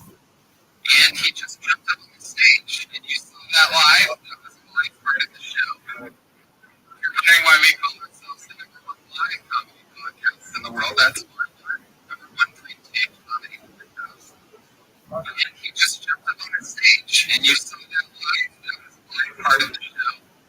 You're wondering why we call ourselves the number one live comedy podcast in the world. That's why not. Number one pre-tape comedy podcast. And he just jumped up on the stage, and you saw that live. That was the live part of the show. You're wondering why we call ourselves the number one live comedy podcast in the world. That's why not. Number one pre-tape comedy podcast. And he just jumped up on the stage, and you saw that live. That was the live part of the show. You're wondering why we call ourselves the number one live comedy podcast in the world. That's why not. One pre-tape comedy podcast.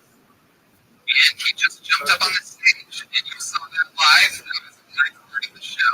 You're wondering why we call ourselves the number one live comedy podcast in the world. That's why not. Number one pre-tape comedy podcast. And he just jumped up on the stage, and you saw that live.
Is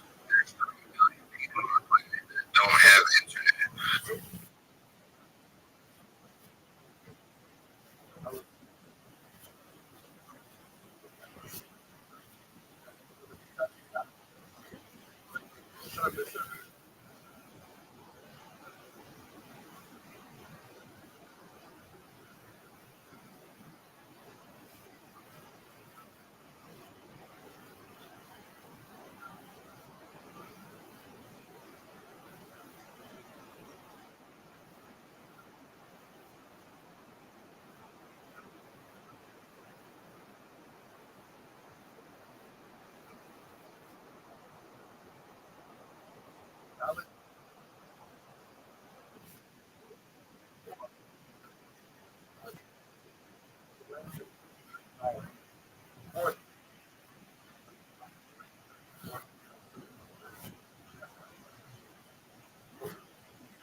What are some subjects on which you have any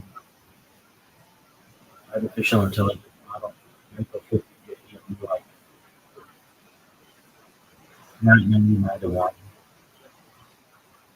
Like what are some things that you think like a list of like 100 things where you think that 50% of it can be true, 50% of it can be false?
Griff, how you living?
I may not always love you, but long as there are stars above you, you never need doubt. I'll make you so sure about it. God only knows what I do without you. If you trip and hurt me, will next go on with me. We will show nothing for me. What good would it be? Nothing else what I do without you.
I'd be without you.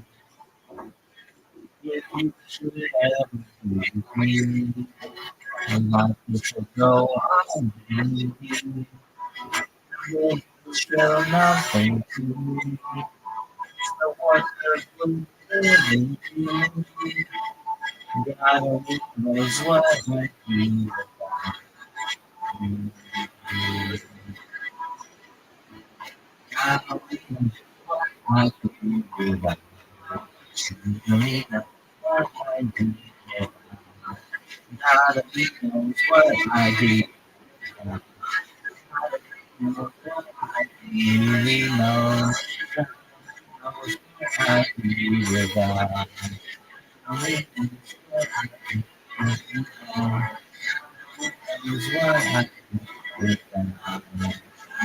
knows what I do without.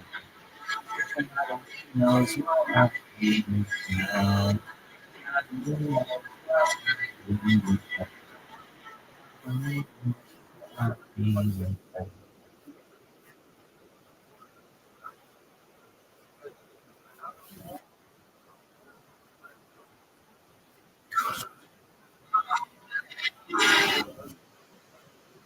Oh, what is it?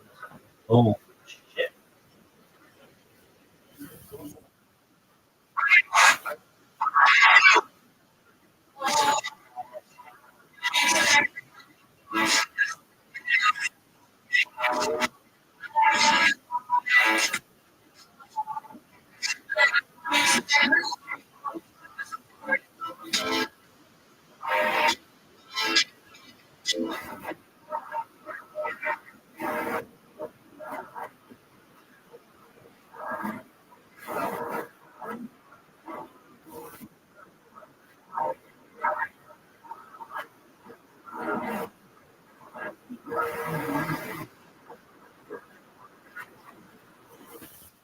Once I started telling my friends in LA that I meditate, they also meditate. They're all like, I do. So one friend was like, I'm always meditating. I was like, you are? I was like, what's your process? How do you do it? She's like, I just that's not for me.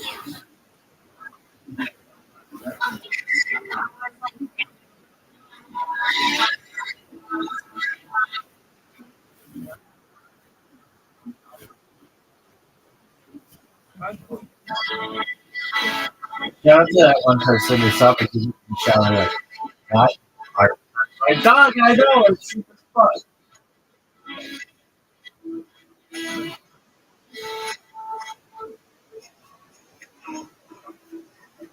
One day I hope you just love you. Preferably for ourselves above you. You never need to tell it. I'll make you so sure about it. Gotta make us what I do without you.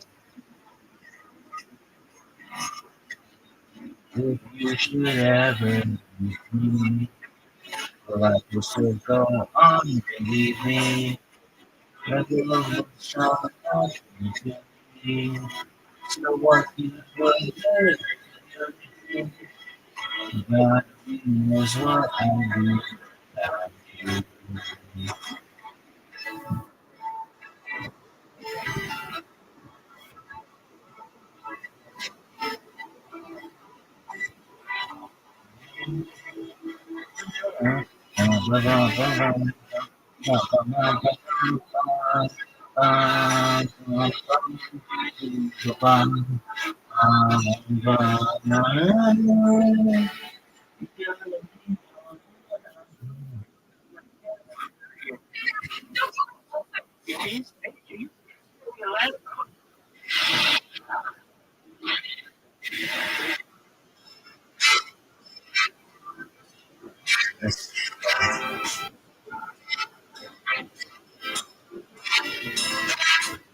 I'm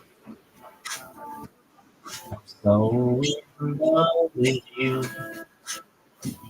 Whatever you want to do is all right with me. You make me feel so brand new. I was spend my life with you. Anything please, baby. Since we've been together, Loving you forever. What I need. Let me be the one you love to. I'll never be untrue. Baby, let's stay together. Never.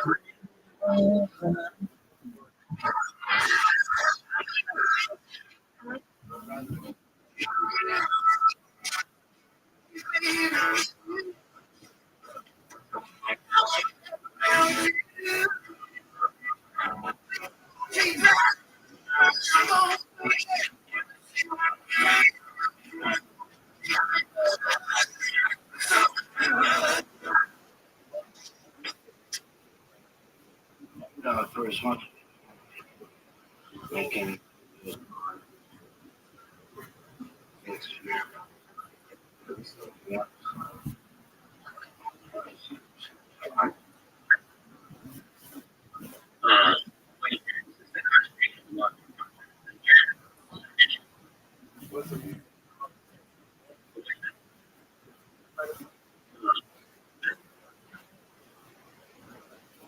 spiritual. I agree with all of that. It was wild. I agree with all of that. Especially on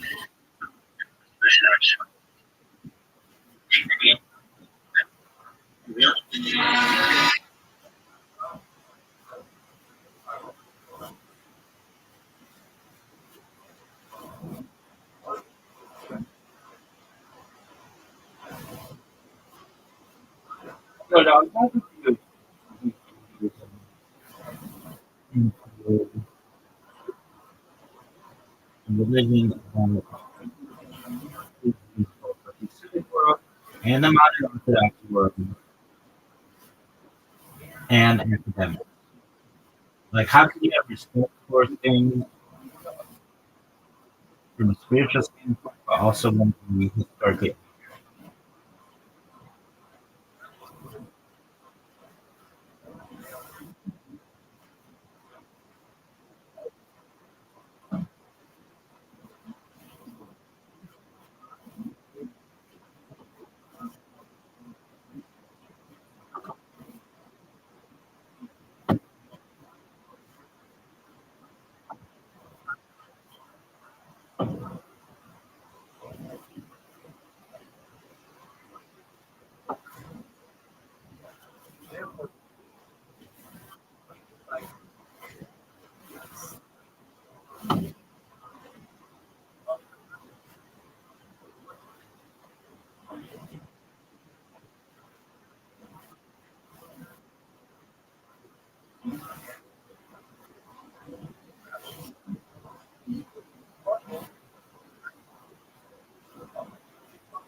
Wow.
Play emotionally.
Like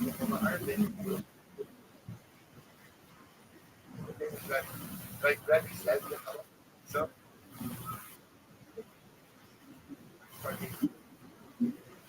go ahead.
Good.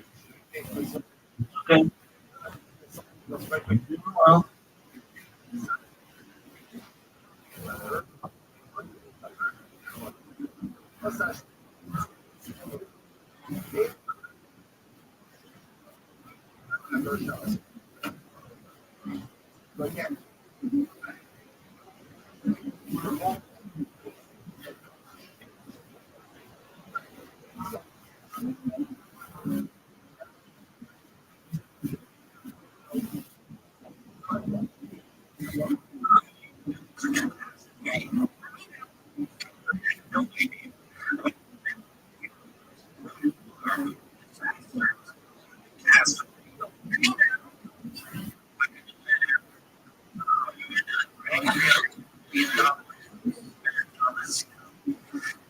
Gigantic film.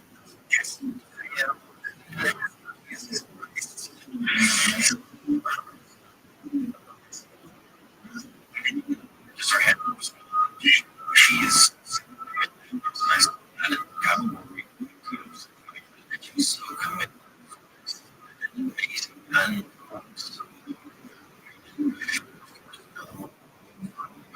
months, and it was an incredible experience. Go for this too. You know, because we alongside each other, touched a lot of people.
Anyone?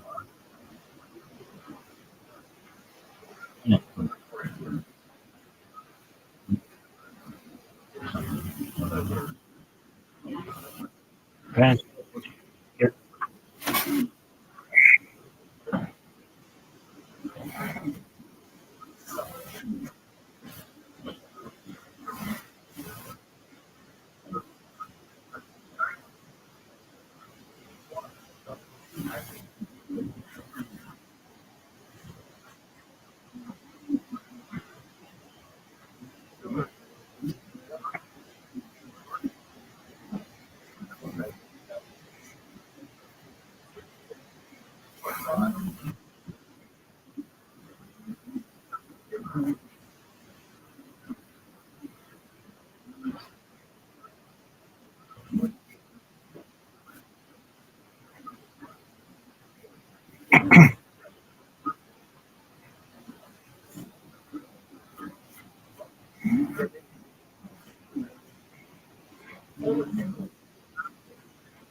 Friction.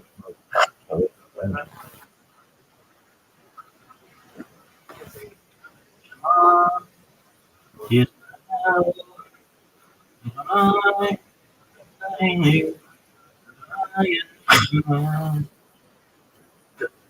Friction. Come on.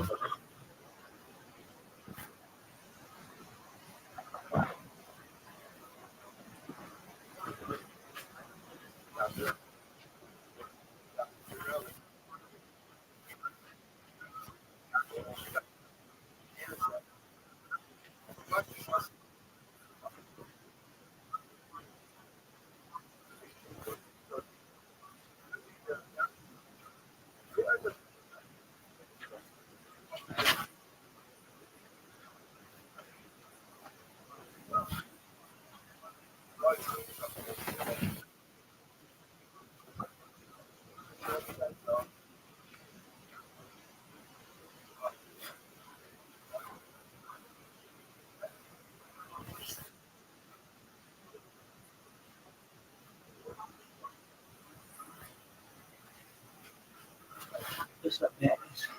There you go. Today is like the 12th day. On the 12th day of the ball on my railroad. Get to see a bunch of reasons why. I the biggest and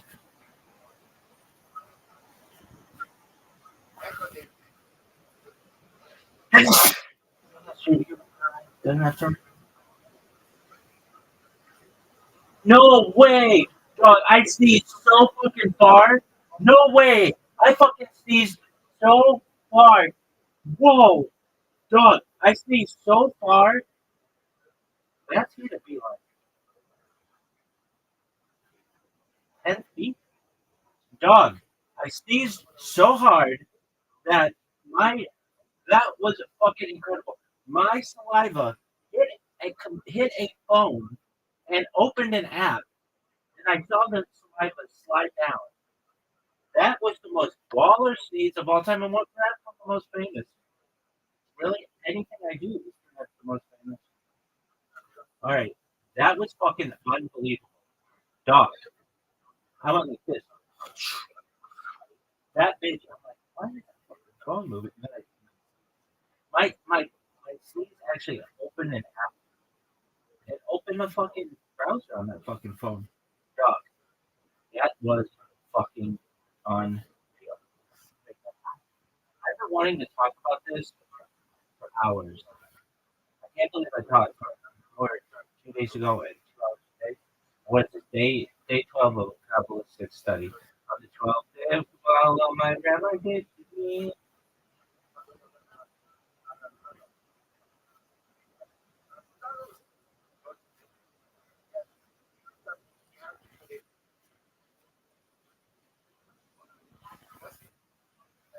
A bunch of Jewish shit that pertains to me. Really? No, I'm still in shock at these fucking things. So the professional is going to be like, hey, are you?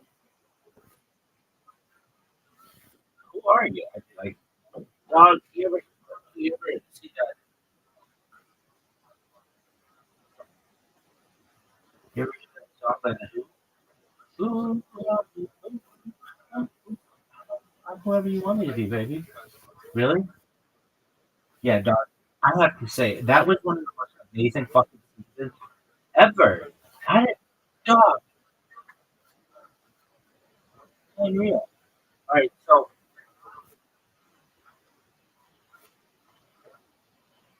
I was so excited to talk about shit. Now I'm tired. That scene was so phenomenal.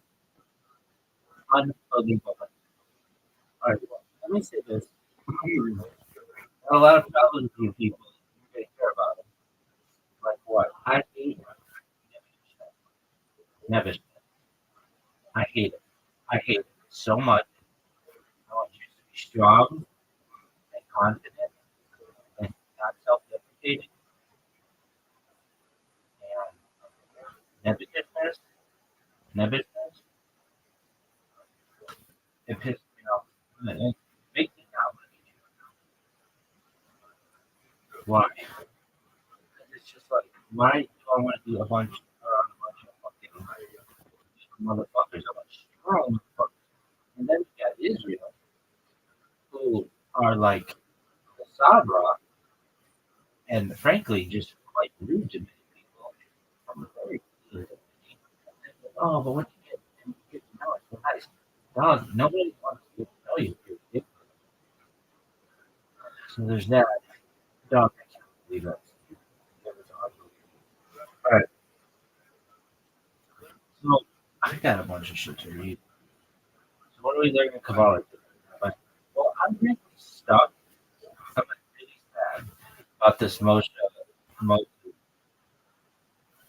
Dude. I'm like, got me depressed, dog. A little bit. Really? No, I'm still stuck in this spot. Somebody's like, how sick are you, Rabbi? I'm like, "Man, I can't keep track of how many hot dishes they give me head, and I just track of 42 body count, not the bitch who give me head. They'd be like, huh? I'd be like, just calm down. Perhaps I'm just being funny. Or perhaps you're telling the honest fucking truth. Dead nuts. And I lose track of 42. Who knows? They were like, 42 bitches in here. And fuck, I can't keep track of that one. There we go. I can't keep track of the 40. I lose track of 42. But I never started keeping track of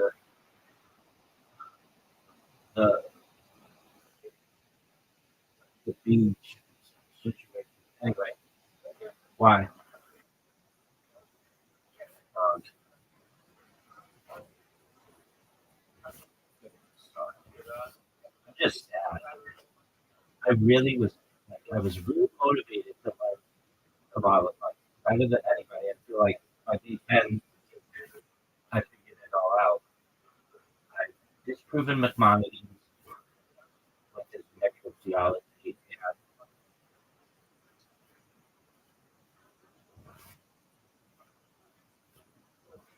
this whole Moses thing, I mean, we did it yesterday. There's a 1% chance any of that shit is true. So here's the thing. I was doing some research. Like AI, like it's not my friend, but it's like it's a tool that I use. And I was looking at it, and things gonna like reset. But,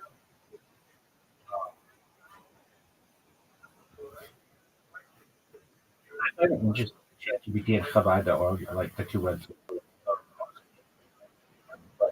But it goes to each name.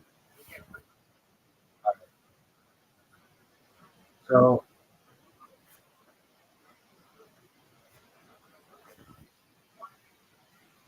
I want to say I don't like that religion isn't. I wish it were.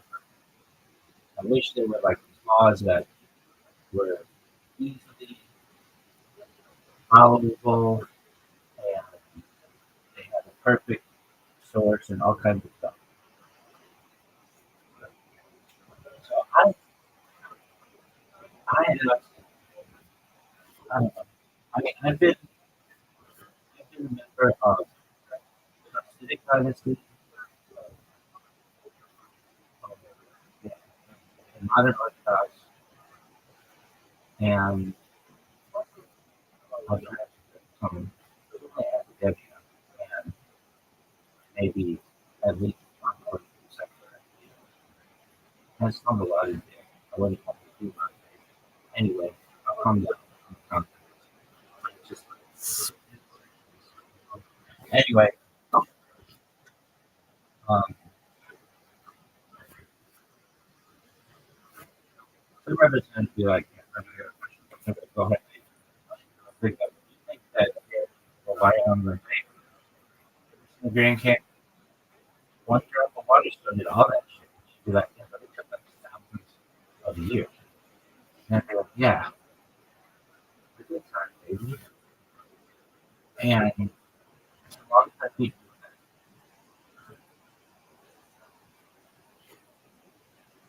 unless YouTube goes away, or I imagine that even if the archive is somewhere.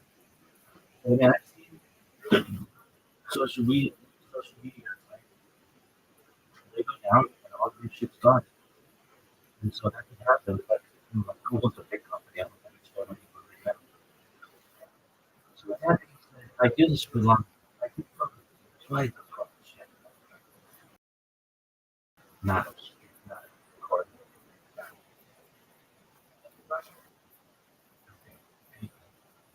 There's a chance that this goes viral. And if it goes viral, people are gonna look to me as a leader in a lot of different. And I'm okay with that. I don't really want it. If I could have it my way, I would have liked to have a comfortable position at a company, work there for 50 years, fight, shoot that, and get comfortable. Never have to worry about it. But then really just being a funny, nice, funny person and live my life. But I think just had stuff to do. Like my life. So anyway, what is it about tomorrow? I'm really sad about that because anything I really want to get into, I know it's like the fruit of the poison. I have a major issue with daily. And I only have an issue with Rabbi Moshe Feinstein, but I do bother a lot of people because we want to. They put a lot of emphasis on Kabbalah. It's like, God, it's very inconsistent.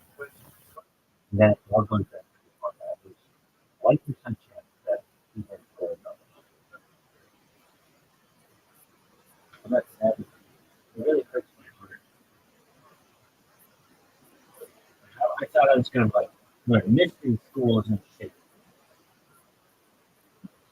And then it's like Kabbalah didn't exist before most of it. But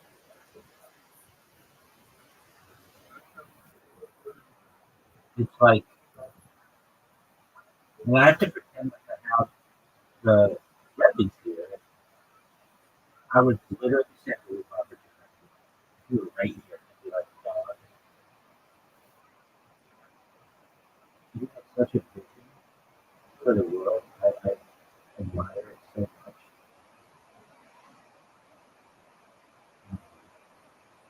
I love you. I love people who love you. But I think that some of your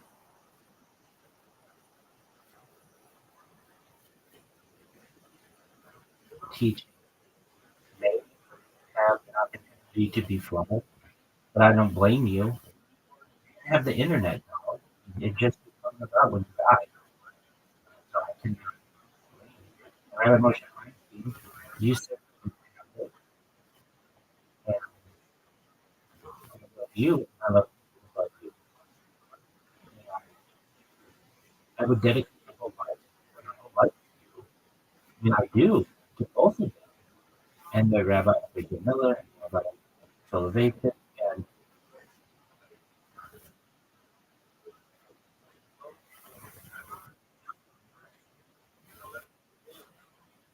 and I very much empathize with Rabbi Shimon Bar.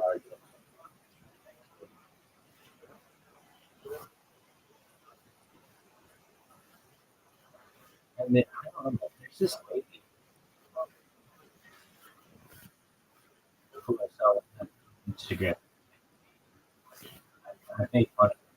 She had like yellow shorts on basically. I don't know, the canary glove. I've never heard anybody say that they were she said it. Now we kind of make fun of her today. I don't want to start my own religion. I'm Jewish as any Jew ever been. And I would say to Chabad and the press workers and the Chernobyl, the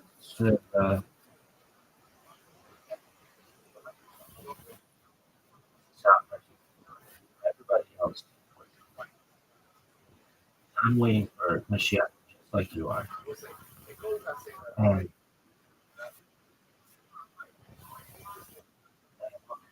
I'm sure for Mashiach.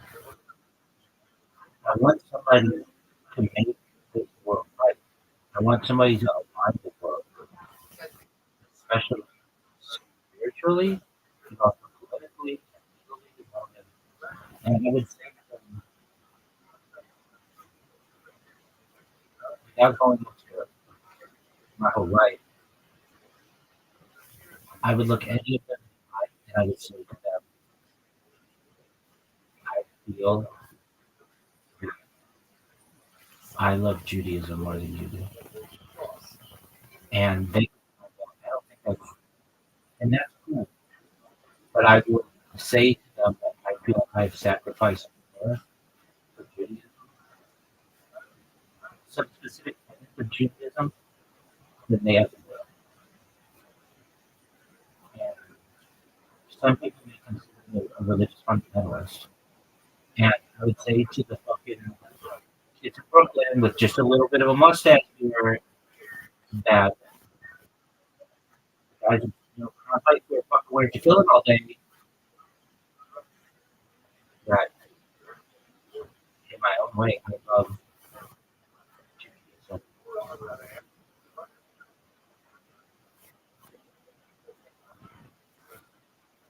as much as I love life. If they really heard my story, they recognize how much I hate uh, disorientation, and how much I yearn for unification. I would hope to listen to. I would say to them, I don't know other people who have had to sacrifice their life as I have for Jewish law, for Expo, the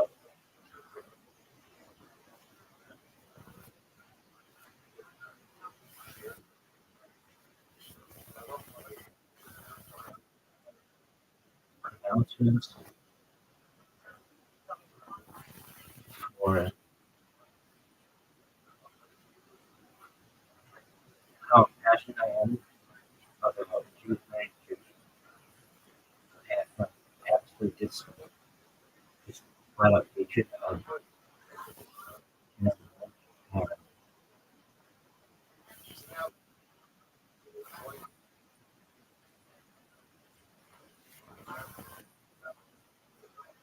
and I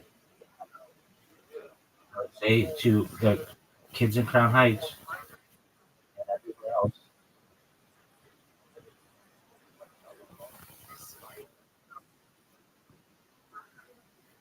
name someone who you only read about in books. I mean, like you read about a Debbie who sacrificed everything in Eastern Europe for some struggle, and I've done that. You know? um,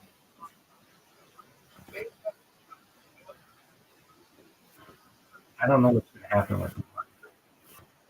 I know I'm going to do everything I can to not stop. It's the most important thing.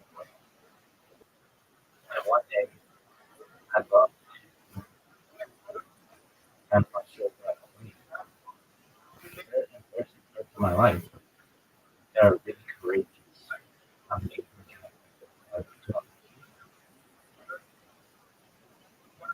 And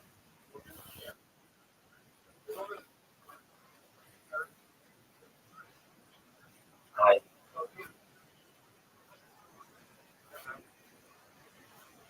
I don't know, the youth of Judaism is really important to me, as well as the Rebbe, and especially with Chabad. I mean, I was in a Chabad, I started Chabad shul, and I'm down in Chabad more times than I can. And I,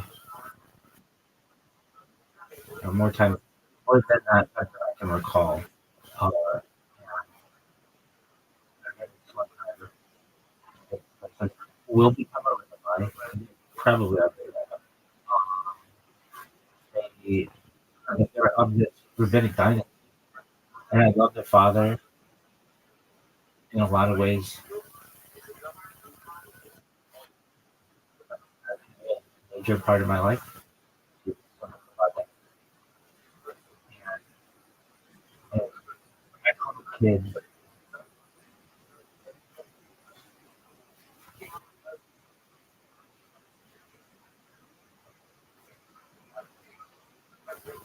this person. He was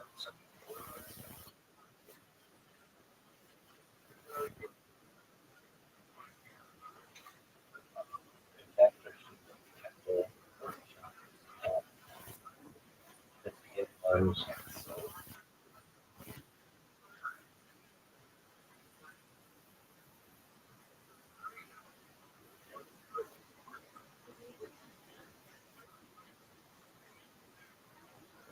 trying to come on,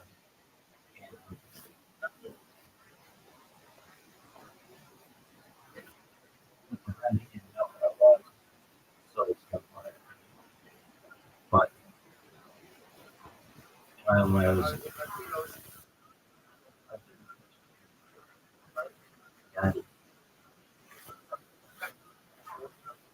he was putting to film.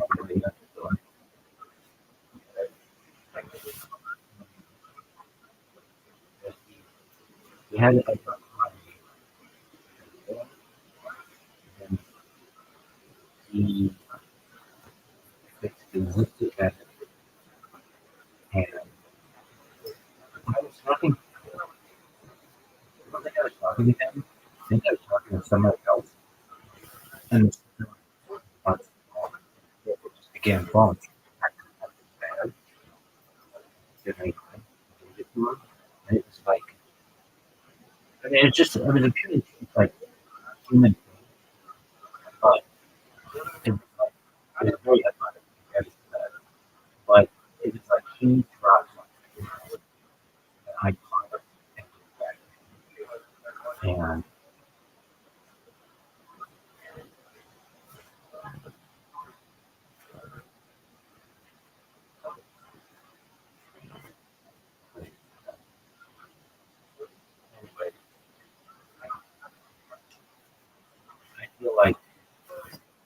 in my own way. I can do my drawing about instead of basically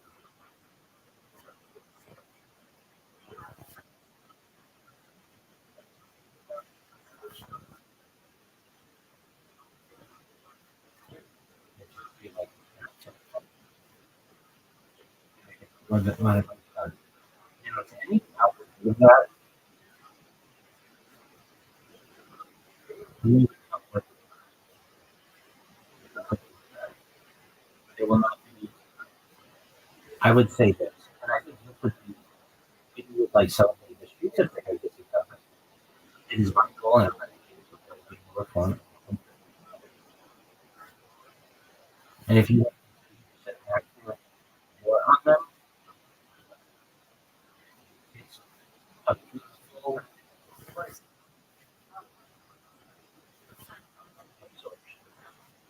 out of their philosophy. I would say 300 years ago,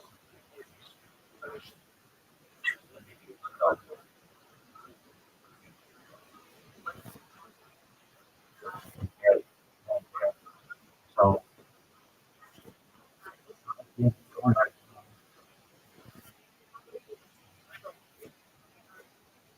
the thing is, I know if I could do my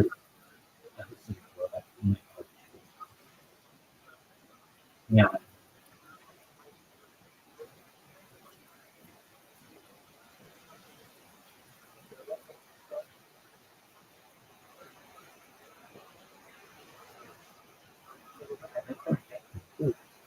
and that's funny if they do. I would just have like years of my life talking to them and you know, but I do want to do that. I don't love everything. I wish I could. But deep down, I wish they could. They want to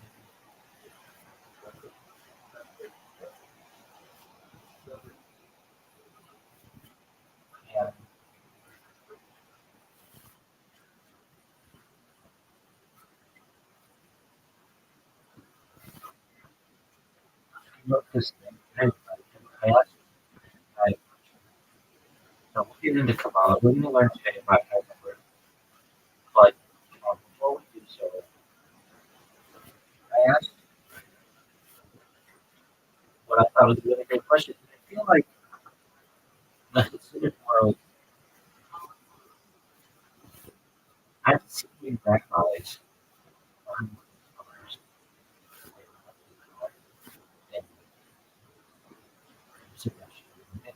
they're not defined. And so I don't fear them. I love them.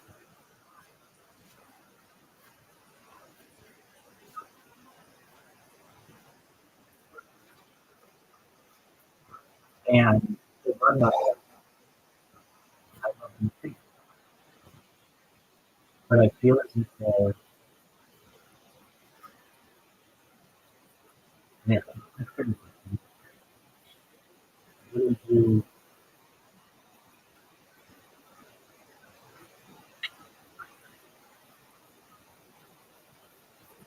what do we do in a situation like this? And this happens. And it leads to great pain.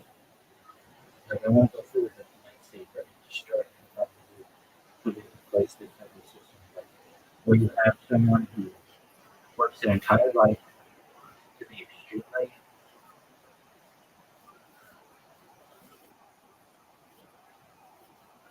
devout, pious, righteous, and for whatever reason they're not able to make whatever whatever reason, whether they can't afford it, whether they can't afford it. And then you have a situation where some strong individuals, some who moves to the United States, finds some shit. So they have children. And their child has really put on his own car and you're Jewish. And I don't consider them Jewish. And I would say to Benjamin Netanyahu and any other prick in this fucking country that you lying. And I speak very critically Israel on some policies. Somebody one of the major policies is the religion. It's a secular country under the guise of religion. And I know that I met this. I get it. There's a yearning for the Israeli crowd to want to be religious. They just don't want some of the bullshit. And I get that. And I'm like, they have a very difficult. And I feel like we can find a happy medium where we can align modern orthodoxy and secular world of Israel. And also, that person who's a child of Israel, they need to convert. No, Israel needs to see that as Israel is a disinvestment. They don't see that as Jew. I don't. Not until I see them keeping what we're going to consider the bare minimum. That's Israel and Jewish life. I'm not saying that they have to go. What?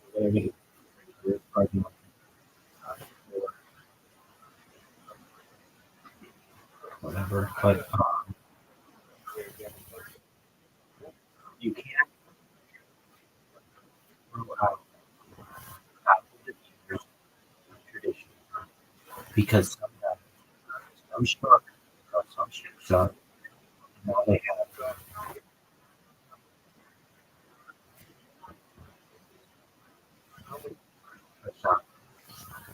So what do? We just it just they just have to become religious. And I'm not saying that they have to become religious. They have to become religious to some extent. And it's really fun to be religious. As any religious person, it's really fun to be religious when you in some ways some of us take care of it, very low. But we cannot have an idea where there is anyone on what is and I'm an engineer. And I mean the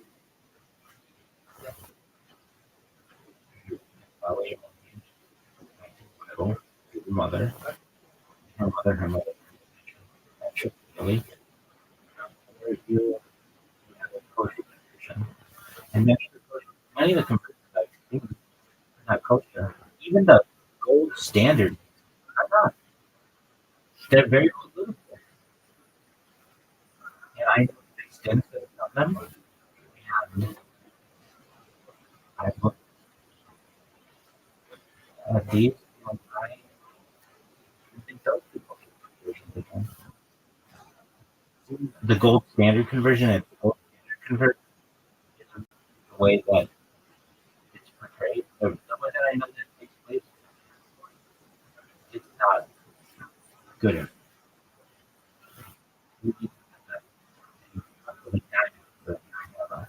All right, so what's the same here? I'm tired of talking.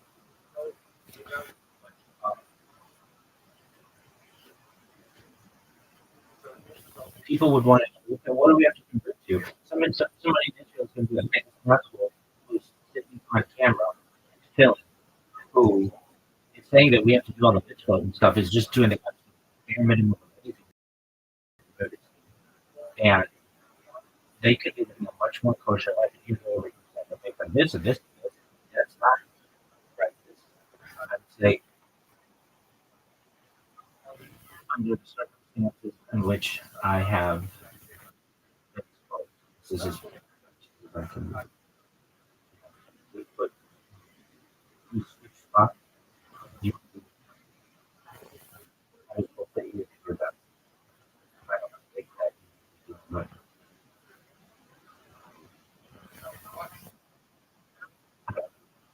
maybe you would be your life. And this may mean a bunch. What the stream is going to do is it's going to give me a lot of notoriety, and it'll give me a platform to be able to talk and teach and things like that. But if I didn't have the streams, I would still feel this way. I thought this way before the streams.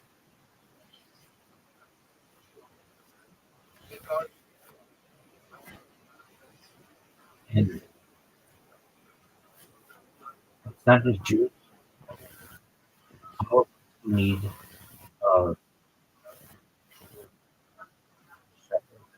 some say shelter. Have you ever seen for an extra before? Um,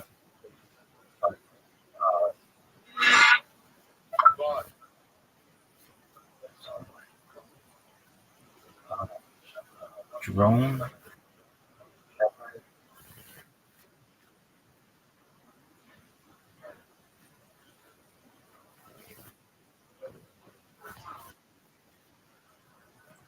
Yeah.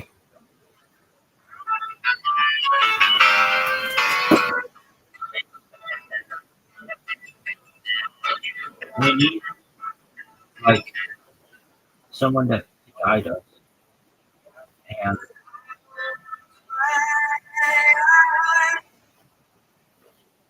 I'm doing everything I can. And if you don't want to listen to what I say, it's cool. I'll let him do work if they want. I can tell you this. I have in my life published some to other rabbis. I want grandson. I think that'd be really cool. I think it's real. I talked about this previously.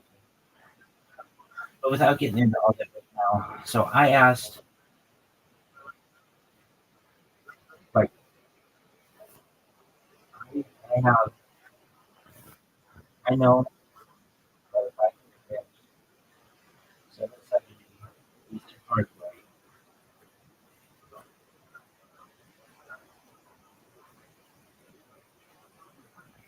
what I have to say, that what I have to say is well, everything else is cake. Cake by the ocean, baby. Which would be a. I've got so much to spread. But I know if I don't have 770 behind me, I can give a shit about whatever street the building is going to be on, and whatever, I mean, like King Highway, or I can give a shit about Rothschild Boulevard and tell people none of that matters. The only thing that matters to me is 77 Eastern Parkway.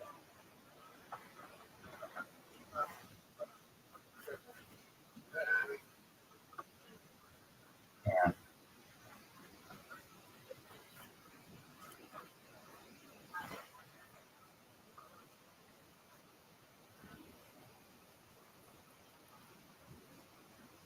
if I don't have some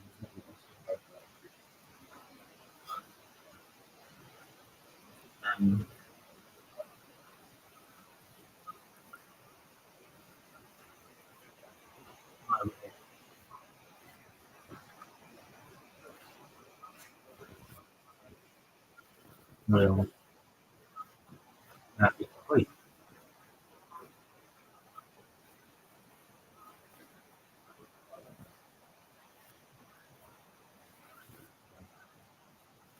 Right.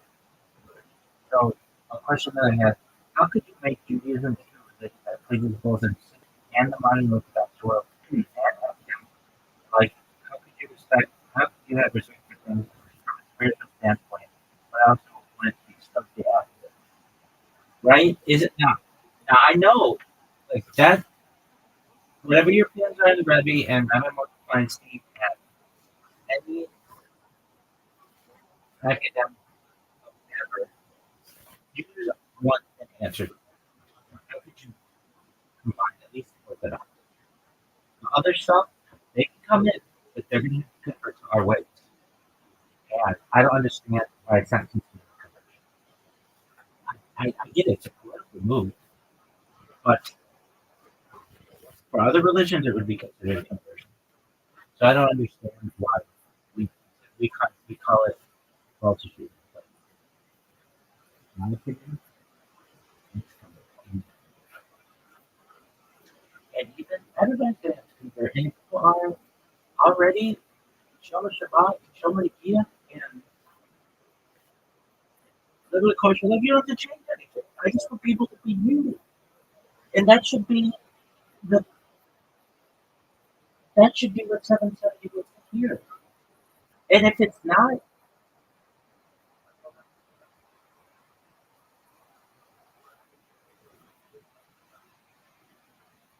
then you're doing it wrong.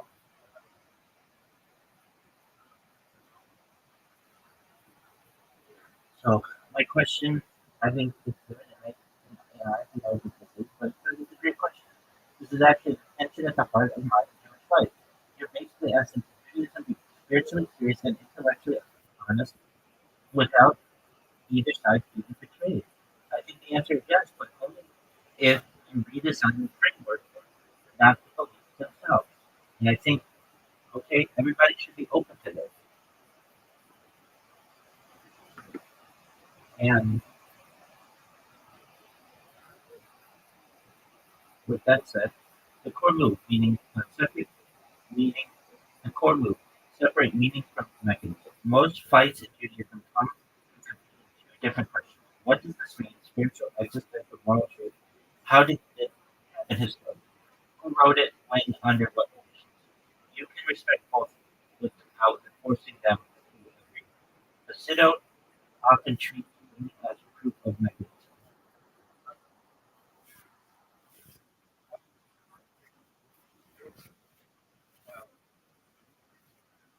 I don't know.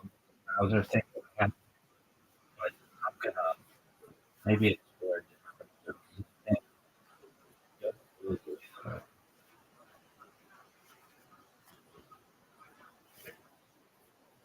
I think I don't want to.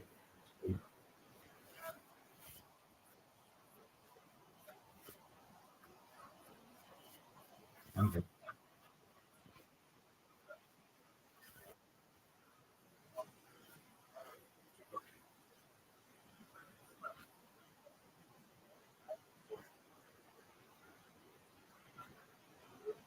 So the core move, separate meaning from mechanism. Most fights in come from thinking two different questions. What does this mean? Spiritual, existential, moral truth. How did this happen historically? Who wrote it? When? Under what conditions? You can respect both without forcing them to agree. Instead of often treat meaning as proof of mechanism. Academics treat mechanism as replacing meaning. Modern orthodoxy gets stuck trying to do stuff. The solution they don't have to use. Principle one, Torah is divine in meaning, not dictation, not independent. Instead of God literally dictated every word as something. You shift to God is the ultimate source of meaning, obligation, and sacred direction, mediated through human history. This does a few things. Instead of keep Ekava, Kedusha, or that. Academics can say yes, text about redactions happen. Modern Orthodox Jews don't have to lie. This already exists implicitly in Rambam language theology, about historical unfolding of divine will, Hasidic ideas of Torah emergencies inside the Torah. You're not inventing something, you're making it explicit. Principle 2. Revelation is an event, not a transfer. Sinai becomes a collective encounter with the divine, a founding trauma of a moment, the birth of obligation and covenant, not a stenographer moment. Students get cosmic significance of souls here according to their level of academic fit. No need to deny archaeology or linguistics. Modern Orthodox a covenant that still binds even if the text crystallized over time. Think Sinai is the moment it became covenant. Torah is the ongoing record of how that covenant was understood. Principle 3 Halakha is binding because of commit, not considered in Halakha. Halakha is binding because God literally said X and you're Y. You see, Halakha is binding because the Jewish people accepted it and lived it as their binding. Consider almost consider already done its emotion. And I've lived above it. You do. Academics understand legal evolution. We do. Modern Orthodox Jews stop needing apologetics. I believe in politics. It's similar to common law, constitutional interpretation, observations, covenantal. Authority comes from predictive evidence, not archaeology. Principle 4. Myth is not a lie. This is critical.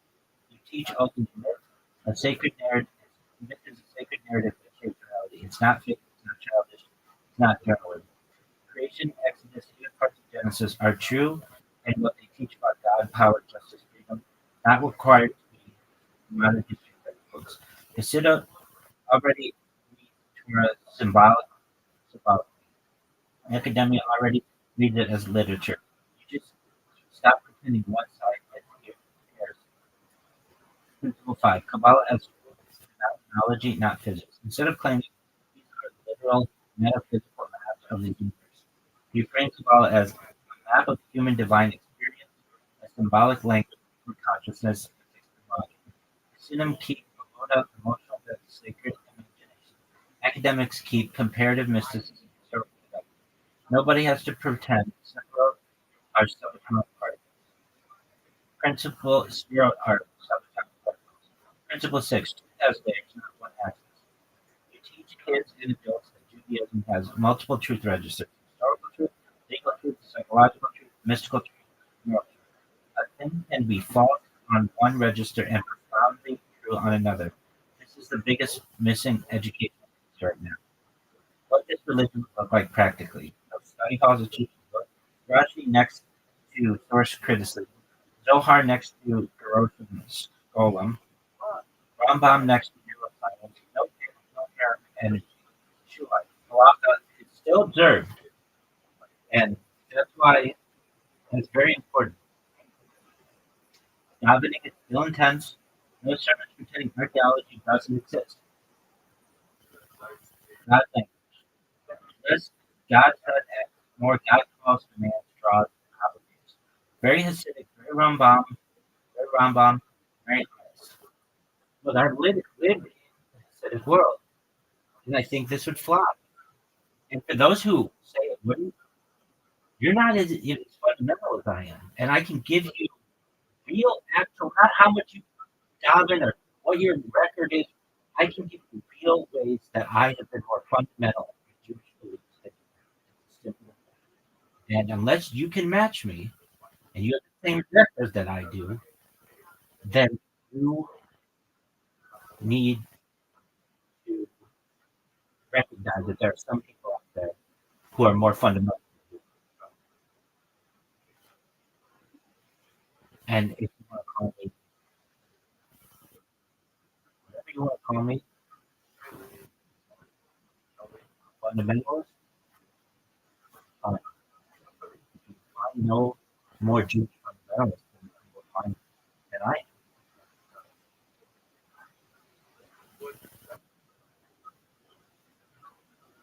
Who hates, let's be real, fundamentalists, because certainly feel safe. I'm a fundamentalist, and I feel safe. And anyone who doesn't, you're lying to yourself.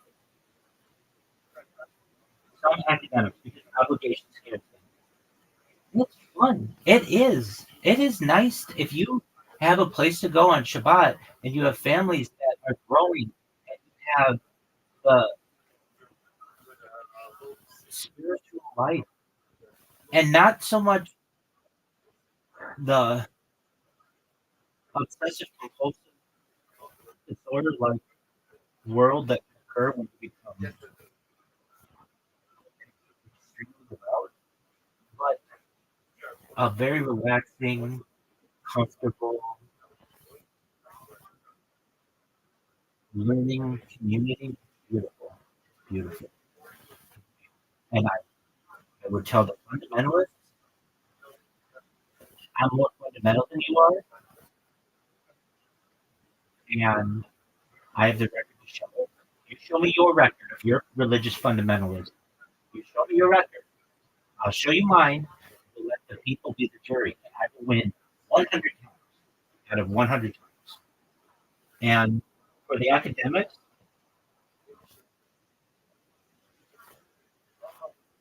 you're not having this discussion publicly. I don't see you having it. I don't see you trying to not just speak to those in a classroom, but to try to speak to the entire Jewish community. I don't see you doing that. So in my own way, I'm the ultimate fundamentalist and academic, and I think that these two worlds, I think what we just read, will be well. And anyone who says they don't want it, that's fine. You will die out. It's as simple as that. No one will want to be a part of whatever you're Christian.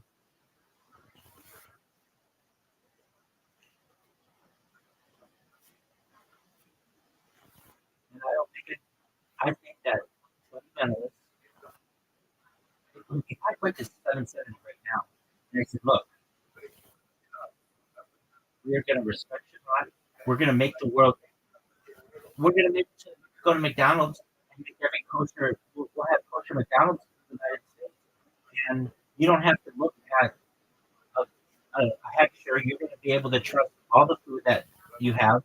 And we're going to make it perhaps with genetically modified things so that they become kosher. We'll have kosher bacon, not just beef bacon, but kosher bacon because we can genetically modify an organism to be able to chew it, cut, and have split hooves.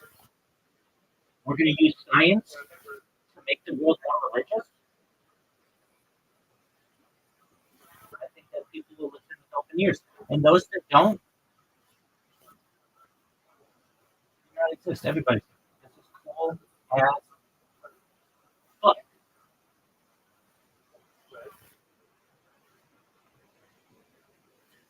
And those in 770, and when I say 770, I mean episode 4, not just Kabbalah.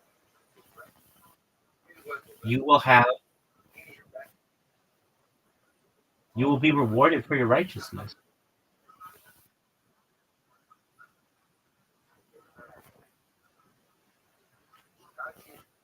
And for those of you who are modern Orthodox, those towards you will be rewarded as well. You will be seen as people who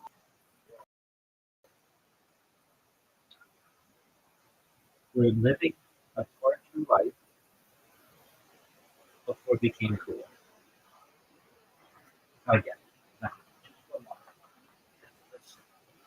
let's shut up.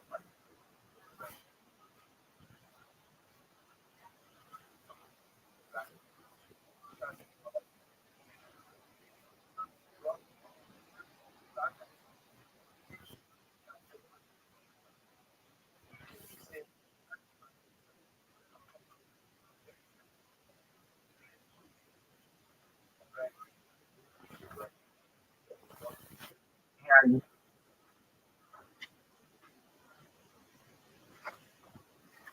for those of you who are like, would you believe what that guy said? Yeah, most of it. And I think he believes most of it too. But I can also say to him, look, I've lived in I mean, I would say to 770, just said, how many of you have lived in multiple Jewish communities? No. Like, you're born in Crown Heights, you die in Crown Heights. Maybe you visit some, but have you really, have you paid dues in multiple? Have you gotten to know the rabbis? Have you eaten at their houses? Have you seen them perform?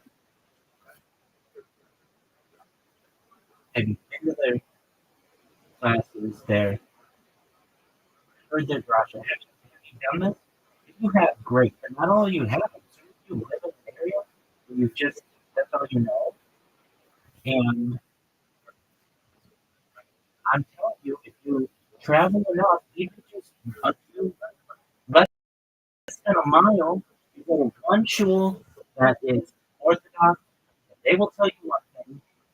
You go to another shul that is Orthodox, and they will tell you another thing. It's very confusing. And then they say, don't shul shop. Well, what do you expect me to do? I'm going to go to the one that fits my needs. I envision a world where everybody says,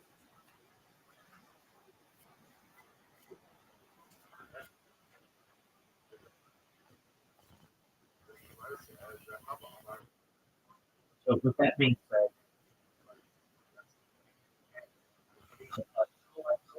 still observe, God means still intense. No sermons pretend archaeology doesn't exist. God language, God, less God said X. More God calls to action, God's obligates. Very Hasidic, very Rambam, very honest. Who would hate this? Let's be real, fundamentalists. Nobody's a bigger fundamentalist than I am. Look at my record. Look at my record in defending Judaism. Because certainty feels safer. Some academics, because obligation scares them. What's so bad about having dinner with your family? What's so bad about ensuring that you're helping to create a people of a diverse people that thrive in society? What's wrong with that? But most Jews, now this is the biggest thing. When I read this, I have to talk about this. But most Jews are exhausted from everything. And that goes everything from 7-7 to Harvard Yard. Right there.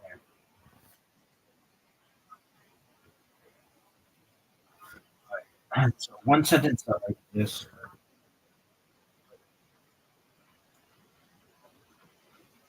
Judaism's plans are to treat spiritual meaning as sacred and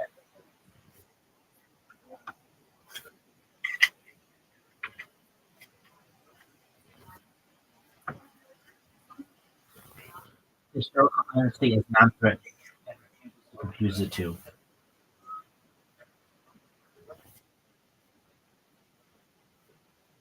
And I would say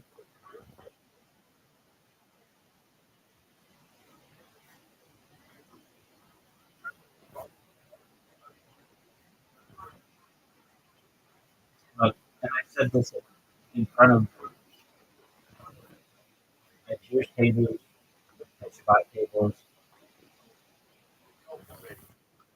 I am a Rambam owner, even though um, even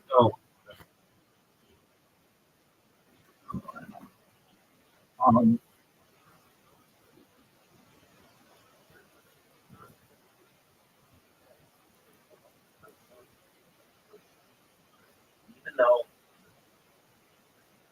we were able to recently be able to perhaps use logic to be able to prove that Rambam would not agree with the statement John.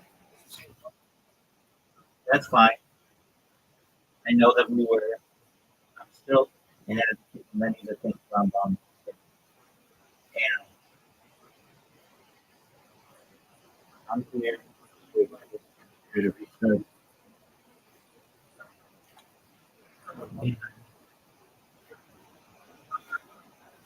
I, I've had this memorized. I don't touch, as I said previously, I have forgotten what about this.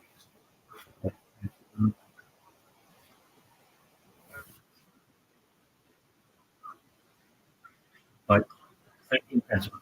God's existence, that there is a creator who brings all into being at the same time. God's absolute unity. God is one and non-physical, non-composite. God's incorporeality incorporeality. God has no body, no physical form. God's eternity, God has no beginning. God alone is to be worshipped. No intermediary features or forces are to be worshipped. Truth of prophecy, human beings can receive true divine communication. Now, what about that one? Who knows how God communicates with people? And anybody who tells you that they know, I would be very cautious of them.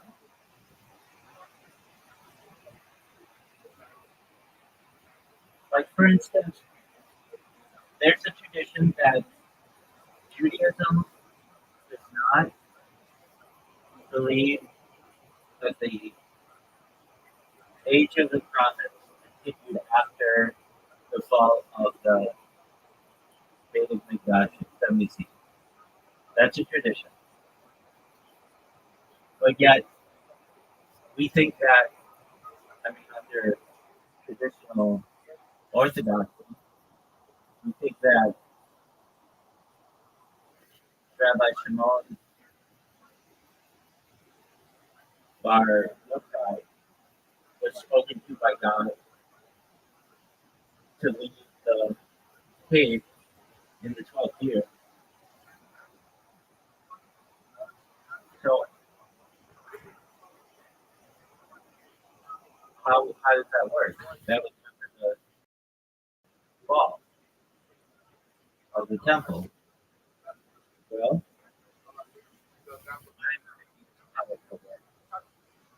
but I don't know, and I don't think anybody really fully knows. And anybody who says that they do, again, I would be cautious of them.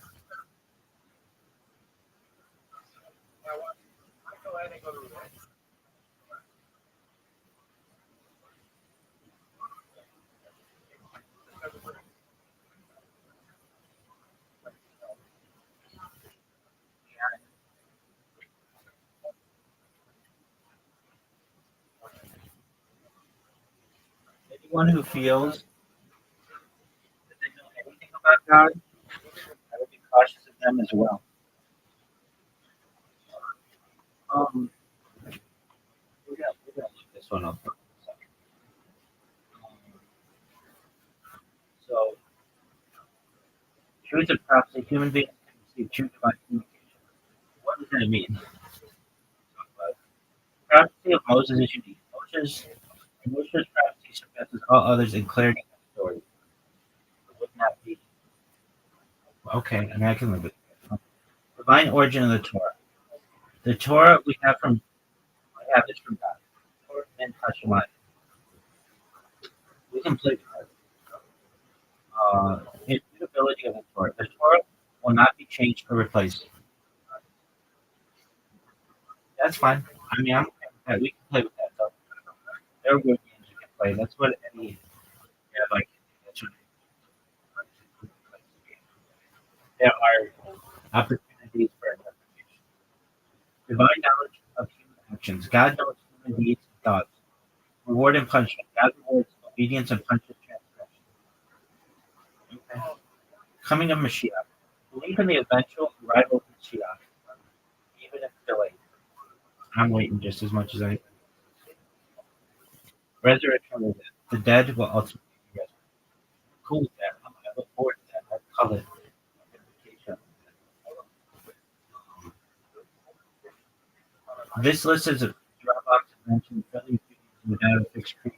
Many Greek rabbis disagree with part or the idea of creed entirely. Rambam, the Haftai, Christos, Rabbi Yosef Albo, poetic versions, Islamim, are much later and more literal than Rambam's own philosophical attempt.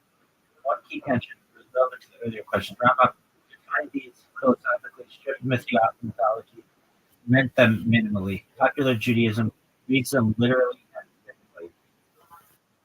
Why people feel dissonance today. So, one thing in summary, the 30 principle Rambam's attempt to state was hugely influential, but not the original or only way Judaism. Okay. But I mean, I'm saying that, like,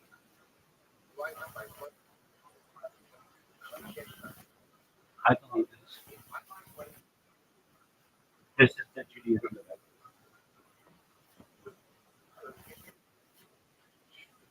believe. And it's my own way. If you believe something else, I don't know if that's it might be. No, what do we call it? Okay. But the key phrase that I said, if you remember anything from this page in Mullen session, or whatever you consider this, is most Jews are exhausted. We went, I don't like walking. We went and walking with this Jewish woman getting two different on really important topics like when his life started. What is this shit? Is this shit working? This is the worst. Come on. Is this shit working? All right, here we go. So then I asked, well, I had some questions about the Shabbat. Does anything about the satisfied comprehensively way before Moshe did? Short answer, yes, but not in the fully satisfied Sabbath, right? You get after Moshe did alone, it's so hard. Beforehand, you see clear proto ideas that later become the Shabbat. Here's a clean historical way. It's not Shabbat is sanctified and feminized. Shabbat is holy. Exodus 20. Shabbat is covenant. Oh, Kali. Shabbat is blessed. But not a bride, no queen, no raiment, romance imagery. So the raw holiness is there, but zero sanctification. Rabbinic period, Shabbat is a person barely. This is where things start moving. Shabbat at the present. Shabbat is treated like an honored guest. You welcome it, you prepare for it. Key text, Shabbat 119. Rabbis dress specifically in their homes. They go out to read Shabbat. Rabbi Hanina said, come, let us go out and greet Shabbat. Not bride, honorific, not erotic, no hero, no sexual humor. Still, this is the first crack in the door. Midrash, Shabbat once apart. This is huge. Genesis, Rabbi 11:8. Shabbat complains every day has a partner. I have none. God replies, Israel will be the partner. This is proto-marital language. Shabbat as feminine, Israel as counterpart, covenant frame, relation. But again, symbolic, national, not mystical, sexual. This is the seed, not the tree. Pre-Zohar, emotional, still not erotic. Some early liturgical poetry hints at Shabbat as beloved, Shabbat as joy, Shabbat as radiant. But no Shekinah, separate covering, no cosmic or fairy sex, no divine eroticism. So emotionally rich, but still pre-Kabbalah. But most daily on the Zohar and the real shit. This is the revolution. The Zohar introduces Shabbat is Shekinah. She is feminine, exiled yearning. Friday night, sexual reunion, mitzvah plus marital sex, cosmic tukun, Israel, the groom who arouses. This is not just poetry, it's a metaphysical system. Nothing like this exists explicitly before the Zohar. Rothschild is later and confirms this. Just to be clear, Rothschild is 16th century spot based fully on Zohar Kabbalah, popularizes the bride imagery for the masses. So if someone claims the Shabbat bride is ancient Sinai, historically no, virtually organically. Bottom line, very precise. Before Moshe de Leon, Shabbat is holy, Shabbat is clean and just feminine, no erotic mysticism, no cosmic sexual union. With the Zohar, Shabbat becomes a bride and a full metaphysical sexual cosmic sense. One sentence verdict: the Shabbat bride is not an ancient doctrine, but a mystical crystallization built on earlier rabbinic metaphysics. Okay, so then I have questions about Mashiach. I think we all do. So, what is Mashiach supposed to do? Good question, and I'll answer this clearly and structurally without hype because what Mashiach does gets widely overseen. There are three overlapping models of Judaism: comes from rabbinic philosophical, Rambam, and mystical Kabbalistic. If you don't separate them, everything gets confused. The first call is depending on the job description. Talmud and Midrash. At middle, Mashiach is expected to be a human king from the line of David, not divine, not supernatural by default. That can be checked. When there's no Jewish political sovereignty, check. A functioning Jewish state, Jewish self-rule of the land of Israel, check. Rebuild the temple, check. Or at least restore sacrificial worship, check. Rebuild divinity. Gather the exiles, check. Jews return to Israel, ends the long Gallic condition, check. Restore Torah observance, check. Courts and philosophy clarity. Key source, St. Hedrin 97-99, Morocco, Midrash. No miracles required, no end of nature, no instant utopia. Rambam's on most important for historically accurate. Rambam deliberately strips Mashiach of nectar. According to Rambam, Mishnah Torah, Malach in 11:12, Mashiach will fight the wars of God, meaning political, legal, and defensive wars, no cosmic battles, rebuild the temple, restore Jewish law, and I would say to anybody who has been claimed as a Mashiach-like figure, perhaps Rabbi should perhaps take a friend, perhaps Shabbatai, anybody.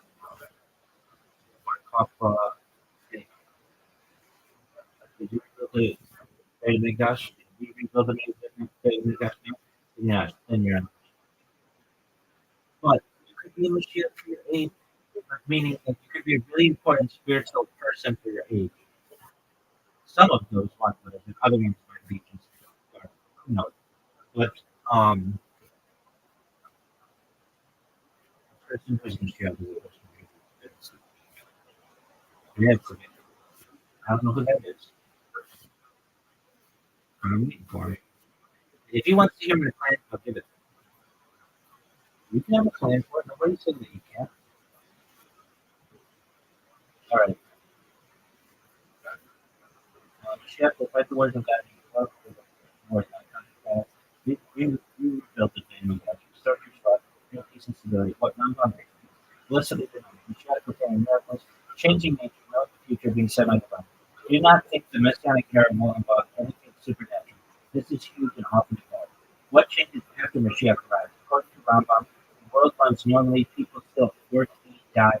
The difference is political freedom and peace. Jews can finally focus on Torah without persecution. The only difference between now and the days of Mashiach is subjugation to kingdoms. Mystical Kabbalistic layer. Later development. This is where things get cosmic. Mashiach is said to unite male and female aspects of the divine, heal the structure of complete superman, trigger resurrection and transformation of reality. Historically late to heart and spot Kabbalah, symbolic, not colloquial, is not mindful.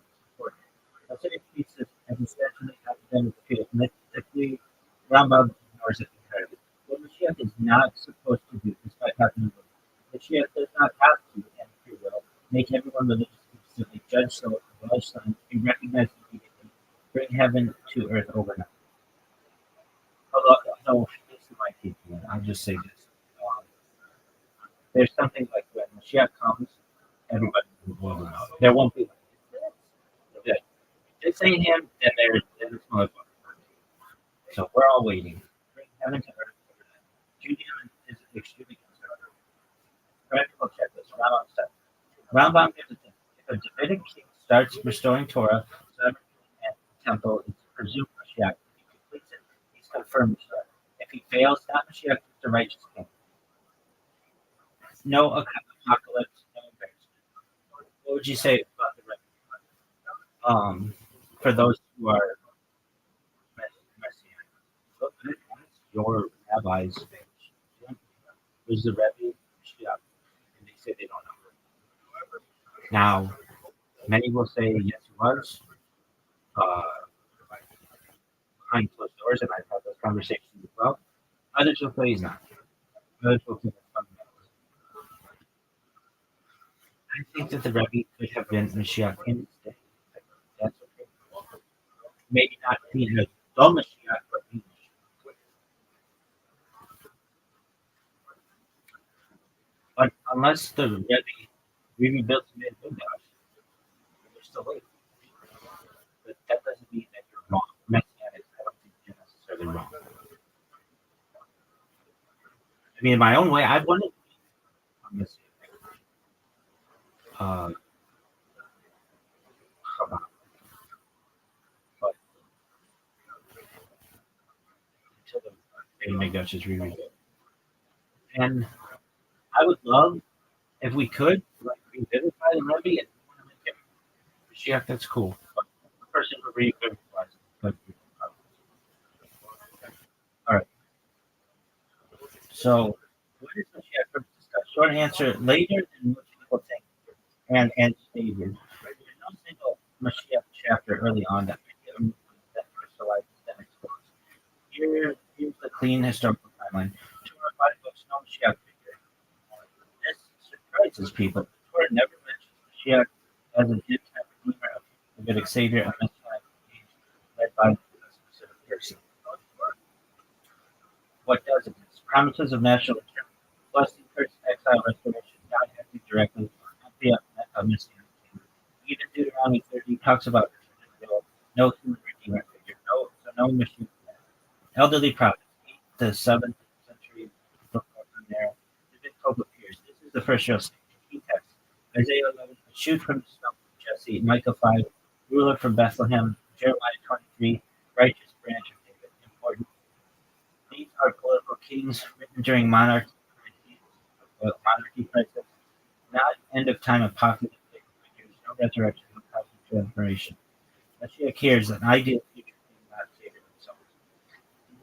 Exilic and post-exilic prophets' expectation intensified after the destruction of Ezekiel 37, like Jeremiah, 2nd Isaiah, redemption without a named king, Zechariah, hints of priest-king imagery. Now restoration becomes more dramatic, hope becomes forward-looking, still no technical term. Mashiach. Second period, 5th century BCE to the 1st century CE. Messianism will be. This is where things get rough. King Mashiach, priest Mashiach, prophet Mashiach. Sometimes two Mashiachs, Quran, sources, Dead Sea Scrolls, apocalyptic literature, and no important, not unified, often political and cosmic, symbolic form. This is when Mashiach becomes a category, not a single idea. Rabbinic Judaism, 1st through 6th era, Mashiach becomes central. Now it's stabilized. Talmud discusses lineage, science, timing, and warns against calculating it. Failures and both sides still. No dogma yet. Plenty of disagreement. Mashiach is human, not divine. Rambam, 12th century Mashiach is qualified. This is a turning point. Rambam defines Mashiach legally. Supernaturalism, belief in Mashiach, how principle of faith frames it politically and philosophically. From here on, Mashiach is stand by Kabbalah, 13th to 16th century. Mashiach becomes Catholic. Later editions, Shekhinah, sexual cosmic affair, metaphysical, powerful but historically late. Bottom line, very precise. No Mashiach in the Torah. First clear messianic king, early prophet, Isaiah, Micah. Full messianism, the Second Temple period, codified Mashiach, Rambam, mythical Mashiach, Kabbalah. One Mashiach begins as political in the prophets and only later becomes the cosmic redeemer people imagine today. And then we went to the 50 principles of faith. Shalosh Asar Ikar. Let's learn about Isaac. Who was he?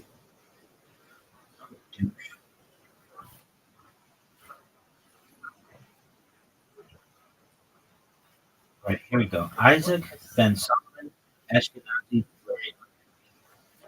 lived from around 1554 to 1527. So this is the first time we've got in the last 12 days or whatever, generally a date, a secular date, July 27th, 1570. Commonly known in Jewish religious circles as Ha'ari HaKadosh, was a leading rabbi and Jewish mystic in the community of Sfat, the Galilee region of Amman, Syria, now Israel. He is considered the father of contemporary Kabbalah. His teachings deep and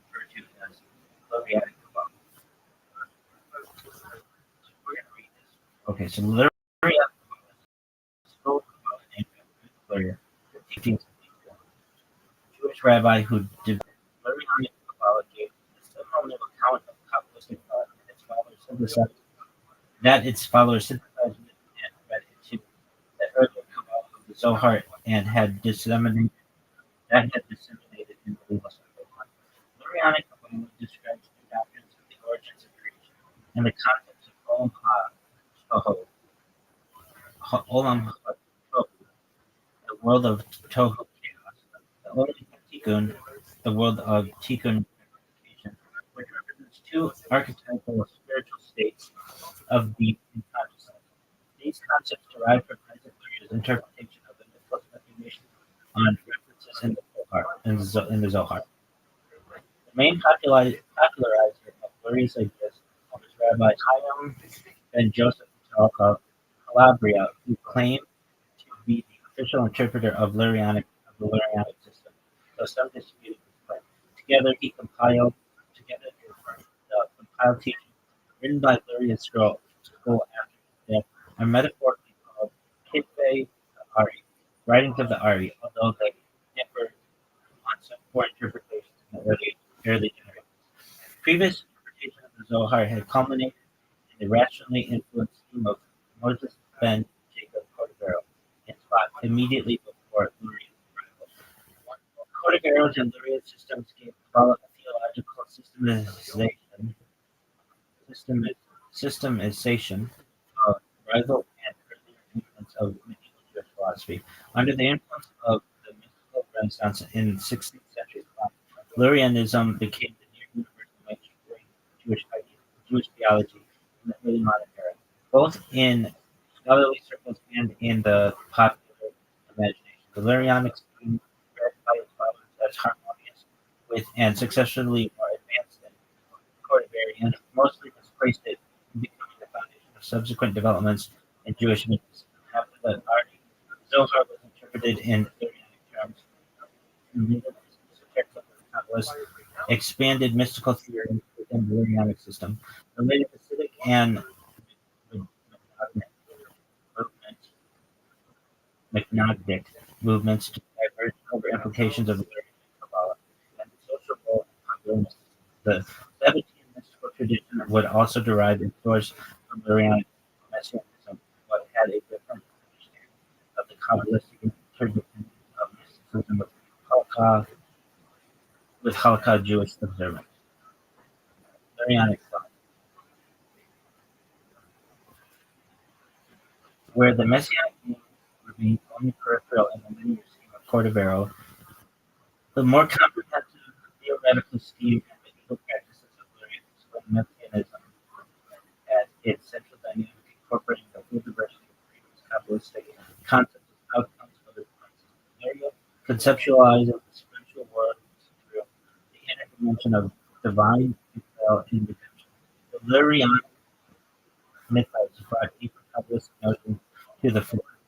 Theodicy, primordial origin of evil, and exile of divine presence, eschatological redemption, the cosmic role of each individual, and the historical affairs of Israel, symbolism of sexuality, and the supernal divine manifestations, and the unconscious dynamic of the soul. Luria gave esoteric theosophical articulation to the most fundamental and theologically daring questions of existence. Kabbalist views. Religious Kabbalists see the deeper comprehensiveness of Lurianic theory being due to the description and exploration of aspects of divinity rooted in Self that transcended the revealed rationally aggravated mysticism described by Cordovero. The system of medieval Kabbalah becomes incorporated as part of the wider dynamic, where Cordovero described the spiritual divine attributes and the four spiritual realms preceded by Adam Kandamal, unfolding sequentially out of the Ein-Sof. Luria probed the super-rational origin of these five worlds within the infinite. This revealed new doctrines of primordial sin, contraction, and severe fortune, shattering the new configuration of the spiral. In Kabbalah, where what proceeded more deeply in origins, also reflected within the inner dimension of subsequent creation.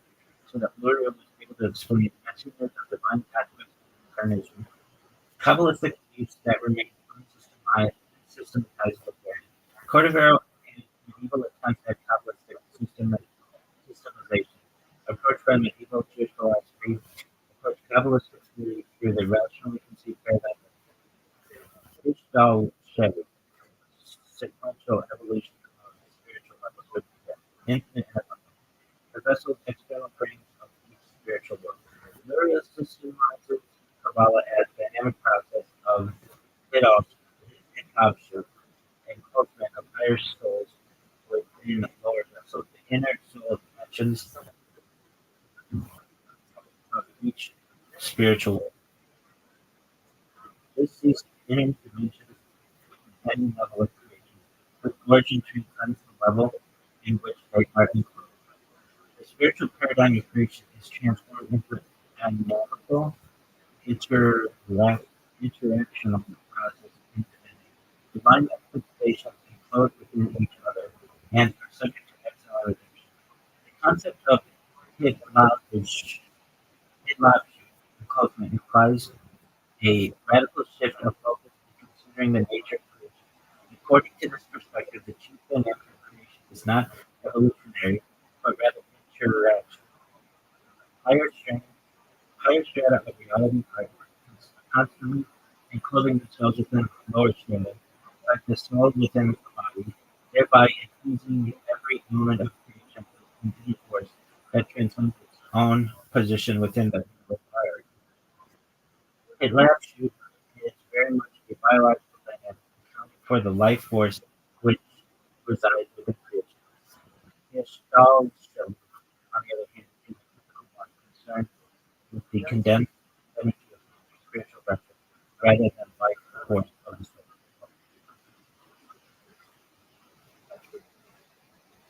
Due to its deeper moral internal paradigm, the new doctrine Surya is explained Kabbalistic teachings and traditions in Zohar that remain superficially understandably described before. Seemingly unrelated concepts become unified as part of a comprehensive deeper picture.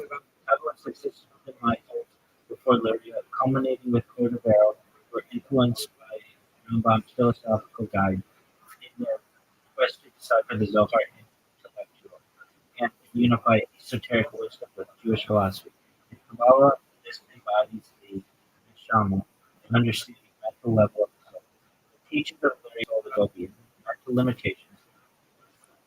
Though presented in influential terms, it remains a revealed supra-rational doctrine, giving a sense of being beyond intellectual grasp. This corresponds to the soul level of Chaya, wisdom, and sight, described as touching, not touching apprehension. Academic views.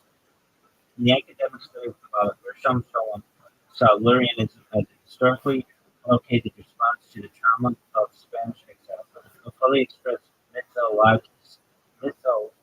mythologizing of Judaism, and the uniquely paradoxical messianic mysticism.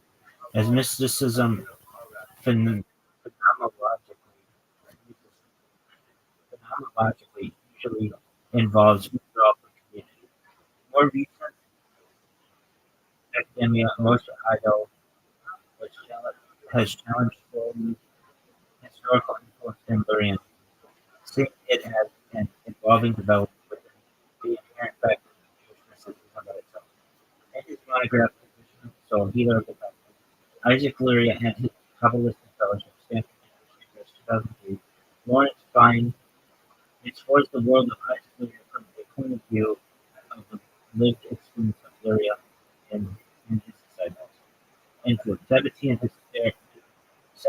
mystical heresies. Lurianic Kabbalah has been accused by some of the classical study 17 Sheffield principles. And Jacob Frank, 1726-1790, and the Kabbalistically based heresies. The 16th century mystical Renaissance spot, led by Moshe Cordovero, Joseph Carlo, and Isaac Luria, made Kabbalistic study a popular goal of Jewish students, to some extent competing for attention in Talmudic study, while also capturing the whole of public imagination. Nepotism emerged in this atmosphere, coupled with oppressions of himself, alongside genuine traditional Muslim ceremony, where Isaac Luria Steve emphasized the democratic role of every person and being the fallen spark of holiness, allocating the Messiah only conclusive arrival in the process. Shabbatai prophet Nathan of Gaza interpreted the messianic role as pivotal at the cleansing of sparks of lost infinity. Without faith in the messianic role, after the apostatized to Islam became necessary, as well as faith in his antinomian after. Jacob Frank claimed to be the reincarnation of Shabbatai, said to reclaim sparks through the most enlightened acts of his followers. Claiming the breaking of Torah is claiming the breaking of the Torah in his emergent messianic era is no fulfillment. The opposite of the messianic necessity of philosophy is both the Missouri and the covenant. Instead of the elite 16th century Catholics thought after the expulsion of Spain, they accepted a personal national responsibility expressed through their mystical renaissance. Aesthetic structures, devoted brotherhood, influence of human student economic traditions, influence on ritual practice and prayer meditation.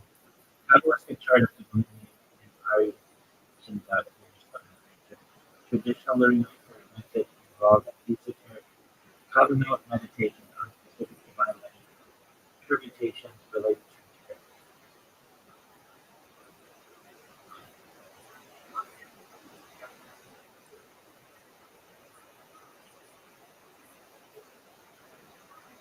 Mariana Kabbalah remained the leading school of mysticism in Judaism and had important influence on Hasidism and Sephardic Kabbalists.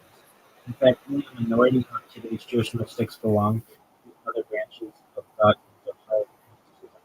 Some Jewish Kabbalists have said that the followers of Shabbatai strongly avoided teaching of learning Kabbalah because his system disproved their notions. On the other hand, the Tzadok Shabbatai did use Lurianic concepts of sparks trapped in purity and pure souls being mixed with the impurity of by some of the antinomian actions. Luria introduced his mystic system into religious observance. Every community had a particular mystic but Shabbat, with all its ceremonies, was looked upon as the embodiment of the divinity in temporal life, and every ceremony performed on that day was considered to have an influence upon the superior world. Every word and syllable of the prescribed prayers contained hidden names of God upon which one should meditate devoutly while reciting. New mystical ceremonies were ordained and codified under the name Shulchan Aruch, the Code of Law of the Ari. In addition, one of the two writings of the Torah itself comprises three Shabbat table hymns and explanations. From the third Meal's hymn, your princes of the palace who yearn to behold the splendor of Zerah and be present at his meal, be present at this meal at which the king leaves his infant. They shall rejoice in this gathering together with the angels and all the supernal beings. Rejoice now at this most propitious time when there is no sadness. I herewith invite the Ancient of Days at this auspicious time, and eternity will be utterly removed. In keeping with the custom of engaging in all-night Torah study on the festival of Shavuot, Isaac Luria arranged a special service for the night vigil of Shavuot, the Tikkun of Shavuot, rectification for Shavuot.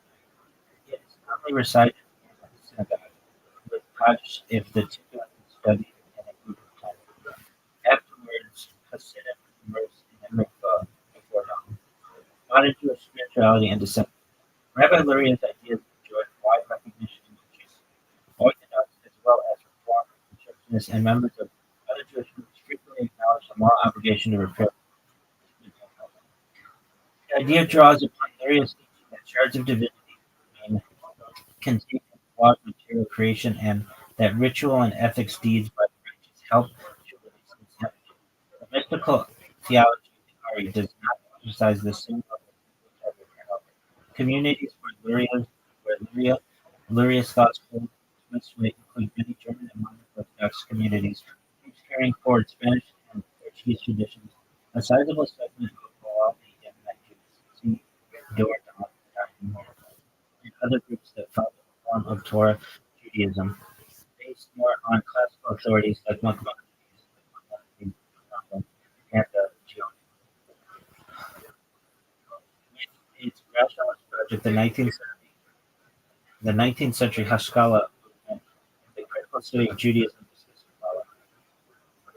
In the 20th century, Gershom Scholem initiated the academic study of Jewish mysticism, utilizing historical methodology, but reacting against what he saw as exclusively rational stuff.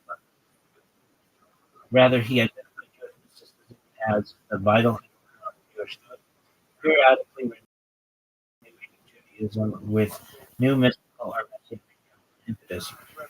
The 20th century aspect of Kabbalah, as well as wider interest in spirituality, bolster of renewed communistic interests from non-Orthodox Jewish denominations in the 20th century. This is often expressed through the form of the incorporation of Kabbalah, embodied in Neo-Hasidism and Jewish contemporary traditional Lurian.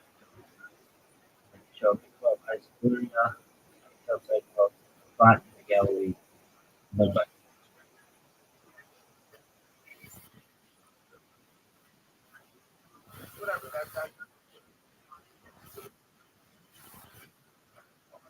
study of the Kidvei Ha'ari writings of Isaac Luria's disciples continues mostly today traditional form Kabbalistic circles and in sections of the circle. Mekubalim Mizrachim, Oriental supporting Kabbalah, following the tradition of Spiritual and the mystical legacy of the Rashas, 1720 to 1777, considered by Kabbalists to be the reincarnation of the party. They themselves as direct heirs to and the continued continuity with Luria's teachings and meditative schemes. Both sides of the Hasidic Mitnagdic schism in the 18th century upheld the theological worldview of Lurianic Kabbalah. It is a misconception to see the rabbinic opposition of Hasidic Judaism, at least in its primitive origin, as deriving from adherence to rational medieval Jewish philosophical method. The leader of the rabbinic Nagdic opposition to the mystical Hasidic Rabbinical 1720 to 1797 was intimately involved in Kabbalah, following Lurianic theory and Kabbalistic focus, while criticizing medieval Jewish rationalism. His disciple Chaim Volotin, the theologian of Mitnagdic Judaism, differed from Hasidism over practical interpretation of the Lurianic symptom. Mitnagdic Judaism followed the transcendent Zimtzum, while Hasidism stressed the immanence of God. This theoretical difference led Hasidism to popular mystical focus beyond these restrictions, while it underpinned the non-dogmatic focus on Talmudic non-mystical Judaism for all but the elite, with a new theoretical emphasis on Talmudic Torah study and the Lithuanian movement. Largest scale Jewish development based on Lurianic teaching mysticism, though it adopted Kabbalah to its own thought. Joseph Don described Hasidic Mitnagdic as a battle between two conceptions of Kabbalah. Mitnagdic elite Kabbalah was essentially loyal to Lurianic teaching and practice, while Hasidism introduced new popular ideas such as the centrality of divine immanence, the root to all Jewish activity, and the social mystical role of exotic Hasidism. Literal and non-literal interpretation of Hasidism. In the decades after Luria and in the early 18th century, different opinions of Kabbalists over the meaning of the divine self-withdrawal should it be taken literally or symbolically. Emmanuel Harichi, Joseph Bob, 1736, took Zone literally was a paradox from 1746. And Abraham Carrera held that Zimzum was to be understood metaphorically. Acidic and metaphysical use of the Zimzum. The issue of the Zimzum to the new public popularization of mysticism embodied in 18th century Byzantium. Its introduction of almost pantheistic, pantheistic, pantheistic divine images, shaping daily fervor, emphasized the most non-literal stress of himself. The systematic articulation of this specific approach by Schneer's own life, second section of Hermes, outlines a monistic illusionism of creation from the upper divine unity perspective. To Schneer's own, the Zimzum the apparent humans of the or Ein Sof, Ein Sof and or Ein Sof actually remain unpresent, and the world nullified into its origin. Only from the lower worldly divine unity perspective of Zimzum gives the illusion of apparent withdrawal interest, I the eternal, I have not changed, Malachi has interpreted the Zimzum with any literal tendency, would be described as corporeality corporality to God. Norman Lamb describes the alternative aesthetic synoptic interpretation of this. To Klein understanding the main theoretician of the Nogden rabbinic opposition to Hasidism, the illusion of creation arising from the metaphysical symptom is true, but does not lead to pantheism, as Gnostic theology emphasizes. Divine transcendence, where Hasidism emphasizes immanence. As it is, the initial general impression of learning out of Kabbalah is one of transcendence implied by the notion of Zimzum. Rather to Hasidic thought, especially in its Kabbalah systemization, and its divine essence is expressed only in infinitive. Emphasizing Hasidic terms. Norman Lamb sees both to be subtle and specific, but not disagree with pantheism in the early opposition of the Gnostic and economic, seeing it as heretical. Harmful of the biblical model, was at the same time both more moderate, seeking to adopt and most theological principle in his opposition to the Hasidic interpretation. He opposed pantheism as both theology and practice, as its musical spiritualization of Judaism displaced traditional Talmudic music as was liable to inspire antinomian form of Halacha Jewish observance scriptures in quest of a mysticism as Norman Lamb summarized Islam and Hasidism.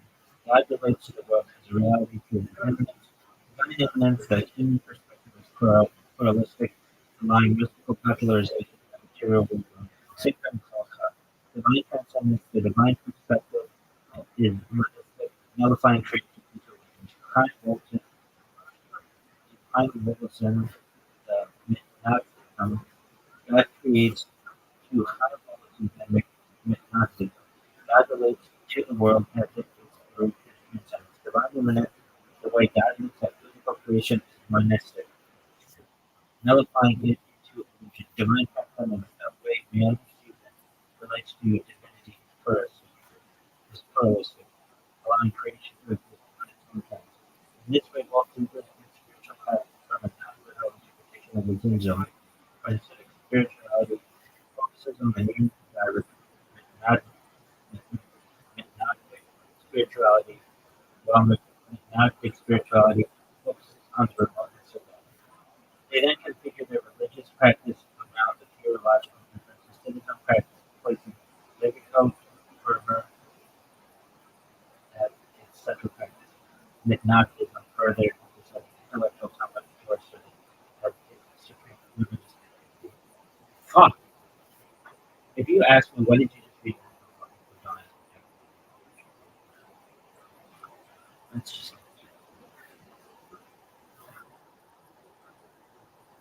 okay. Isaac Luria, who read about this book anyway. So his title is Hari Hakadosh Arizal. He was born in 1534 in Yerushalayim, Damascus, born on July 25th, 1572, which is pretty young. 32.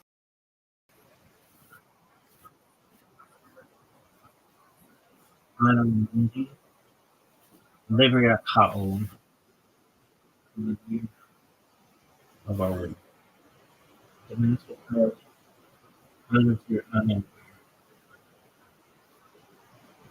his dad is fine. He was born in Jerusalem, and is fine. He was buried at home so Jerusalem. While his direct literary contribution to the Kabbalistic school was extremely minute, he only wrote a few poems, and spiritual fame led to their veneration and acceptance of his ability. The works of the disciples compiled his oral teachings into writing. Every custom of Luria was scrutinized and many were accepted, even against previous practice. Luria died at Spot on July 25th, 1572, and was buried at the Spot Old Jewish Cemetery. The Ari Ashkenazi Cemetery, also located on Spot, was built in memory of Luria during the late 16th century. Early life. Luria was born in 1532 in Jerusalem, in what is now the old Yishuv courtyard to an Ashkenazi father, Solomon, the Sephardic mother. Oh, you consider that interfaith. So that it makes marriage. While still a child, Luria lost his father in mixed foundation. While still a child, Luria lost his father and was raised by a rich maternal uncle, Mordecai Francis Elsintown, ex-farmer from Cairo, Egypt.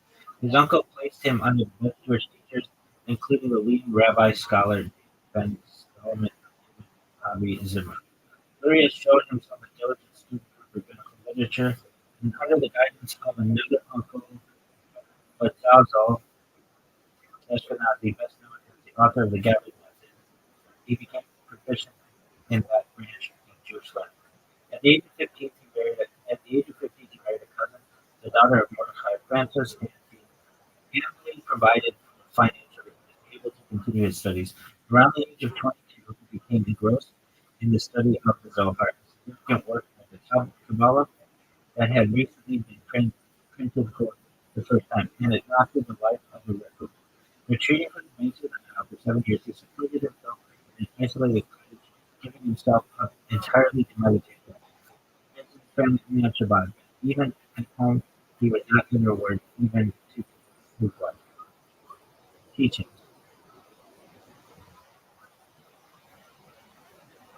In 1569, Luria moved back to Jerusalem, South Africa, and after a short sojourn,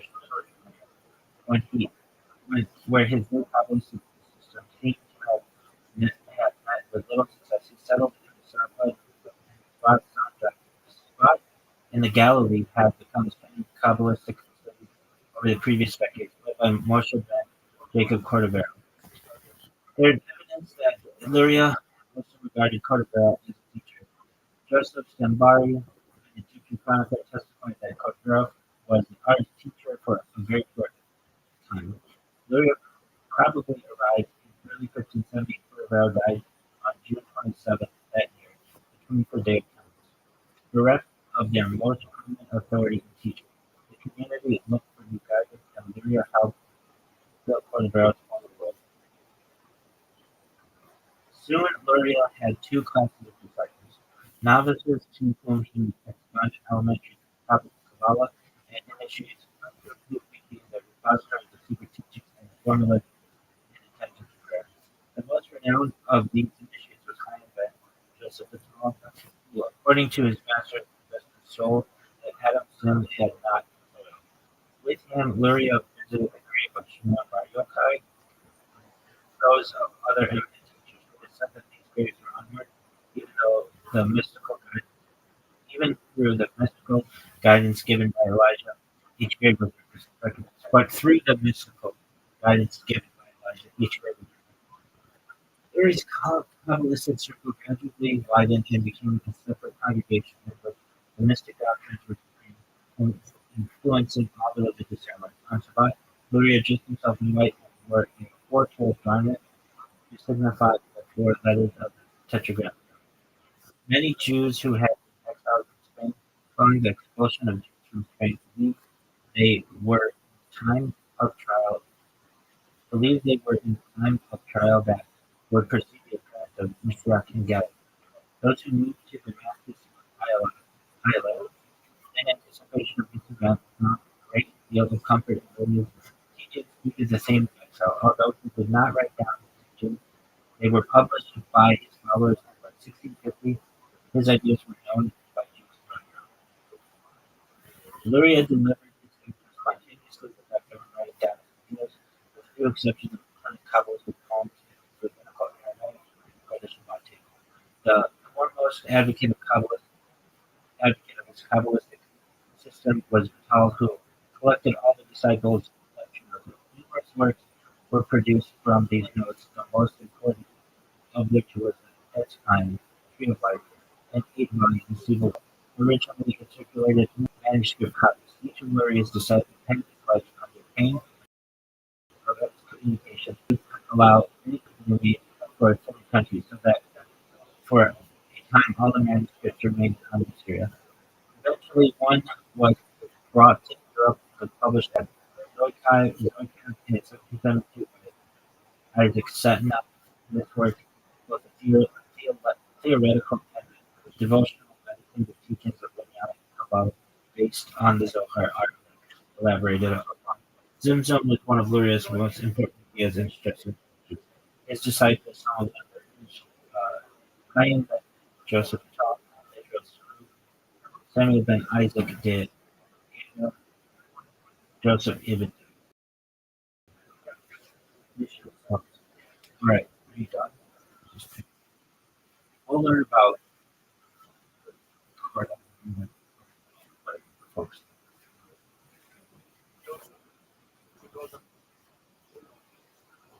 Didn't the rabbi say that prophecy ended at the fall of the Second Temple? But then how did Shimon Bar Yochai talk to God when God told him to leave? Like, isn't it a contradiction? Yeah, good question, and you're not lying. This does look like a contradiction on the surface. The key is that Judaism makes sharp distinctions between different kinds of God communication. Once you separate those, I'll break it down. I'll break it cleanly and historically. What does prophecy mean? Classical rabbinic position, formal prophecy, the kind Moshe, Isaiah, Jeremiah, ended either with the last prophets, Haggai, Zechariah, and Malachi, the Persian period, or at least at the latest by the early second century, long before the destruction. This is stated explicitly in the Talmud. Noah and the Sanhedrin.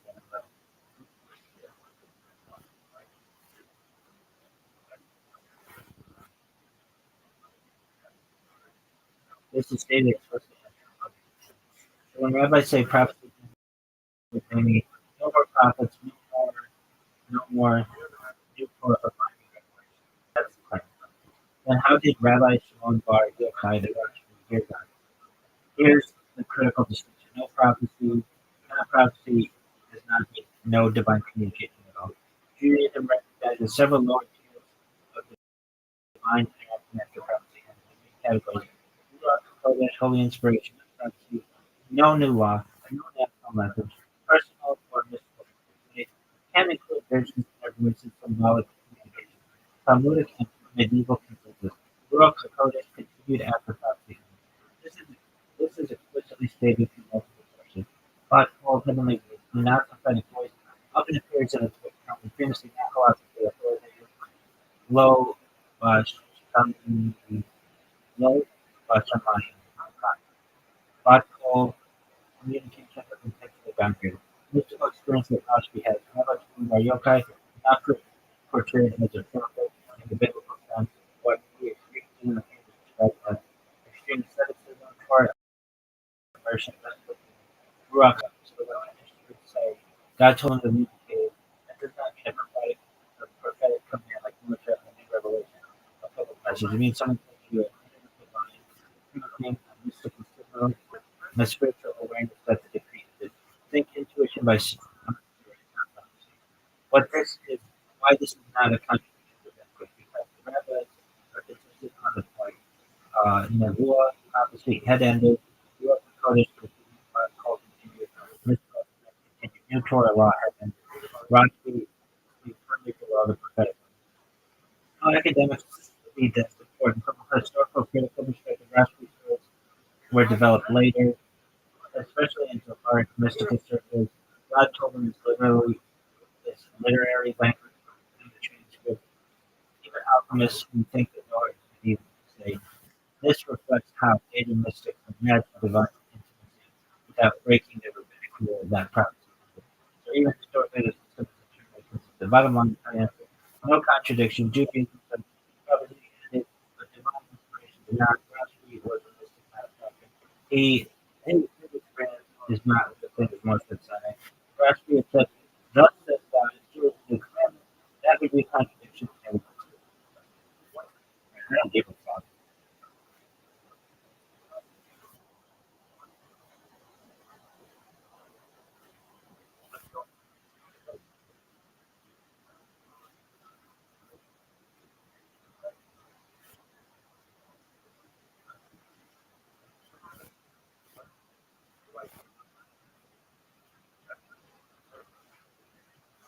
Okay, we're gonna read this and then we're done.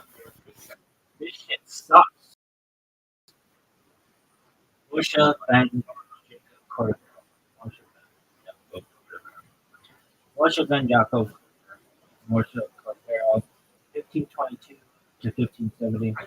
The second figure in the historical development of Kabbalah, leader of the mystical school of the Empire in 16th century Spot, located in the modern state of Israel. He is known by the acronym MAC, Moshe ben Jacob Cordero.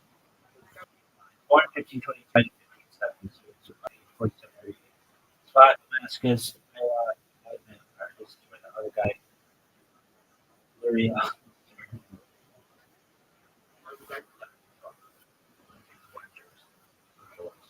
We don't know where this fucker is. I'm a Jew, sister of Solomon, his spouse is the sister of Solomon, Alcabet's children, Gedaliah.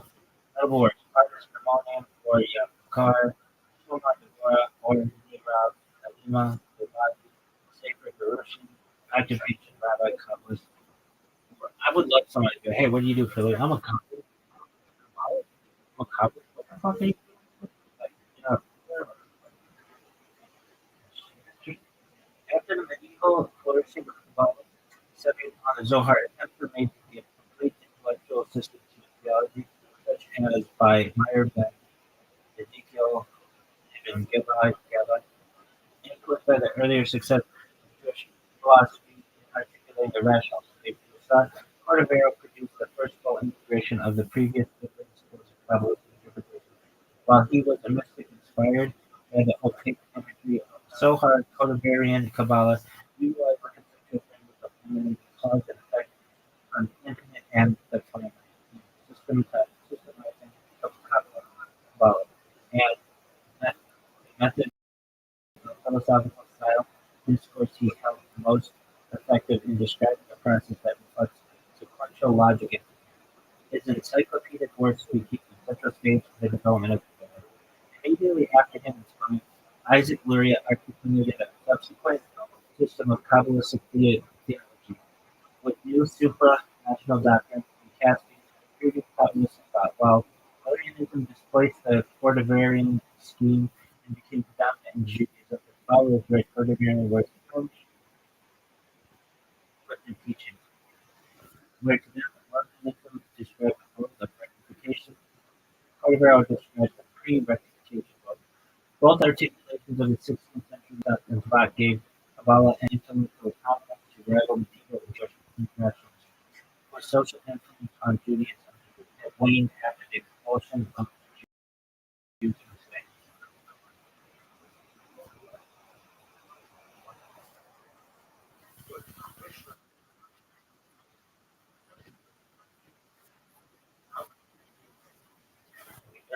In Cordero indicates that the family originated from the street. That's where we perhaps fled from their Russian 1492 ensuing from the Spanish Inquisition. His Hebrew signature number, Cordero, strongly suggests a long-lasting residence of Portugal. Moses was either born or in or moved to spot in the land of. Why does it say that? The city that was soon to be farmed claimed as the center of Roman musical creativity. Although not involved in musical studies until his time here, he soon gained a reputation as an extraordinary genius and prolific writer. Besides his knowledge of Kabbalah, he was a Talmudic scholar and a man of commanding mastery in Jewish philosophy. He was respected in the free church. Contrary to popular belief, however, he was not one of the rabbis who received special speech of ordination like Jacob Rabbi, who alongside Joseph Carl, Cordovero's teacher at Telekov. Moshe ben Joseph T. Trani, Joseph Sagis, and Moshe Al-Shich. As a whole, Cordovero's contributions were in speculative and performative thought. However, during his lifetime, he was the renowned head of the yeshiva for Portuguese immigrants and scholarships. According to his testimony in the introduction of Curtis Ramoni, Orchard of Pomegranates.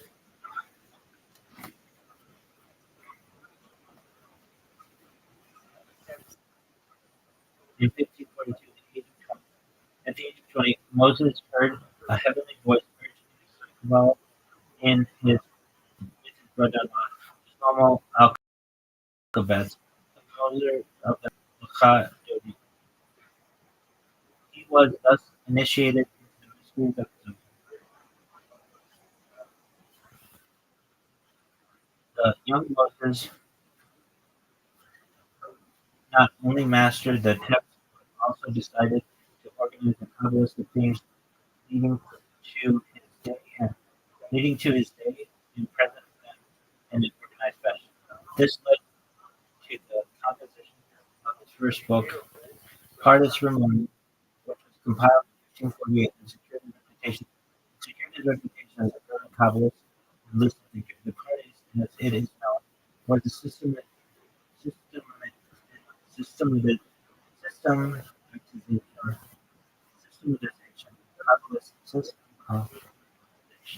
of Kabbalistic thought up to the point up to that thought up to that time and featured attempt at reconciling the schools with the conceptual teaching of the Zohar to demonstrate conceptual unity and self-consistent philosophy. His second work, Magnum Precious Light, or the Card, was a 16-volume commentary on the Zohar literature in its entirety, a work to which the Ramban has devoted most of his life. Some other books for which he is known are the Tomer Deborah, Poetry Deborah, in which he utilizes Kabbalistic concepts of the Sphirot to illuminate a system of laws, or derive a justification of an insistence upon the importance of Kabbalah study and an introduction to the methods explicated in Cardus Ramon. Aima Body, a highly abstract Kabbalah revolving around the Godhead and its relationship to the Sphirot, and Sefer Corruption, in short composition which features a highly emotional side of Cordero, as well as asceticism and religious practice. Certain parts of Cordero's works are still manuscripts, whereas the existing writing suggests that he had many other compositions that he either intended to write or had written, but which were lost.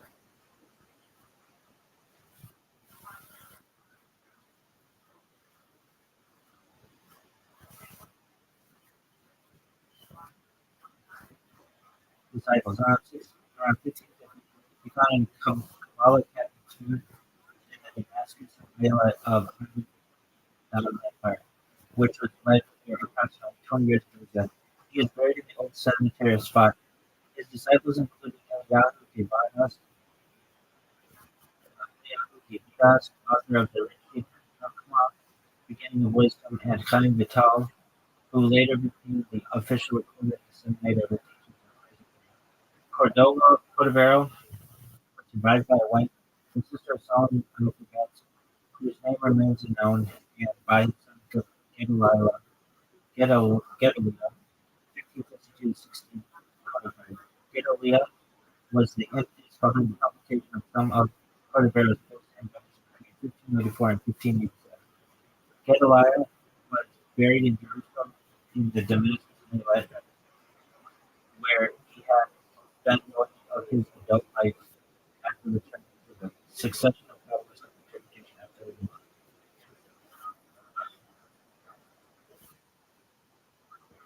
According to tradition, Mesopotamia is known by the name Ari or Aritel.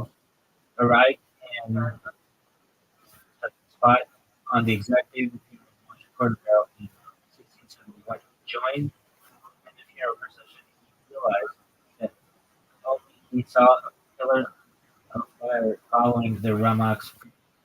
Zohar describes this spiritual revelation as a sign of an individual that he is meant to inherit the succession of leadership from the departed person. However, as Lerner had been instructed to find the chosen disciple spot, claiming the talk to reveal his new teachings to him, he avoided accepting Kabbalistic leadership until 6 months later, when Rabbi Tal corrupted. Hari only lived for 2 years after this, 1932, but in those few months he revolutionized the conceptual system of Kabbalah with his new doctrines and philosophical system. The two schools of Cordoverian and Lurianic Kabbalah give two alternative accounts and synthesis of the complete theology of Kabbalah and Kabbalah, based on their interpretation of Zohar.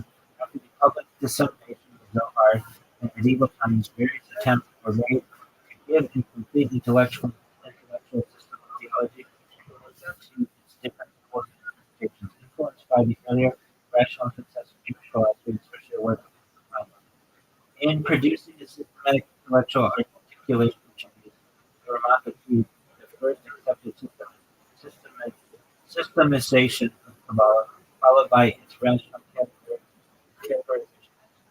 Subsequent fathers of the art saw their teachings as harmonious and a deeper interpretation of the Zohar and the Ramak system, but the new system of Midipuri revealed completely new doctrines as well as the description of earlier ideas of Kabbalah. In time, Lurianic Kabbalah emerged as the dominant system. However, the works of the Ramak are still highly esteemed and widely studied.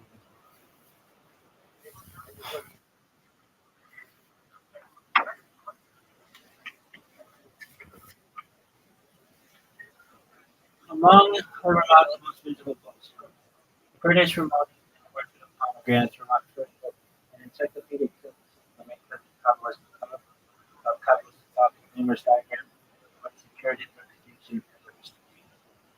Or Yakar, a purpose like Knife of Opus of some 16 volumes and its incident and script form, which occupied Ramak throughout the adult life. A classic commentary on the Zohar is separated Sirah and the classic commentary on the Zohar is separated Sirah and the Zoharic literary art offshoot. Its publication ended in 2005 in Jerusalem. Some 22 volumes. Certain parts such as Philo Emotion and Shivar Krama were previously published in separate items. Shamar Devorah, the Palm Tree of Deborah, Omar Devorah, the Palm Tree of Deborah, popular work of Musar literature based on Kabbalist principles. It was translated into English by Louis Jacobs in 1960 and by Rabbi Mission in 1980. The first chapter was translated with an extensive commentary by Henry Higgins. 2014, that's my boy. That's my boy. Good on you, big dog. Okay. I for body, of which 2/3 is still unpublished. Published as shit. Or as Sharab light, or perhaps a mixed light or darkened light. An annotated English edition Robertson. Bible Robertson. Yeah. Sacred Devotion, the Book of Baptist, the Disclosure of Vermont's Fellowship, and their devotional piety, the Galilean Unscripted Scribe. A highly informative text concerning Vermont devotional piety and the use of landscape as the negotiator between heaven and earth. Did you learn anything today? Fuck no, you're fine. You're fine. Go fuck yourself.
Dude, that sneeze is on fucking movie.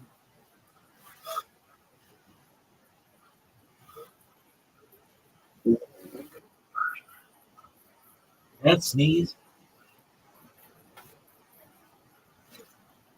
that sneeze was unbelievable.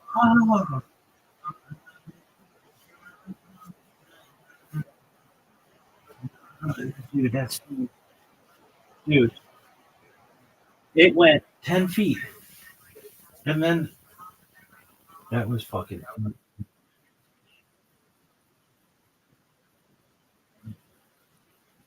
By the producer,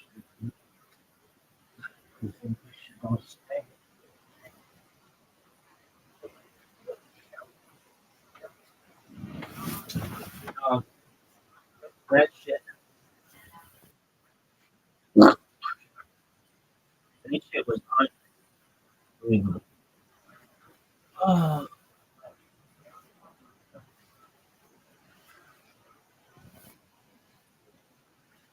God, that shit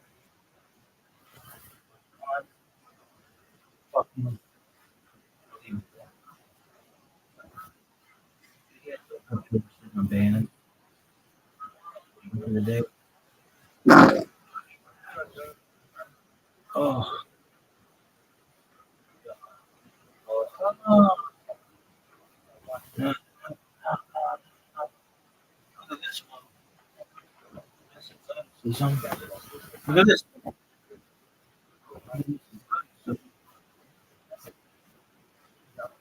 This one.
we have a story.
stood February 21 anyway.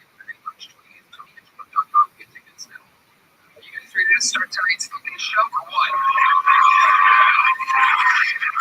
You know, I love living here in Austin, Texas, and I just get to work with my friends every week. This is one of those episodes where truly two of my best friends in the world are on tonight's panels. Austin's own. Make some fucking noise for Joe Rogan and Shane Gillen.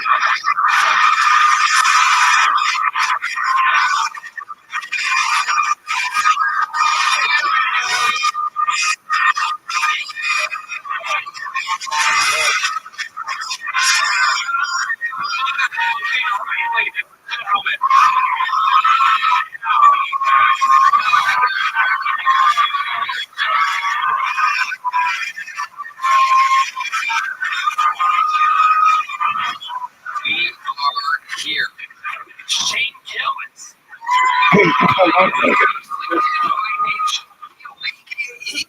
Motherfucking football stadium, July 17th. Yeah, go to that.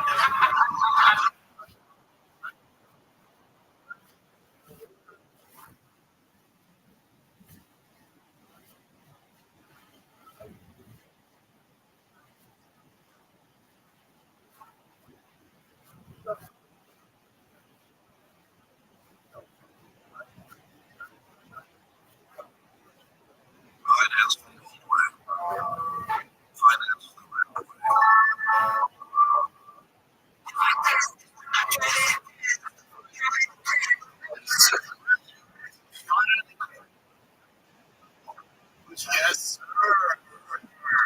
Yes, sir. YouTube. I was here when we were in Spokane, and he was all right there shooting up to the crowds, shooting up to Tacoma, shooting up to Spokane. Just real quick, I get to go to Appleton Friday, Saturday. I get to go to Appleton. Sure, head up in Wisconsin. Wisconsin's great. Appleton in January is like a little bit less. Appleton in January is it's a challenge. Good time to go. Yeah. So it's not as cool as the Rockies. That's what I know he's there. No, so here's the thing though. Spokane is not cold. That weather is great, but that weather is it'll weigh on you a little bit. It's just cloudy. It's just always cloudy. Rain. I mean, it's